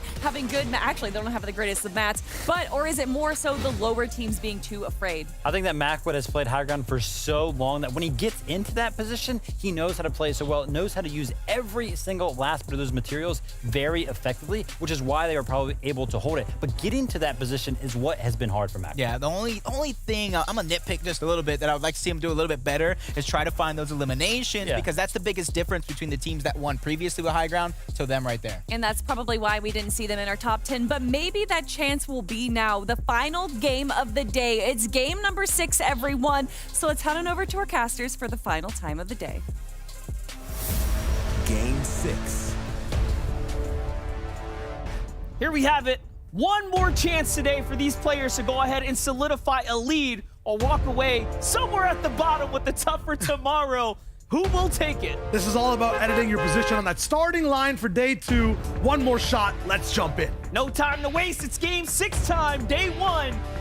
And we will see how it plays out. This Northern bus, we've already saw what happens every time it comes here. Pamps and Thatch have a tough time because they get pretty much early opportunities to engage with other teams that are up there. Walker and Shadows have fallen behind. When they're in those kind of positions, they usually like to fight. So this is very desperate for them. They might go straight for it. Now they're split up. And also, I'm gonna let you finish, but we also got to see what happens over at Loot Lake. I see Dijon and Pledge landing up. Here it is. Bang Tahi, Skuga users. Side by side, Tahi going for one of the weapons. Up close and personal. Shotgun too much to handle. Skuga looks good, but the damage has been done to users.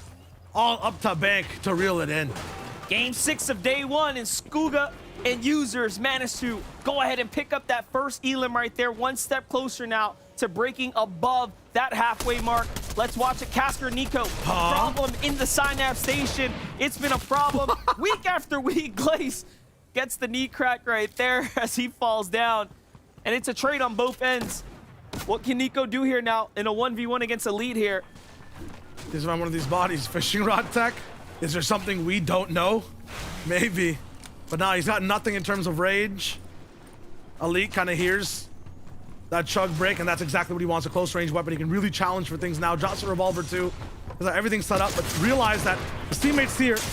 Knocked down, giving him info. Big shots on all sides. 1 HP for both. Huge for Nico to win. Casker giving those knockdown comms. Understanding how things are moving around was huge. That's what I was thinking right there. Is like, dude, you are leaving the body down. He is just, he's snitching you out all the way right now. All the information has been played. And just like that, well, that's how you finish the teammate there. It's a double-edged sword. Pamps and Thatch, luckily, do not have Walkers and Shadows on their heels. They did not find enough to get the full push. Let's watch another fight that was happening there. Here at Reality Falls, this is a cool fight to watch go down right now, because more often than not what happens is Cease and Day will try to get here and position themselves around Reality Falls. So the more those guys clash, the more likely Cease and Day can find some success. Oh, it's gonna be huge, gonna be nice. Like to see Nut with that body block as well. Man, it's just built wide, built different. Duke and Clicks, I feel like these guys right now are just hanging on. I don't see an essence of control from the team. It's too much clutching. I don't think that can win an FNCS. I like it. It is top 6. Understand right now, though, the first place team, 141 points or something. They're so far away. Clicks kind of tied with 5 teams. From the top 6 all the way to top 10, they're about 1 point apart. Now, I'm not going to talk down on the downfall of my favorite team, Pamps and Thatch, but what I will say is, yeah, you know what? You're right, though, right? Like, we haven't seen any extreme standout performance to the point where you're like, they're playing so consistent. Team performance, that's the big thing. Standout solo performance, yeah, you're right. Team performance, haven't seen that. Well, you know what we have seen? We've seen a new side of Duke and Clicks this weekend. It was more of the disengaging, right? Very smart plays. I don't know if they have maybe a coach in their ear or something like that, but it's pretty clear that the strategy is, there's something working there, but can we see them in endgame together and do something big? That'll be the difference maker for us. If there's any game you want to play like a day 2, like you've learned everything from all your past mistakes, it's the final game on day 1. Eomzo Jamper, always caught in the blender of a mix and not really dealing enough damage. They get surge issues in a few games.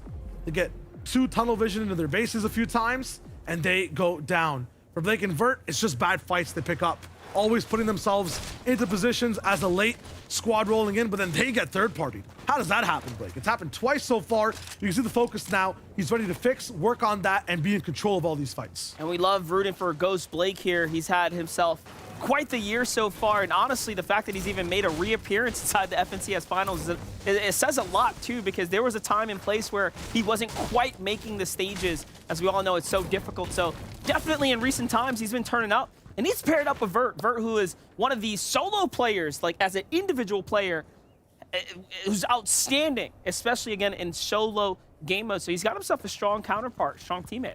The most surprising thing I'm seeing so far right now, 7Z and Cold. True. What kind of day 2 are we going to need for them to continue their top 5 reign? One that they had last season. Okay. A huge game 2. And we're talking like 6 exceptional, consistent end games. This right here, 7Z will find Bank as his first elimination this game. So it's a little something to work with, but I think it's the mid games they're really struggling with. Absolutely. Aegis and Kanata struggling with that mid game as well. I talked about it a bit when Kanata went down, but to expand on things, anytime a team does something surprising, cuts them off on a rotation, it's very tough for Kanata to make certain types of calls to keep both players alive and keep moving.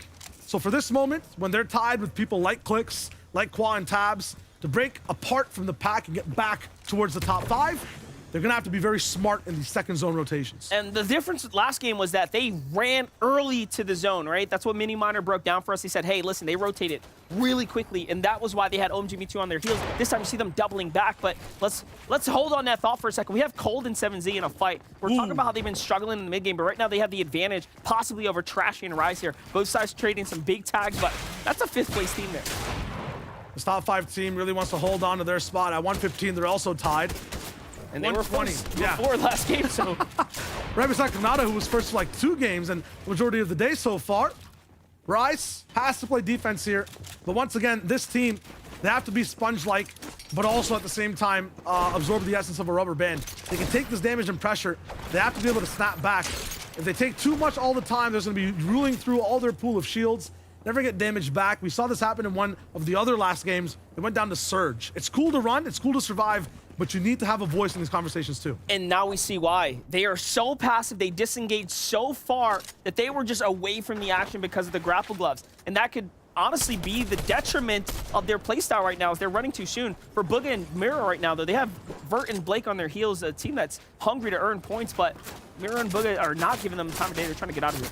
Thing with Mira and Booga, if you put Trashy and Rise's playstyle onto them, when they're passive, they'll always clap back. Right now, not really wanting to fight. As soon as they take shots, Booga and Miro commit to at least a few more bullets towards the other side, take that damage, go for those surge trades. Shonya and Me2, hunters. I feel like they need a team on their screen. If not, they have nowhere to go. They don't know what to do. And there's nothing in this forest, nothing on this left side, no one around them, so I feel like they're going to struggle this game. Kaz finds Cease here, and now Days left by himself. The last time we watched this team, it was a struggle of a Storm Surge fight before they got dropped by Trashy and company there. So this is going to be pretty rough for Day right now. Now, we have to consider the situation at hand. It's either fight for the card or get out. We saw Kanata tell Aegis, hey, leave me. Go play the game, like stay alive. When you're at 70 points right here, 21st, I mean, you're not too far off the competition threshold that of where you need to be. At the same time, when like your rocket ship doesn't have its thrusters, right? Like, I feel like Day's the fuel. He's able to help Cease get from point A to point B, but Cease is the one who kind of drives that ship. So them not being there together in tandem, I mean, that's how they won one of the games today. It's going to be tough for him to play from solo. It's also just the first zone. Look at this shot. Who is this man? All the way from the other side, shooting a pixel of ahead of Hoofishy via through builds where there's half of a triangle edit happening past the ramp. I need to know who this person is in the base, because they're picking the best things to look at. Yeah, definitely. And those are some free tags. They're going to sneak in there. And honestly, there's a couple options. Right? You got like Peterbot and Byla in this general vicinity. They have the shifty Shafts location. Here's Acorn and Edgy from Tilted moving north. Now, after the first few games, Acorn and Edgy were actually well inside the top 10, but seemingly have slipped down just a little bit here, around 90 points or so right now. Trying to see what they can find in the general distance. This is just day 1. Game 6. Tomorrow will be another set of 6 games. Same place, same time. Pamsu and Fatch for the first time now in the storm being held out. This is the story of the issues they were having around the weeks and lead up, but this time around, no new teams, inexperienced players, right? Anyone making rash decisions, and it just seems like they just work so much better when the lobby is full of great players. Shonye definitely moved away from them. They were landing so close. No, that was Shadow, actually. Excuse me. But they haven't taken that same line, you're right. And when that doesn't happen, they have the space to breathe, to move.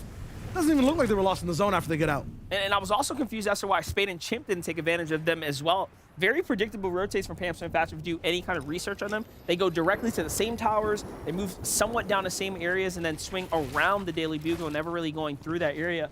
But Spade and Chimp have not quite capitalized on that. So it was just one of those things where, you know, you kind of wonder. I picked Spade and Chimp because I thought they were just going to ambush them, to be honest. Yeah. It's right there. A lot of the time, people base their strategies off of what they can do, not other teams. It's always risky because what happens if that team doesn't show up? And Pamsu and Fatch, I mean, they played about, I think it was 12 games being chased by the same team on their plan C's and plan D's. Like, they're their fourth POI. And they still survived, still qualified on day 3. I think if Spade and Chip were still there, wouldn't matter. These guys would find a way out.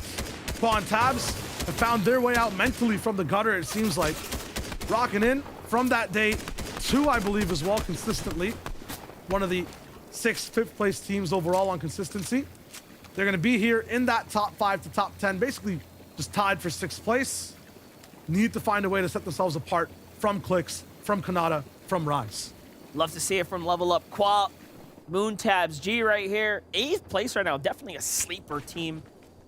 And they're showing us exactly why. After 6 games, coming into the last game in 8th is nothing to overlook. And talk about the Level Up boys. You have Dom and Tragics, of course, all fresh pickups, great pickups to be fair. And you are seeing why. Let's not forget, they were all on Team Elite before, so essentially once they became free agents, there was no wasted time. A new fresh team sniped them right up. These are great, great players. Scoop it. Sometimes too passive, though. Really good at getting at those endgame positions. When they have height, they just keep it. No one can really take it. Don't get as many elims.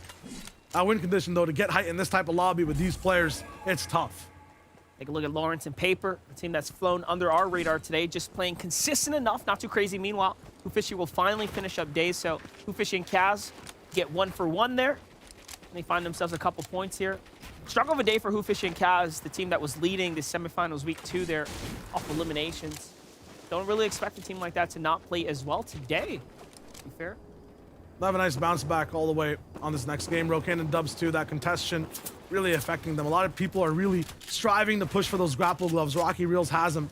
Dubs likes them, but there is another team that's also edging right for him every game. Tabs G and Qual, 1 jump will cost 75 shield. A little bit more too. Chug Splash to keep the shield dream alive. But so many people side by side in this zone. This is absolutely tragic. They need to find 2 different fights here. Knifer, huge shot, gonna be enough to get a lot of damage down. He edits into Tabs. This is exactly what he wants, and even more damage to take, now 100 below. Lost Qual, though, in the process, so this is all types of desperate. And the ramp wasn't quick enough. D-Rolo finished them off, and just like that, from 10th, from 8th, they fall here. That's gonna be the end of the run here for Game 6 for Qual and Tabs G. Great kickoff to the start of the FNCS NAE's finals here, but you know what? Tomorrow will be another opportunity. We'll see how well they can play. These things that we're watching from the 30th, 40th place teams, it's just so aggressive. They don't have much to lose in this last game. They really want to push everything and try out whatever they can they have in the back pocket. That's exactly what Nyx and Nick are doing, patrolling the way back portions of the dangerous zone. Part of it that does damage, looking for any type of fight that's going down. Very good third party. Nice rapper from both sides. Look at Booga. What is this? Maximum splashes. 18 to use this game. They got a long ways to go, so I completely understand. Not enough splashes. How will they ever survive this? It's not enough splashes. That's going to be fine. 3rd place. The difference for them is about 10 points in front and behind. They will need a win or some type of placement in the top 5 to really make a move towards Bila, towards Pamsto all the way up top. Pitterbot, though, we've just seen his ingenuity. Every single game just seems so different from these two. Look at that, playing it passive, getting to win a game towards the end, super invisible. Right now, this man is super focused on what to look at, but also dodging shots at the same time. Unfazed. You can just sense the terror from the man. Rhythm finding a few more shots at the bottom side here in a fight. Slacks and Clarity not having the best day one. Well, the problem was their first 2 games, and all of a sudden, the last 3, they've continued to slow and steadily rise up. They're in 11th right now. Rhythm in 20, not far behind them here in 25th. As Miro finds Costa and Zeus, that's a 4-point swing for them. A huge opportunity there. Miro is hurt, so is Booga. But remember, they have 66 chug splashes, so don't worry about it. Oh my god, yeah. This is going to be fine. They're still taking minis, though. Saving those splashes as much as possible for the later portions of the game for the rotation as well. The reason they can move so late is because they have the utility to match. Booga and Miro, one of those teams that really plans their loadout based on what they want to do in the game. They never even have to adapt Monster. It looks like they're really good at experimenting, at surviving. They plan to be in bad spots. They have all the answers, and they make it towards the end of these games. That is true. This time around, Clarity, G, and Slacks again have that pressure coming on to the wall here. 20 and Rhythm, as they have decided, you know what, we're going to take this fight after Canvas in the area. There was nowhere nearby. Who's the better duo? So far, Slacks has got to fight this one up by himself. Punishment on both ends. It's a 1-for-1. Both sides evenly trading, but Rhythms has got the shield advantage. Whips the down body shot there, but ultimately goes for the exchange of pickups here, and Slacks does the same, so all of a sudden that happens. Meanwhile, Booga takes out Cold in the feed, and we get to jump over there. They were not too far off, rotating on these River's Edge. 7Z down 2, and these teams might be wondering, how is it possible that Booga and Miro can keep chasing player after player in the storm? It's the 66 splashes. It's huge. They've got so many to use. They're playing no pressure whatsoever. Every other team has to bear the weight of a God Duel and the storm on their back over and over again. Meanwhile, Paper and Lawrence find 2 more elims too. Remember, that's a top 10 team there. They're consistently rising up the top. Rhythm in 20 finally finish up Clarity. G's down body. Slacks falls along with them as well. And that'll be the end of the run for them. So they go 3 games positive, 3 games negative. Not bad, but not great by any means. Oh no, Jack, Nosh taking out Rise. Again. And Trashy. Oh man. They're gonna be stopped, and that fight will come at a cost as Nyx is still patrolling the storms, it looks like. Kandada. Aegis is down. He has to clutch this out. He has to get the res as well. This fight is on a timer, and it's up against Nut and Chucky. The people who are joined at the hip. 1 shot, 1 moment from both players. And the team that led the day goes to sleep in game 6. What we have now is a story of Pamsto and Fatch, who have a chance to break so far ahead that it will be near impossible to take them down tomorrow. But it will come down to their performance ultimately. Meanwhile, Booga here is gonna find Cold there in the feed. You get to watch it back one more time on how 7Z falls, and Cold as well is to the hands of Booga. He finds him there on the rotate to the new zone. Booga and Miro also have a chance now to get another FNCS title here. It's effectively been served up for them at this point. Patch and Pamsto do not want to let it happen easily. Booga and Miro really fighting to climb back this game. They're playing the perfect version of a game 6. Yeah, 15 points basically behind. No, these guys are ahead. I'm talking about the other POV. Yeah, okay. We see the biases here my on mind's both here, sides. your mind's here. But you know what? We're trying to get to that #1 spot right now. I like it. And I guess our minds aren't on these teams right now. There's so many of them to track and handle. Clicks Duke, the one side of it. They're going to be up against Ritual and Tika, who've made it off of spawn, which is really nice for the first time, it seems like. That is true. And if that fight breaks out, Pamsto and Fatch already have the edit open to look in and take some shots. Eomzo and Jamper have seemingly slipped out of our conversational point because we have so many teams that have just been neck and neck in those crazy developments of our first and second teams going down, or our second and thirds there, that Eomzo and Jamper also have a chance now alongside Booga and Miro here. Yeah, they're closer to Booga and all the way up top just Fatch than they are Clicks and Duke. They definitely have a chance to get first at the end of the day. All those teams in the top 5 to 10 are just looking to separate each other. This is it. Once more, a game 5 type of situation. Everything is blowing up. Clicks finding spots in the feed. A Beeve also going down as Donnie's on low HP. Narwhal up from the sight lines of across the coast is also landing shots onto this fight and picking up what he can. Shonier popping off as every single person falls down in this box. The south side is where the action is, and no duo survives it at all. And what's so unfortunate too is that OMGB2 is going to fall here, and now Shonier does it well. Another team that was in the competitive situation to get a top 5, potentially top 3 after this game, now falls as well. That's going to make it much more competitive. This is great for a team like Clix and Duke here, as they have a true chance. That team shooting, by the way, at all of these duos here is Pantsu and Fast. They're isolated on that right-hand side over there. They're going to have to move with everyone else. And look at this. The lobby is effectively distracted by Clix and Duke, who try to make the first rotate there. And this could be great for a first-place team who moves in nice and late. Paper Lawrence want to take no chances with any type of pressure from height, so they hide in the shadows down below. That's cast by this 10-story building right above him. Clix and Duke, lots of mats expended to get to this spot. Every time they run low, finding a refresh from this point gets very, very difficult. Lawrence, not only is this a safe spot, it's a good spot to bully any other teams that are coming in super late from the water side. Hamsto Fatch taking it nice and slow. They go north and then cut in past the river.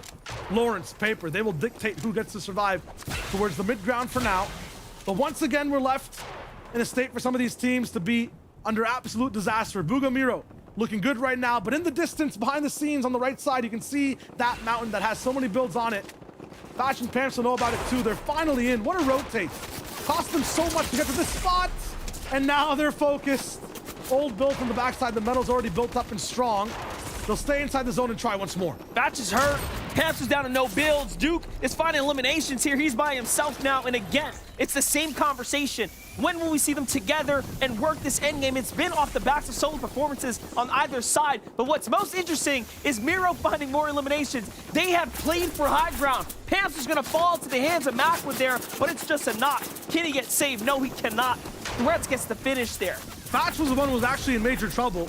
Duke's the one who hasn't been having the most amount of clutches on the day. He survives a lot of placement though. Gets what he can. Fatch also goes down. Second, third have a chance to rise.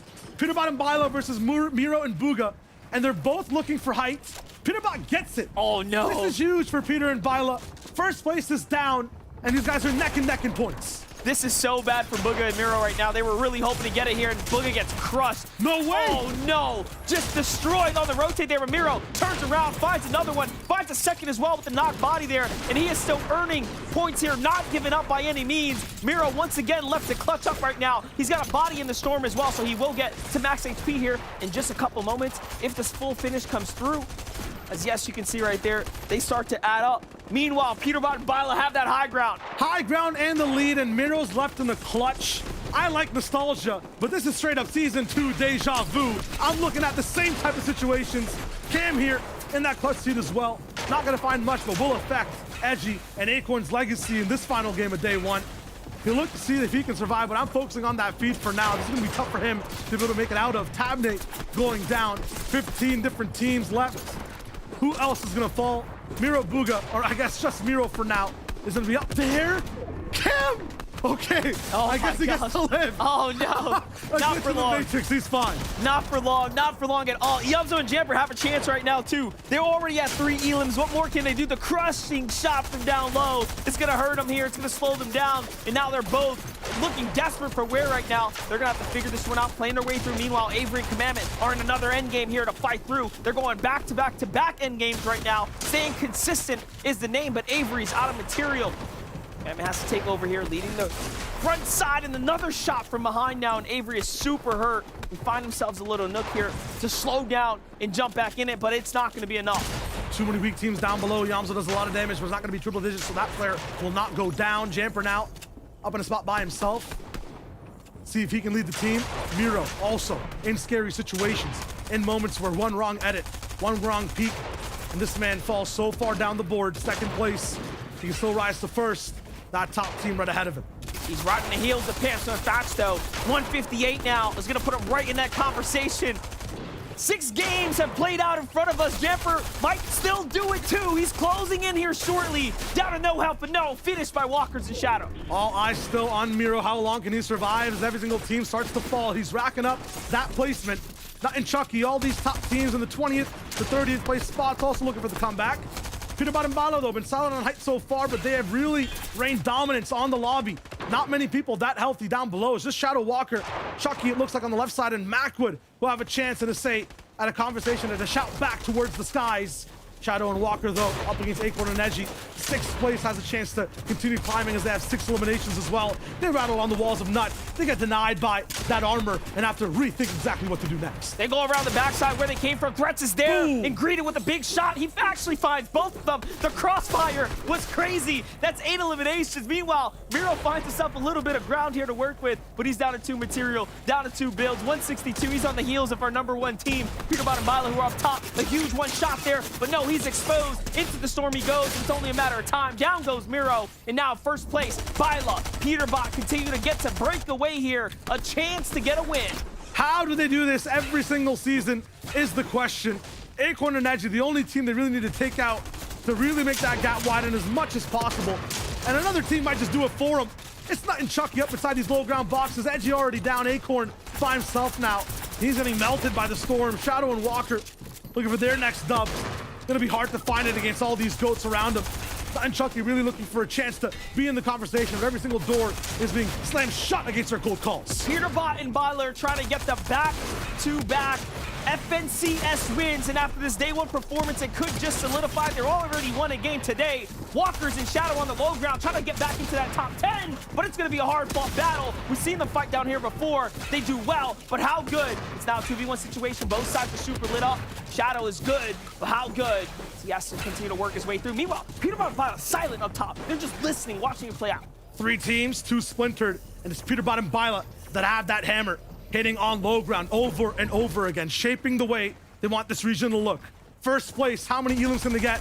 How far can they go? They just want that VR. Sprays now, connect Shadow and Nuts Destinies together, but it is Bila that interrupts that entire link. He'll find one in the conversation. Chucky, now up by himself, gets exposed to the light, and it shines in the shade of Peterbot and Bila as they pick up another win. 2 wins. They start the day off just like that, and they get to close out day 1 with another one as well. And all of a sudden, they are starting to break away so far that we are going to have to keep a close eye on them. That rocket ship is way past the moon now. It's all the way into day 2, game number 3, it feels like. Game 9 type of performance I'm seeing from Peterbot and Bila in the 6th one. This is just too much, and we saw it on NAEs before. No one could stop them.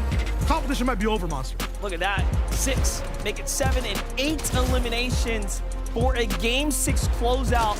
And if you were doubting them before, they really let you know why they have won the last FNCS. Peterbot and Bila take home game 6 in just spectacular fashion. And there were so many questions. Oh, they broke up once. Does it make the relationship stronger? Right. I'm no, guru in terms of how love works, but it seems like right now these guys are solidified, almost married as a duo. Listen, I'm not an expert in that field either, but ultimately they come back together and they show us what was making it work before. And I mean, the success, it's playing out for us. So let's toss on over to Kelly because we need the standings. They do say that distance makes the heart grow fonder, so maybe there's some kind of correlation here with teams splitting up and then realizing in the 3rd qualifier with one more chance to make it, that joining back up once again is their only shot. Can't believe it, Jacob. The chase is over. We've been talking about it. They have been on the run since that game 2 performance. They haven't been able to cross to the top of the leaderboard yet, but right there, game number 6 in good fashion is going to be the one that puts them in that 1st place position. I think something just kind of clicked in their head, and they didn't realize what they had until it was gone, and then they realized, hey, we can't do this anymore. We want to go back to back. So even though they did have a little bit of a slow start and a very, very little bit of a slow start, they definitely picked back up. They found their groove, and now they're in control here of day number 1. I mean, the incredible thing here is I was looking at both of their loadouts at the end game here, and they both still have 10 charges in their grapple gloves. So I don't even know how you're like prioritizing your drop spot to land on these grapple gloves, but then you're so good that you're not even using them. That's what champions are made of at the end of the day, because even though they have 10 charges, I got to imagine with how long they're holding high ground, they're using them just in a different way. They're using them to gather all that loot. They're getting all those builds, and they're scrounging up all those resources. That's the only thing I see possible, really. I mean, the top team coming out of day 1, the reigning champs as well. And I saw a stat during that game that there was, what, a 70-point difference between 1st and 2nd place over the last season's finals. And now that is the point difference between 1st and 24th 4th. So although there is a team in the lead, there is still a high contention going on into day 2. I mean, 182 rocking in all the way off of one day's performance. So much, and it's Miro and Bugha right behind them by 20, Vivid. That is a team you don't really want hot on your heels, but that's the situation right now. You know, Peterbot and Bila have played so well today, right? And we recognize it, but Bugha and Miro, right? 2 tough zones. I even saw Kanata took to Twitter. He was like, man, these zones, they've been terrible. Well, there's somebody landing even further south than you that's outperforming you right now. It's Bugha and Miro. They're playing way too good right now. And yeah, Peterbot and Bila have the lead. But listen, as good as Bugha and Miro have been playing in worse situations, it's looking kind of tight coming into day number 2. Not to mention, just to kind of touch on that Miro and Bugha point there, they're playing passively. They're staying south. They're really looting it. They're kind of just sitting in the moment and allowing opportunity to come to them. So I'm not sure how it's all working. Maybe we get a full package tomorrow to break that one down, because they are finding their way through the storm surge, and we haven't really seen them in a bad position. Yeah, they've been doing really, really great. Of course, Pamstone Fatch as well in 3rd place. I know before in the season, Monster, you had a few questions to say about their drop spot. You know, you were talking about their drop spot being not quite up to par with their quality of play, but they're making it work. They're doing really, really well. They're being consistent from that drop spot, and I think that really helps them because they're not getting contested off spawn. They're not having these awkward off spawn engagements and off spawn scuffles because they know the drop so well. They've been practicing it, and clearly it's working. And honestly, what I like about a lot of those top teams that you guys are mentioning is even though this is FNCS duos, there is a fantastic number of moments where they're picking up an immense amount of points as solos to prove that, hey, you guys picked the right one. You chose me for a reason, and that's why these guys are at the top of the leaderboard. And speaking of that, of course, you know, we see Jamper and Eomzo now. We talk about solo clutches. Eomzo usually is solo clutching. We see this duo as like a solo clutcher duo. But this time, at the moment, they're being really, really good as being a duo. They've come together. They're sort of like, you know, Eomzo's been like, you know what, Jamper, you need to start doing some work here. I can't be doing everything. And I like this. I like this development from this duo. They're now a synergy rather than a singular. Yeah, and speaking about one of these teams, honestly, I just saw it right there. They had, I think it was like game 3, they had a tough mid game. They went down early. Acorn and Edgy, right there, game number 6, they just went up 11 places to close out day number 1. So putting themselves also in that conversation coming into tomorrow. Showing that even though we are at the halfway point, so much can change here. And I do quickly want to remind before we signed off that the Epic family is quite big, and we actually have other games going on right now. The RLCS Sunday bracket is going to be wrapping up before EU tomorrow, so make sure to check that out. But everyone, that is going to be it for us. It's day 1 of the finals. The thrilling finale will be tomorrow, so make sure to check it out, and we'll see you next time on the Battle Bus.